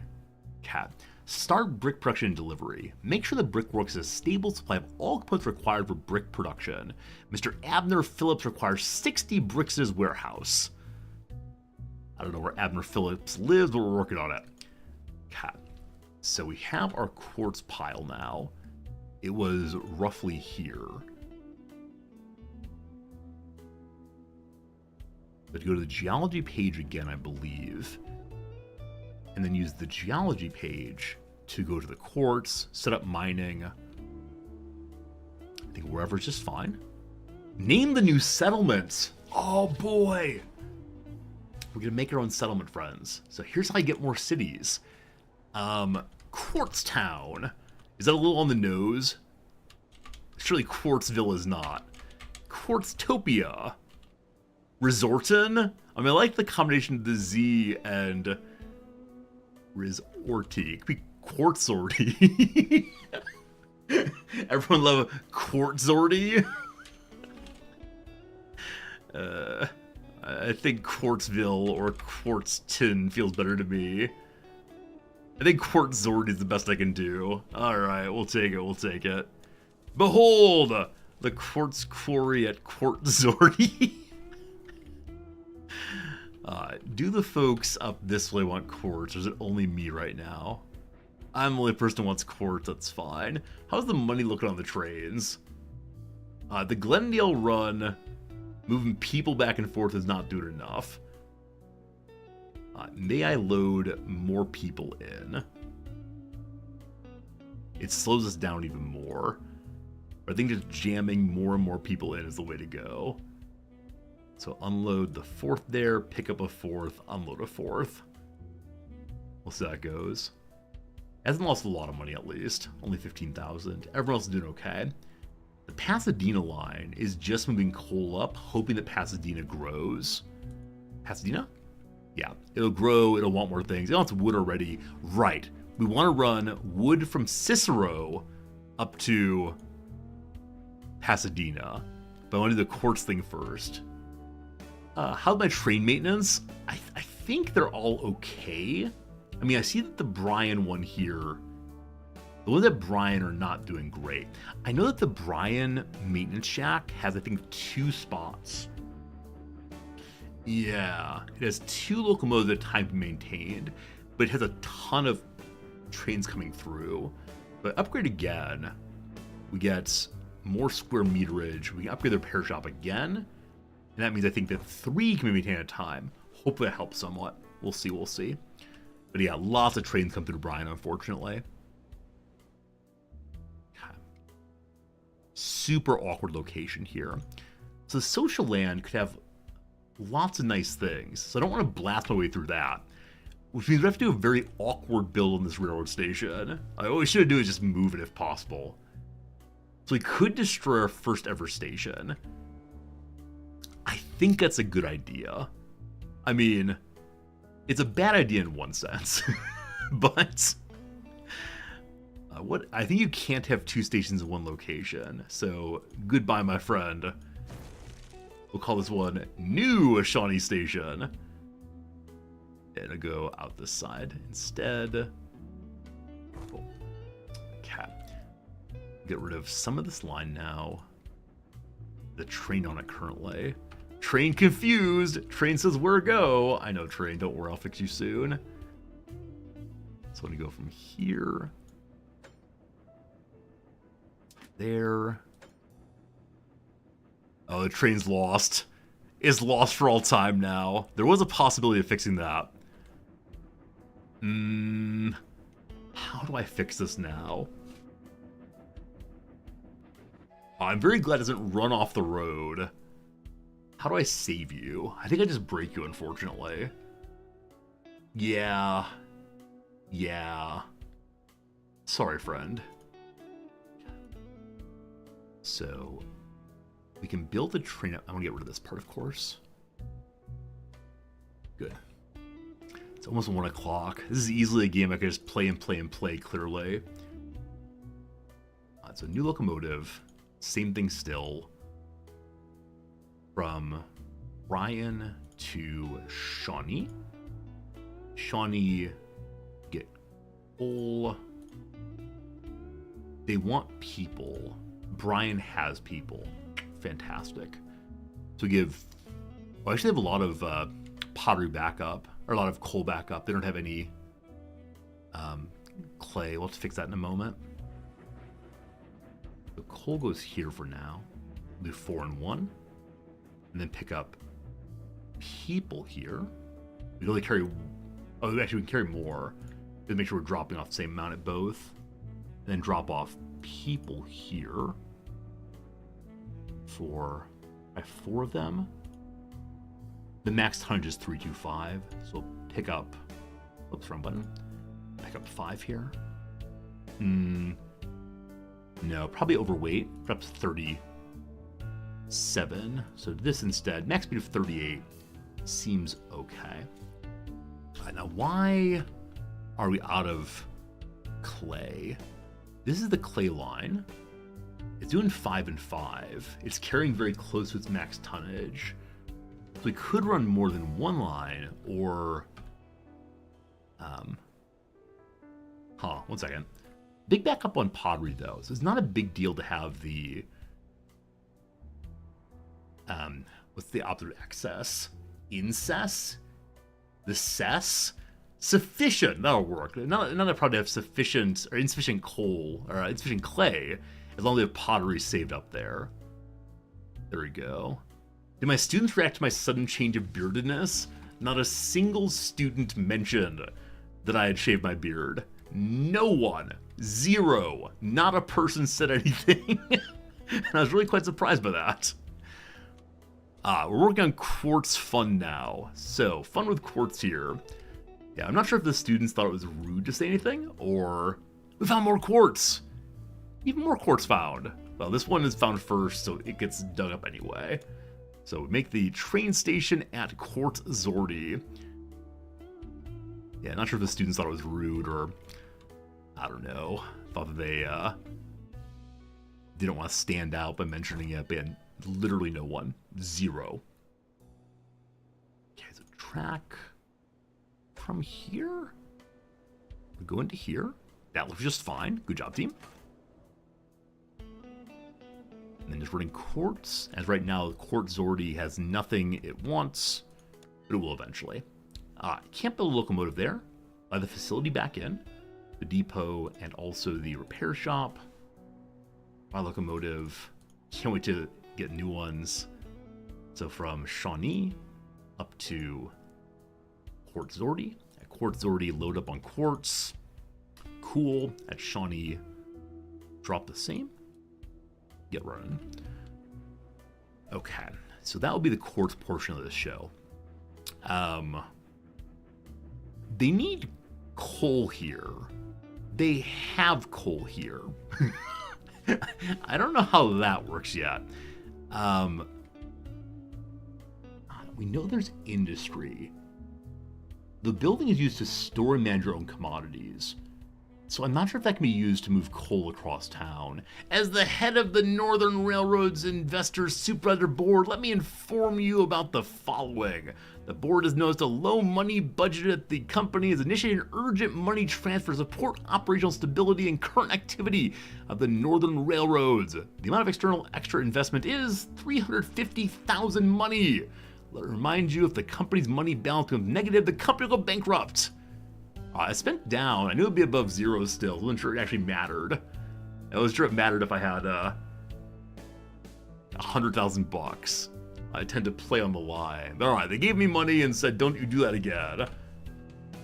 CS probably said I'm doing well with this game. I should play more games like this more often. Hey, I'm glad you enjoy it.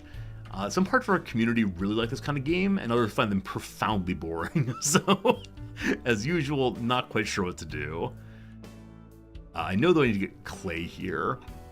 So, you are Claytown. We can come out the backside and work our way around. That'll be good. More lines. Don't overspend. They haven't seen my CK3 playthroughs, obviously. Nice straight line for a while.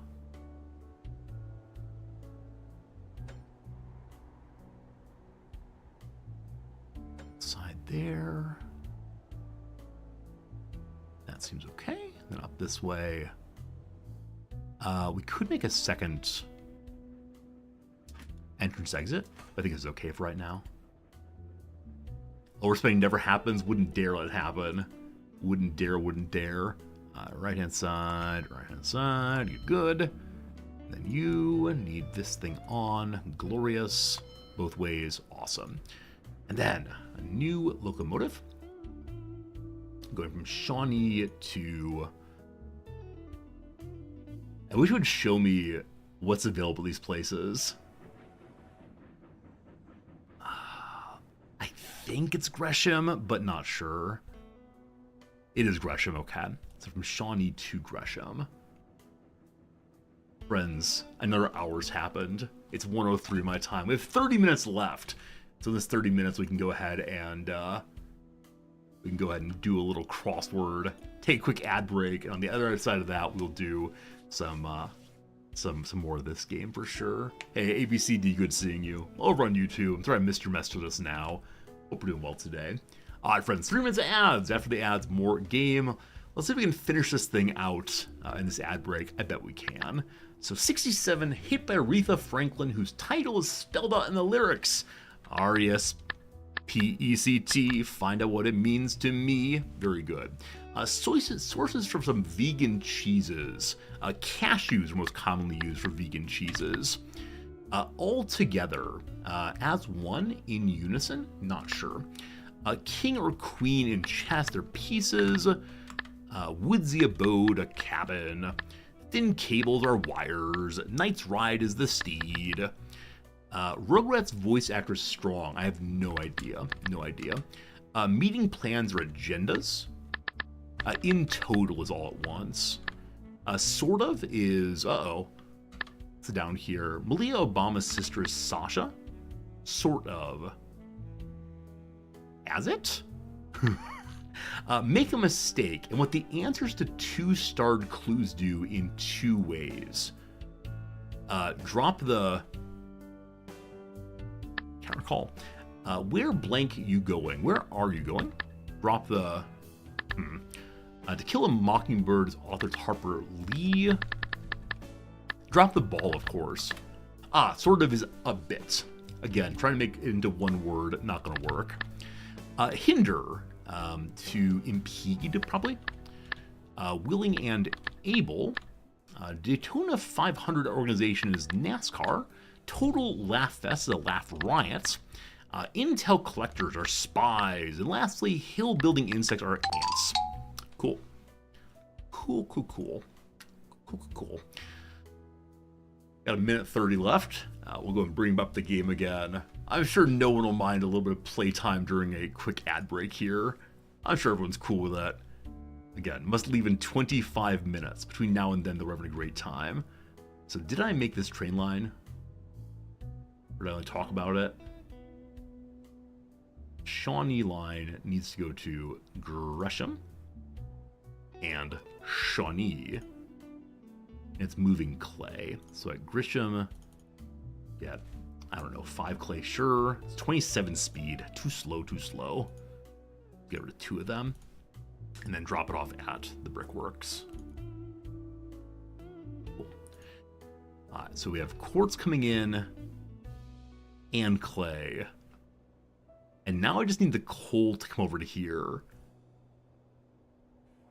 Does anyone know how this works? Like, is there a clear way to get trucks moving across town? Pasadena wants grain. Greedy. I'm considering buying a warehouse just to see how it works. I better not need to take a train out and back with the coal to get it there. Buy. Or is that buy the coal mine? I think this is buy the coal mine. And while I do want to be a robber baron, I know there's financiers. I wonder if financiers let us do the thing we're trying to do right now. Better prices when buying and selling commodities. Okay, Morris Gates. Profit from selling iron ore. No, I think this is just what kind of prices you get on various things. Now, a 3% bonus on selling iron ore. What's the relationship of that to his monthly salary? Oh no, math. Maybe later.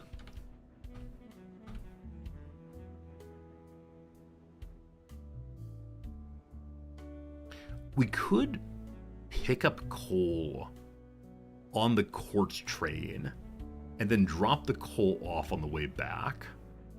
That feels gross, though. Oh gosh, really? No, we're fine. I thought I had possibly crossed lines in a very awkward way, but no, we're good. Did I make a train over here? I did. So clay is now moving again. The only issue is how I get coal across town. So I'm going to buy the warehouse, just try to figure out how it works. So buy you, fine. Make a warehouse, fine. So we now can store things here if we want to.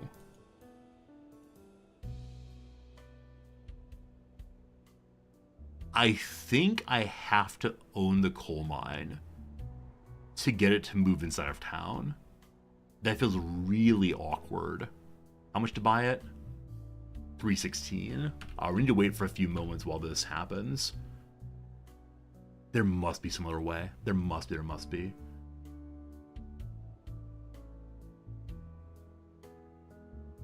Okay. So a number of our lines are not working terribly well. The quartz line, that's fine.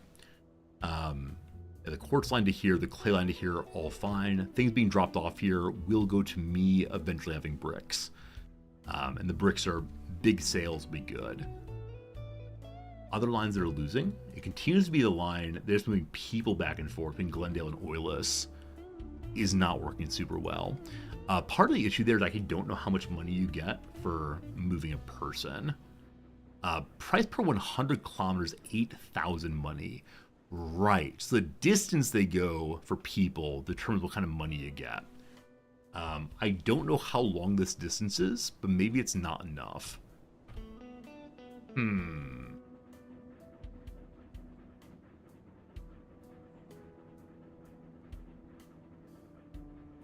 It's not that much of a loss. And again, this exists only until I have a way of making the steel be used. Up here, I think? I need to get lumber there. I still don't know where lumber's from. I've been very far away, correct? Yeah, lumber's very far away. I'll continue working on that gradually. I think I have enough money now to buy this. We're very close to it. We have the money for it barely. So I need to wait for another big sale to happen somewhere. We also do more research. I didn't see it pop up again, but I'm sure it has. Yeah, repairability is finished now. So fuel conversion efficiency, it does cost money to research. It'll give greater engine efficiency. I think saving fuel cost of any sort is a good idea. Everybody gets assigned for now. I don't know if when you assign these people, they cost more money, or if they cost money all the time, sitting on the side there. Only 17 hours to get this good to go. And then we found more quartz. I don't think anyone wants quartz except for me right now, correct? Yeah, exactly right. I make quartz. Ooh, way in the south someone wants quartz. Interesting. Okay, they want quartz and coal, two things I do kind of have. I didn't set my warehouse to store coal yet. Oh, maybe it'll move in the city if you just set it up that way. That's very, very smart indeed, Soldier Man. Maybe we don't need to buy it if we just set it up to hold coal.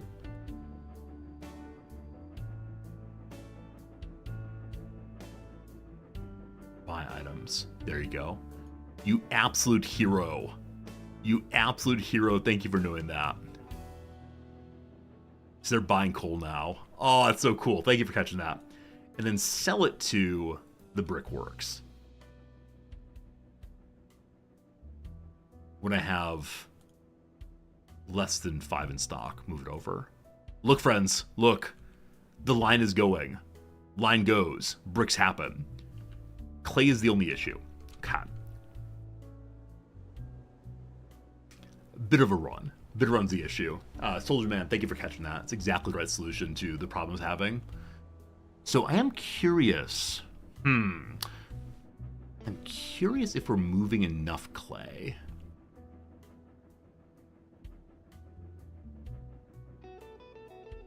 It might make sense to set up second lineup and just run as much clay as possible.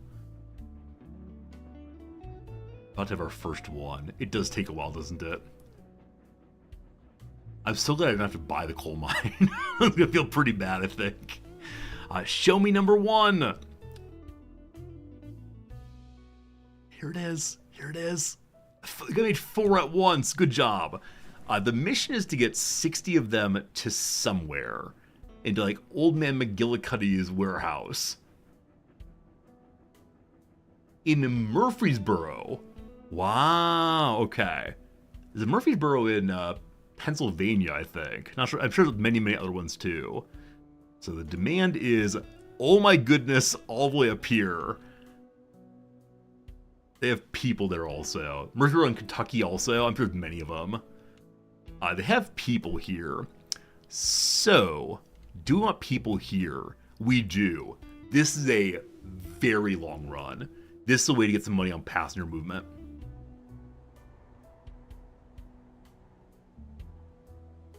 Okay. So, we're going to have a station here. There is a mountain in the way. There's a slight mountain in the way. Might make sense to come down and around this way. On the way, Hunting Part has grain fields. Somebody wanted grain. Everybody wants grain. Fine. Fine. Okay. So this is the ultimate desire. Whatnot tunnels? We could blast a tunnel through.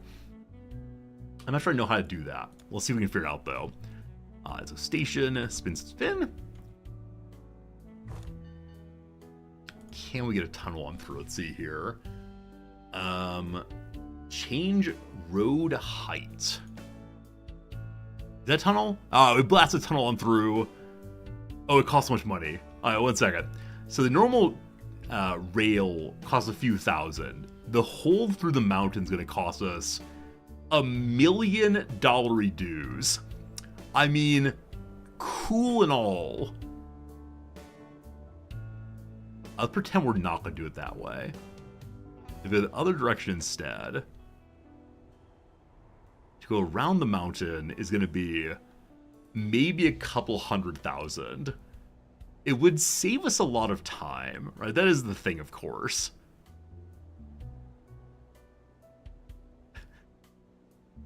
What do they make down here at Carrollton? Wood. Murfreesboro, do you need wood? They do need wood. So we start the wood line. How much you go over it? Let's try to go over it fast, fish. I like how you think. Let's pull off the Edmund Hillary approach. How do I go over? Higher, higher, higher. Even higher, as high as I can go. Looks like they really want to do the tunnel thing. I believe you cannot go over it, unfortunately. Can you imagine if you could, though? If we cut this way, it's only 670,000. To the very heart of the mountain, it's only... A million's about all we're going to see, it looks like. About 1 million or so. So we could let the game run for a while. Like, nothing's going to run out. How long will it take us to get $1 million? Not that long. Like, the numbers are going up nicely. We like seeing numbers up.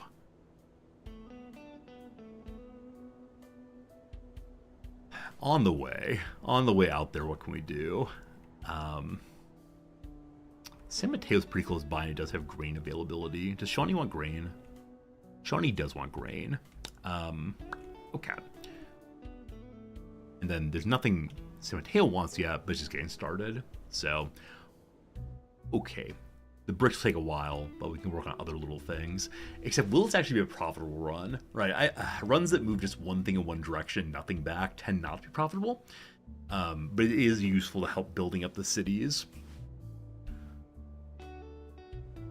We'll have $1 million soon, friends. Don't you worry. Don't you worry, don't you worry. So far, I've not used any line for any purpose but a single run. It might make sense to share this line for a little bit. Have some sidings and so on. Miami Gardens could make paper if we got wood there. There's a wood producer up here. They want wood and have wood. Strange. Okay, if we go over to here, we can't send anything back. Paper's wanted by the book friend right here. So it could make a little interesting, like, three-way here. Though, who wants books? Does Shawnee want books? Books are not wanted by anyone. Bunch of nerds that are books, not wanted at all. So we're not going to do that right now. We're just going to work on this one.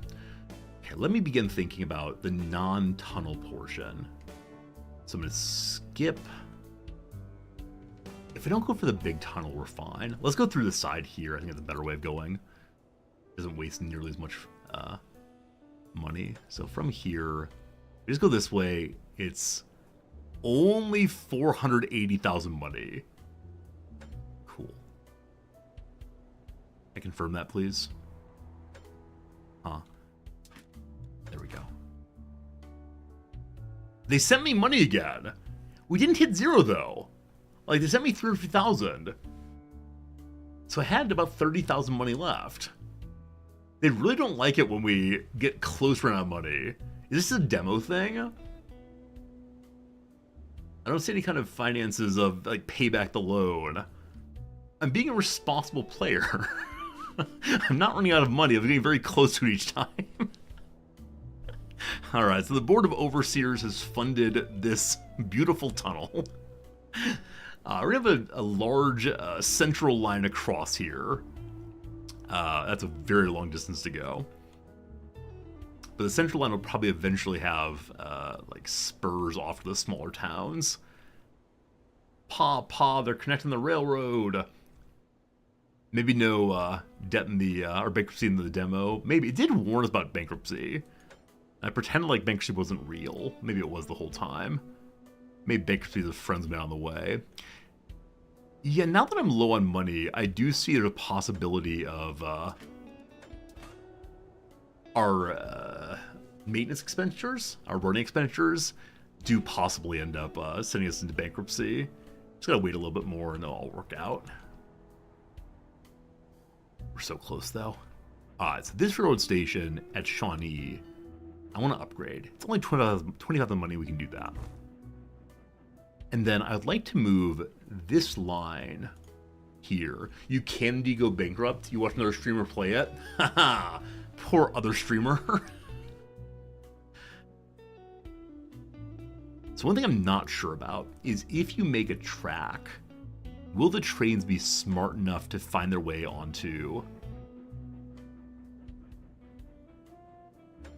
the new track? Or no? How do I do this? Now that it's passed, I think it's probably fine.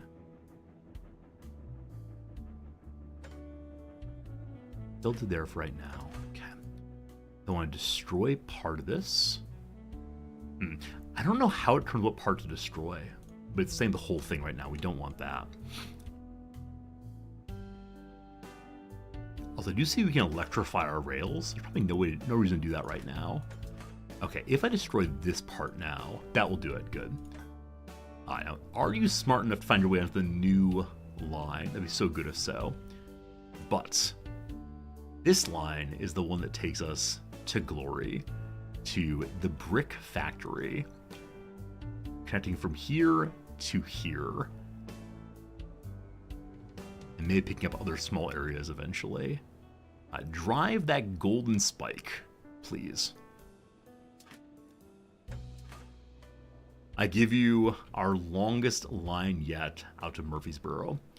Again, there are people there, so people on the road back. Sure, there's a way to add switches between parallel tracks. I'm sure there is, but it's too confusing. It's not connected to the new station. Is it not? Oh, good eye. Thank you. Thank you, thank you, thank you.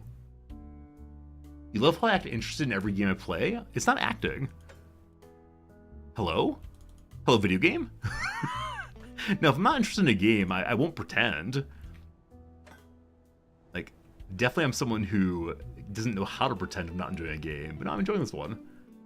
Like, a little bit ago, we rage quitted a game. It was a game about philosophy. I was all excited for it. I was all ready to feel like I could do philosophy on the stream. We'll have a good laugh. But no, I rage quit. Are you connected now? Let's see. Looks better? Hey, thanks for the good eye on that one. Trenton, I really appreciate it. Good seeing you, Trenton. Been a while.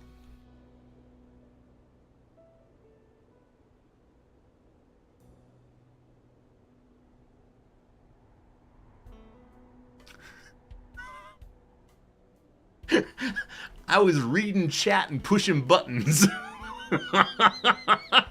I was reading chat, like, oh, this is just a little line of problems. So I think I demolished a line that was, it cost money to demolish things. And then I was like, that's fine. Well, I gotta go anyway, so... I believe I just said a moment ago, oh, that poor streamer who got fired. You have fun today, folks? You have fun? That's what I'm wondering. That's what I'm wondering. Y'all having a good time? It was a great time for me. I enjoyed myself very much. So I gotta go teach now. I gotta go have a good time with that. Stream again tomorrow. One last day of Demo Fest. I have no idea where to play tomorrow. Part of me wants to continue playing this one, because I really have enjoyed it, but we'll figure that overnight. So again, thank you for your kindness of being with me. Thank you for the tips and subs and conversation and everything else you did. It was a lovely, lovely time, and we'll see you again tomorrow. I cannot believe I got fired. Cannot believe. Goodbye, folks.